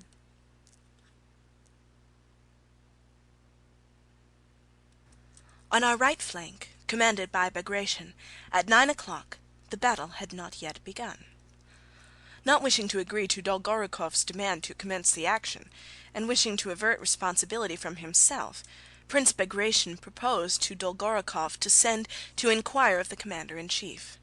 Bagratión knew that as the distance between the two flanks was more than 6 miles, even if the messenger were not killed, which he very likely would be, and found the commander-in-chief, which would be very difficult, he would not be able to get back before evening. Bagratión cast his large, expressionless, sleepy eyes round his suite, and the boyish face of Rostóv, breathless with excitement and hope, was the first to catch his eye. He sent him. "And if I should meet his Majesty before I meet the commander-in-chief, your Excellency?" said Rostóv, with his hand to his cap. "You can give the message to his Majesty," said Dolgorúkov, hurriedly interrupting Bagratión. On being relieved from picket duty, Rostóv had managed to get a few hours' sleep before morning, and felt cheerful, bold, and resolute, with elasticity of movement, faith in his good fortune, and generally in that state of mind which makes everything seem possible, pleasant, and easy. All his wishes were being fulfilled that morning. There was to be a general engagement in which he was taking part. More than that, he was orderly to the bravest general, and still more, he was going with a message to Kutúzov, perhaps even to the sovereign himself. The morning was bright, he had a good horse under him, and his heart was full of joy and happiness. On receiving the order, he gave his horse the rein and galloped along the line. At first he rode along the line of Bagratión's troops, which had not yet advanced into action, but were standing motionless. Then he came to the region occupied by Uvárov's cavalry, and here he noticed a stir and signs of preparation for battle. Having passed Uvárov's cavalry, he clearly heard the sound of cannon and musketry ahead of him. The firing grew louder and louder.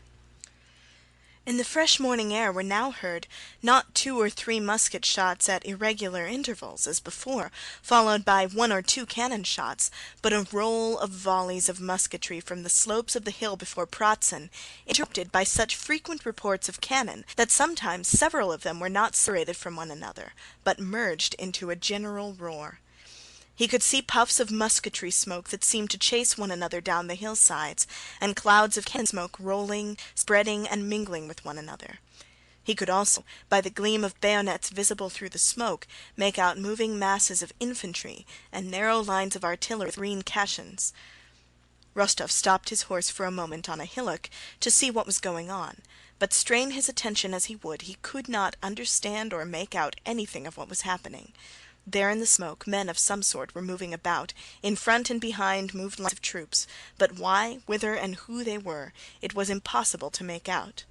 These sights and sounds had no depressing or intimidating effect on him.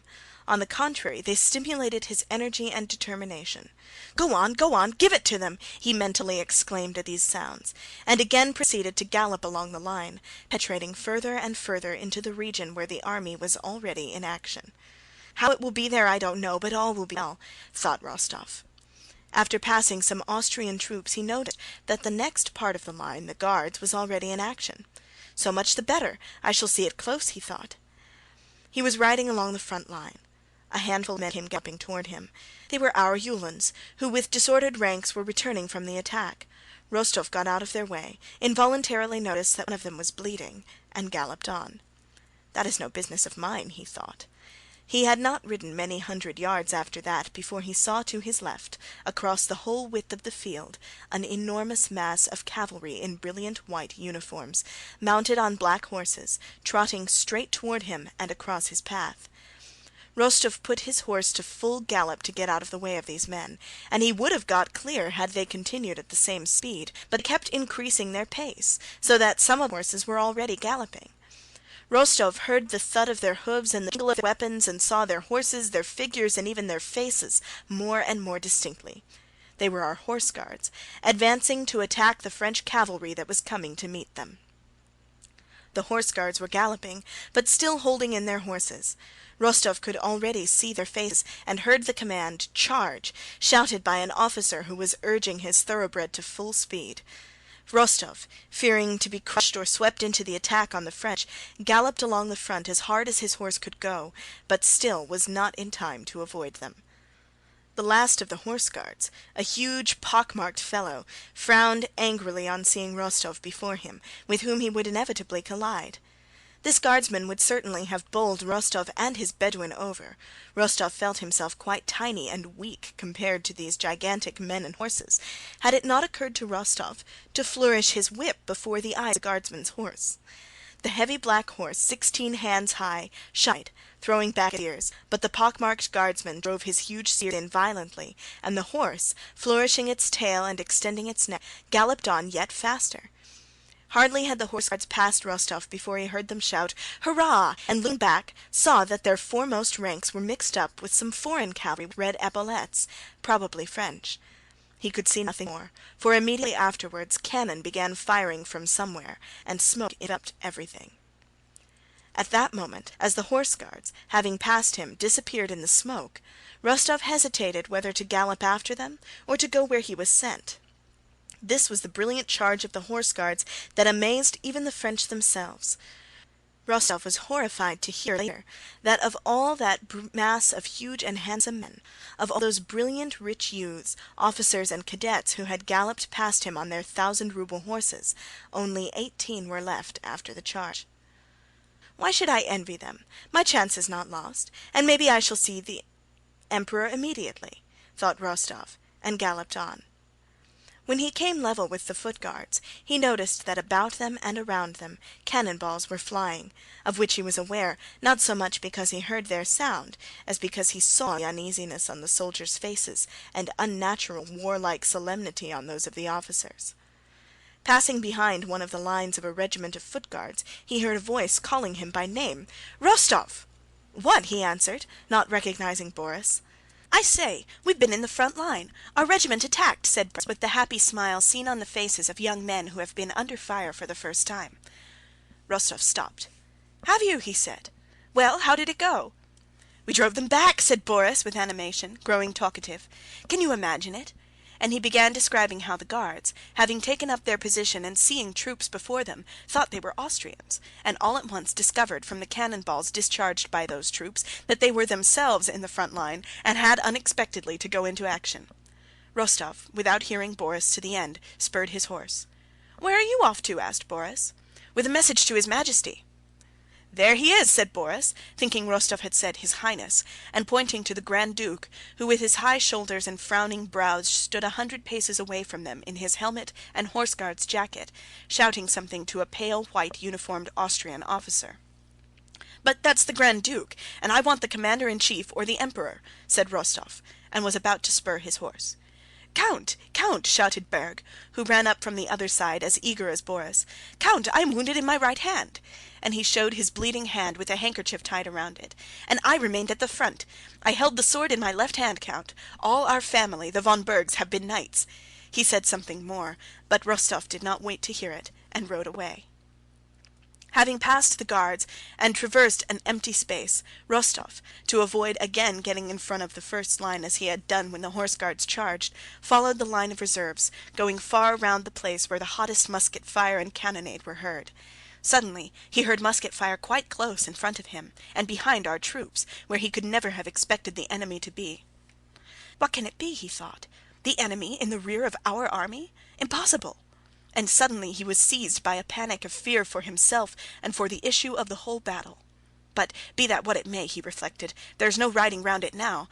I must look for the Commander-in-Chief here, and if all is lost, it is for me to perish with the rest. The foreboding of evil that had suddenly come over Rostov was more and more confirmed the further he rode into the region behind the village of Pratzen, which was full of troops of all kinds. "What does it mean? What is it? Whom are they firing at? Who is firing?" Rostov kept asking as he came up to the Russian and Austrian soldiers running in confused crowds across his path. "The devil knows! They've killed everybody! It's all up now!" he was told in Russian, German, and Czech by the crowd of fugitives who understood what was happening as little as he did. "Kill the Germans!" shouted one. "May the devil take them, the traitors!" "Zum Henker dies Russen!" muttered a German. "Hang these Russians!" Several wounded men passed along the road, and words of abuse, screams, and groans mingled in a general hubbub. Then The firing died down. Rostov learned later that Russian and Austrian soldiers had been firing at one another. "My God, what does it all mean?" thought he. "And here, where at any moment the Emperor may see them. But no, these must only be a handful of scoundrels. It will soon be over. It can't be that. It can't be. Only to get past them quicker, quicker." The idea of defeat and flight could not enter Rostov's head. Though he saw French cannon and French troops on the Pratzen heights just where he had been ordered to look for the commander-in-chief, he could not, did not wish to believe that. End of chapter 17.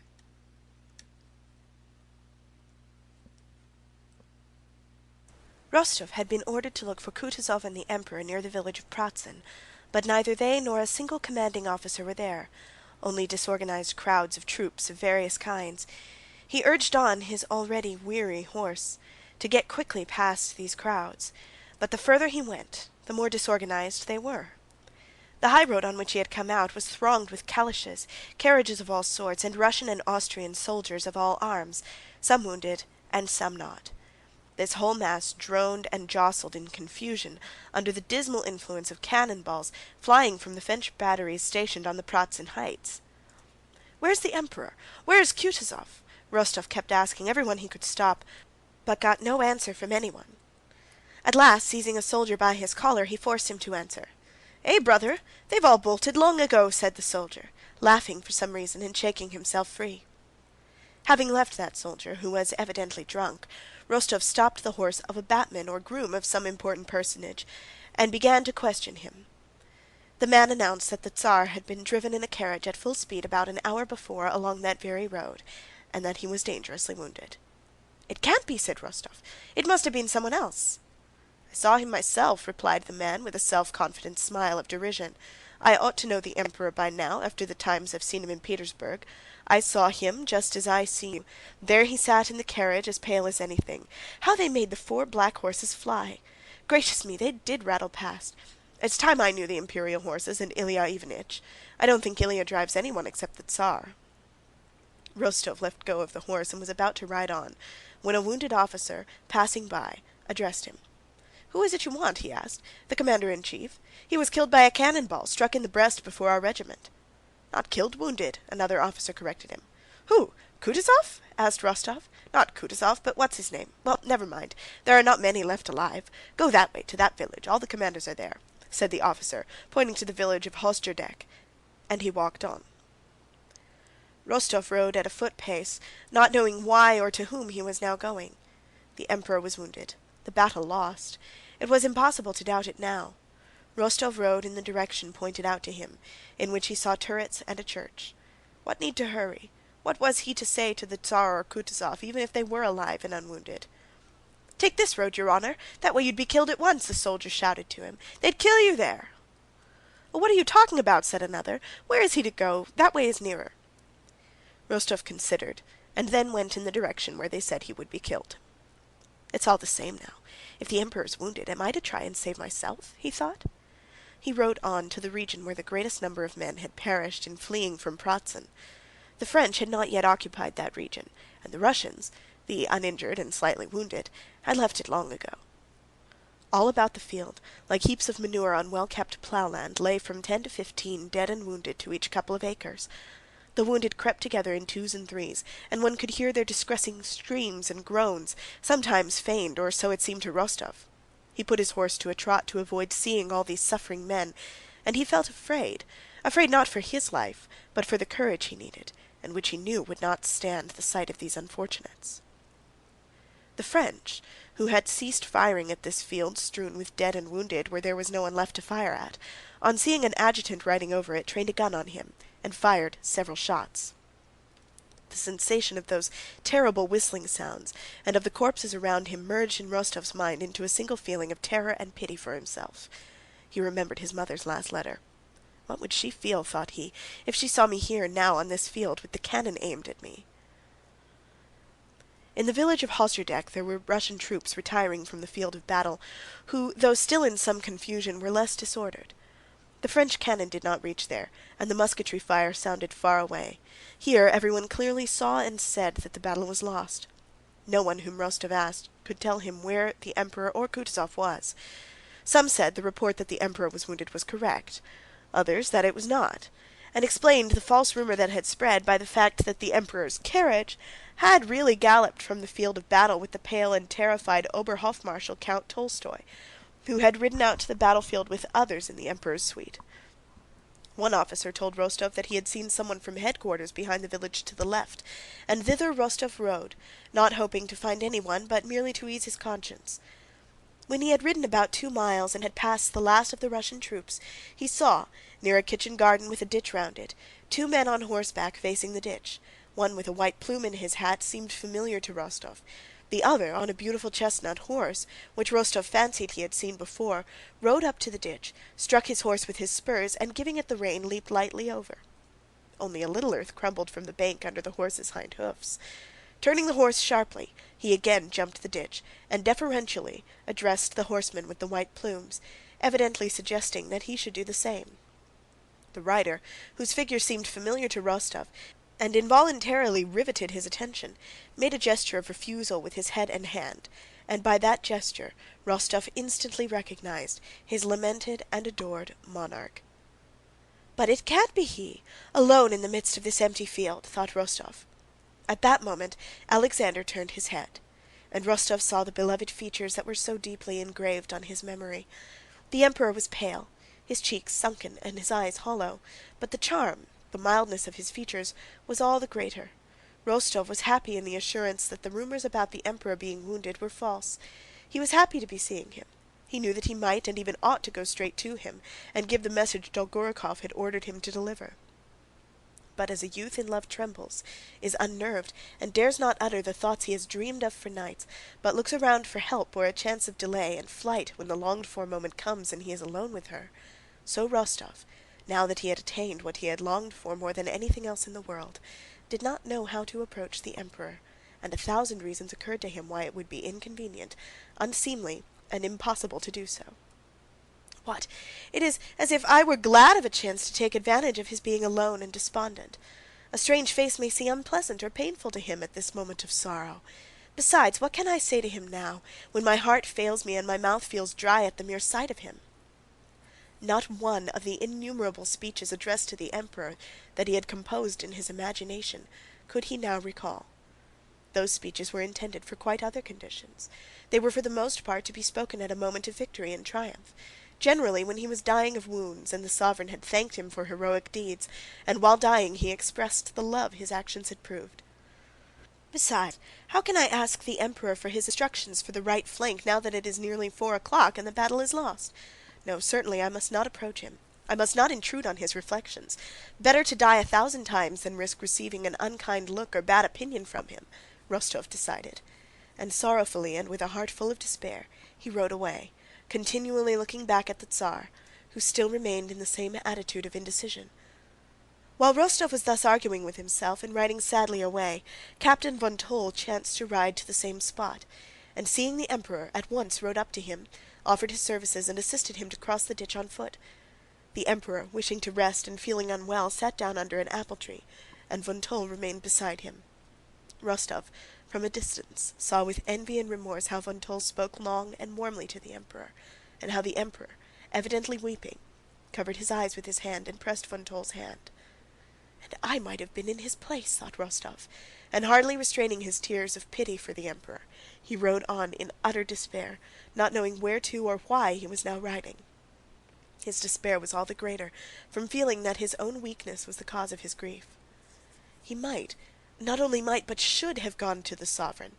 It was a unique chance to show his devotion to the Emperor, and he had not made use of it. What have I done, thought he, and he turned round and galloped back to the place where he had seen the Emperor, but there was no one beyond the ditch now.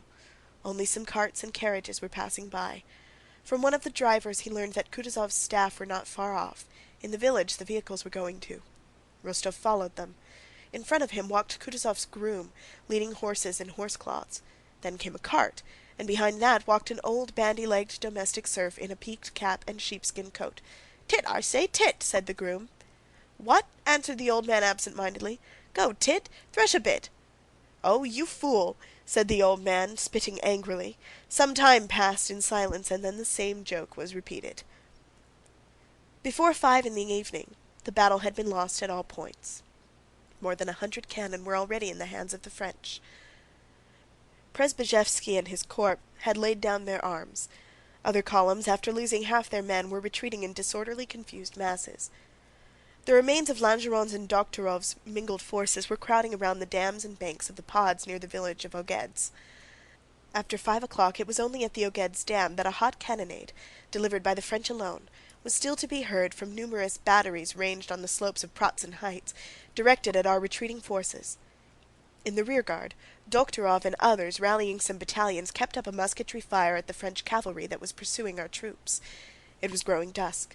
On the narrow Ogeds dam, where for so many years the old miller had been accustomed to sit, in his tasseled cap, peacefully angling, while his grandson, with shirt-sleeves rolled up, handled the floundering silvery fish in the watering can, on that dam, over which for so many years Moravians in shaggy caps and blue jackets had peacefully driven their 2-horse carts loaded with wheat, and had returned dusty, with flour whitening their carts, on that narrow dam, amid the wagons and the cannon, under the horses' hoofs and between the wagon wheels, men disfigured by fear of death now crowded together, crushing one another, dying, stepping over the dying, and killing one another, only to move on a few steps and be killed themselves in the same way.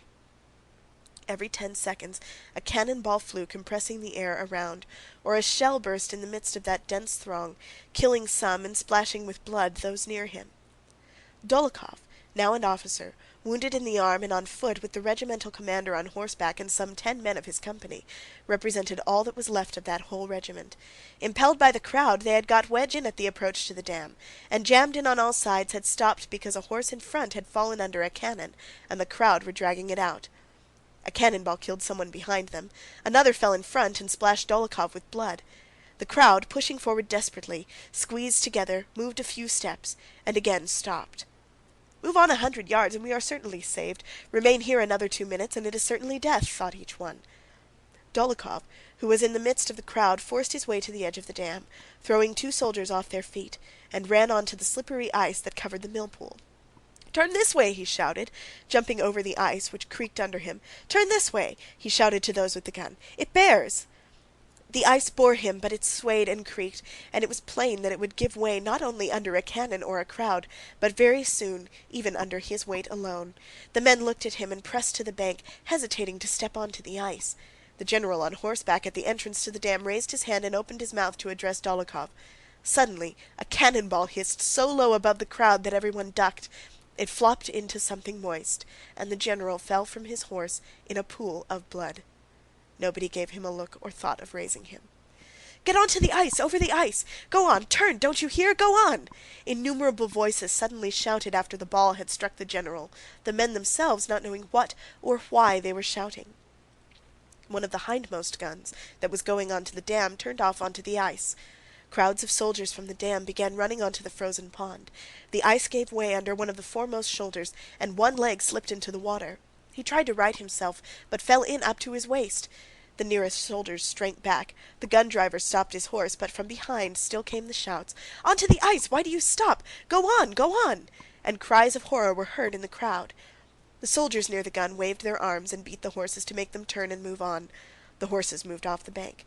The ice that had held under those on foot collapsed in a great mass, and some 40 men who were on it dashed, some forward and some back, drowning one another. Still the cannonballs continued regularly to whistle and flop onto the ice and into the water, and oftenest of all among the crowd that covered the dam, the pond, and the bank. End of Book 3, Chapter 18. This recording is in the public domain. Chapter 19. On the Pratzen Heights, where he had fallen with the flagstaff in his hand, lay Prince Andrew Bolkonsky, bleeding profusely and unconsciously uttering a gentle, piteous, and childlike moan. Toward evening he ceased moaning and became quite still. He did not know how long his unconsciousness lasted. Suddenly he again felt that he was alive and suffering from a burning, lacerating pain in his head. "Where is it, that lofty sky that I did not know till now, but saw today?" was his first thought. And I did not know the suffering either, he thought. Yes, I did not know anything at all, till now. But where am I? He listened and heard the sound of approaching horses and voices speaking French. He opened his eyes. Above him again was the same lofty sky, with clouds that had risen and were floating still higher, and between them gleamed blue infinity. He did not turn his head and did not see those who, judging by the sound of hoofs and voices, had ridden up and stopped near him. It was Napoleon accompanied by 2 aides-de-camp. Bonaparte, riding over the battlefield, had given final orders to strengthen the batteries firing at the August dam, and was looking at the killed and wounded left on the field. "Fine men," remarked Napoleon, looking at a dead Russian grenadier, who, with his face buried in the ground and a blackened nape, lay on his stomach with an already stiffened arm flung wide. "The ammunition for the guns in position is exhausted, Your Majesty," said an adjutant who had come from the batteries that were firing at August. "Have some brought from the reserve," said Napoleon, and having gone a few steps, he stopped before Prince Andrew, who lay on his back with the flagstaff that had been dropped beside him. The flag had already been taken by the French as a trophy. "That's a fine death," said Napoleon as he gazed at Bolkonsky. Prince Andrew understood this was said of him, and that it was Napoleon who said it. He heard the speaker addressed as sire. But he heard the words as he might have heard the buzzing of a fly. Not only did they not interest him, but he took no notice of them, and at once forgot them. His head was burning, and he felt himself bleeding to death, and he saw above him the remote, lofty, and everlasting sky. He knew it was Napoleon, his hero, but at that moment Napoleon seemed to him such a small, insignificant creature compared with what was passing now between himself and that lofty, infinite sky with the clouds flying over it. At that moment it meant nothing to him who might be standing over him and what was said of him. He was only glad that people were standing near him, and he only wished that they would help him and bring him back to life, which seemed to him so beautiful now that he had today learned to understand it so differently. He collected all his strength to stir and utter a sound. He feebly moved his leg and uttered a weak, sickly groan which aroused his own pity. "Ah, he is alive," said Napoleon. "Lift this young man up and carry him to the dressing station." Having said this, Napoleon rode on to meet Marshal Lannes, who, hat in hand, rode up smiling to the Emperor to congratulate him on the victory. Prince Andrew remembered nothing more. He lost consciousness from the terrible pain of being lifted on to the stretcher, the jolting while being moved, and the probing of his wound at the dressing station. He did not regain consciousness till late in the day, when, with other wounded and captured Russian officers, he was carried to the hospital. During this transfer he felt a little stronger, and was able to look about him and even speak. The first words he heard on coming to his senses were those of a French convoy officer, who said rapidly, "We must halt here. The Emperor will pass here immediately. It will please him to see these gentlemen prisoners." "There are so many prisoners today, nearly the whole Russian army, that he is probably tired of them," said another officer. "All the same, they say this one is the commander of all the Emperor Alexander's guards," said the first one, indicating a Russian officer in the white uniform of Horse Guards. Bolkonsky recognized Prince Repnin, whom he had met in Petersburg society. Beside him stood a lad of 19, also a wounded officer of the Horse Guards. Bonaparte, having come up at a gallop, stopped his horse. "Which is the senior?" he asked on seeing the prisoners. They named the colonel, Prince Repnin. "You are the commander of Emperor Alexander's regiment of Horse Guards?" asked Napoleon. "I commanded a squadron," replied Repnin. "Your regiment fulfilled its duty honorably," said Napoleon. "The praise of a great commander is a soldier's highest reward," said Repnin. "I bestow it with pleasure," said Napoleon. "And who is that young man beside you?" "Prince Repnin, named Lieutenant Zuchtelin." After looking at him, Napoleon smiled. "He is very young to come to meddle with us." "Youth is no hindrance to courage," muttered Zuchtelin in a failing voice. "A splendid reply," said Napoleon. "Young man, you will go far."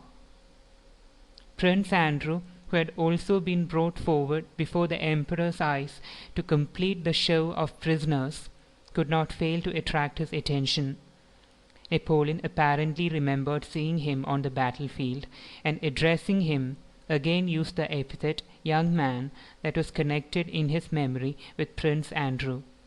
"Well, and you, young man," said he, "how do you feel, mon brave?" Though 5 minutes before, Prince Andrew had been able to say a few words to the soldiers who were carrying him, now with his eyes fixed straight on Napoleon, he was silent. So insignificant at that moment seemed to him all the interest that engrossed Napoleon, so mean did his hero himself with his paltry vanity and joy in victory appear, compared to the lofty, equitable, and kindly sky which he had seen and understood, that he could not answer him. Everything seemed so futile and insignificant in comparison with the stern and solemn train of thought that weakness from loss of blood, suffering, and the nearness of death aroused in him. Looking into Napoleon's eyes, Prince Andrew thought of the insignificance of greatness, the unimportance of life which no one could understand, and the still greater unimportance of death, the meaning of which no one alive could understand or explain. The Emperor, without waiting for an answer, turned away and said to one of the officers as he went, "Have these gentlemen attended to and taken to my bivouac. Let my Dr. Larry examine their wounds. Au revoir, Prince Repnin," and he spurred his horse and galloped away. His face shone with self-satisfaction and pleasure. The soldiers who had carried Prince Andrew had noticed and taken the little gold icon Princess Mary had hung round her brother's neck, but seeing the favour the Emperor showed the prisoners, they now hastened to return the holy image. Prince Andrew did not see how and by whom it was replaced, but the little icon with its thin gold chain suddenly appeared upon his chest outside his uniform.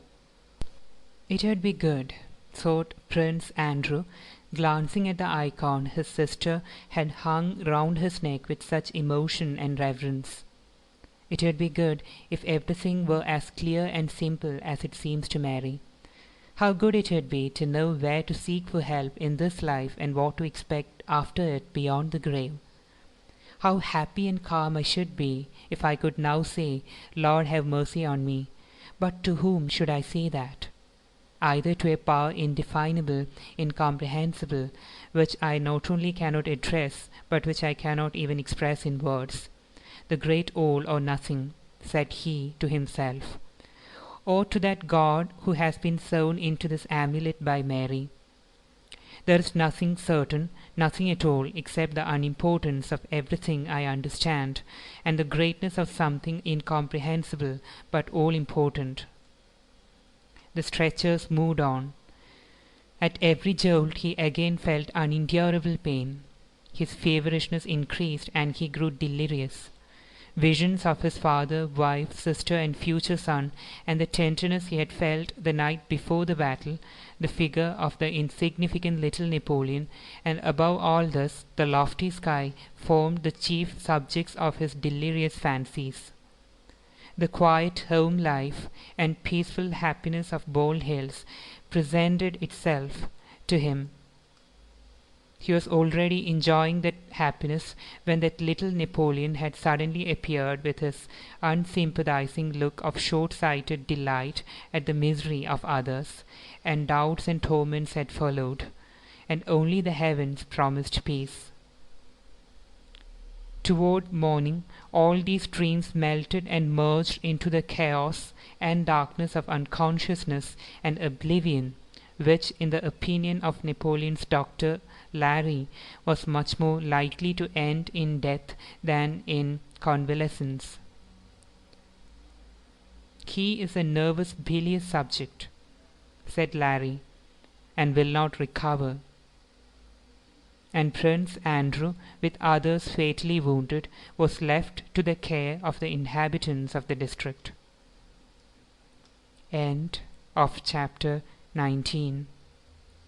End of War and Peace, Book 3, by Leo Tolstoy.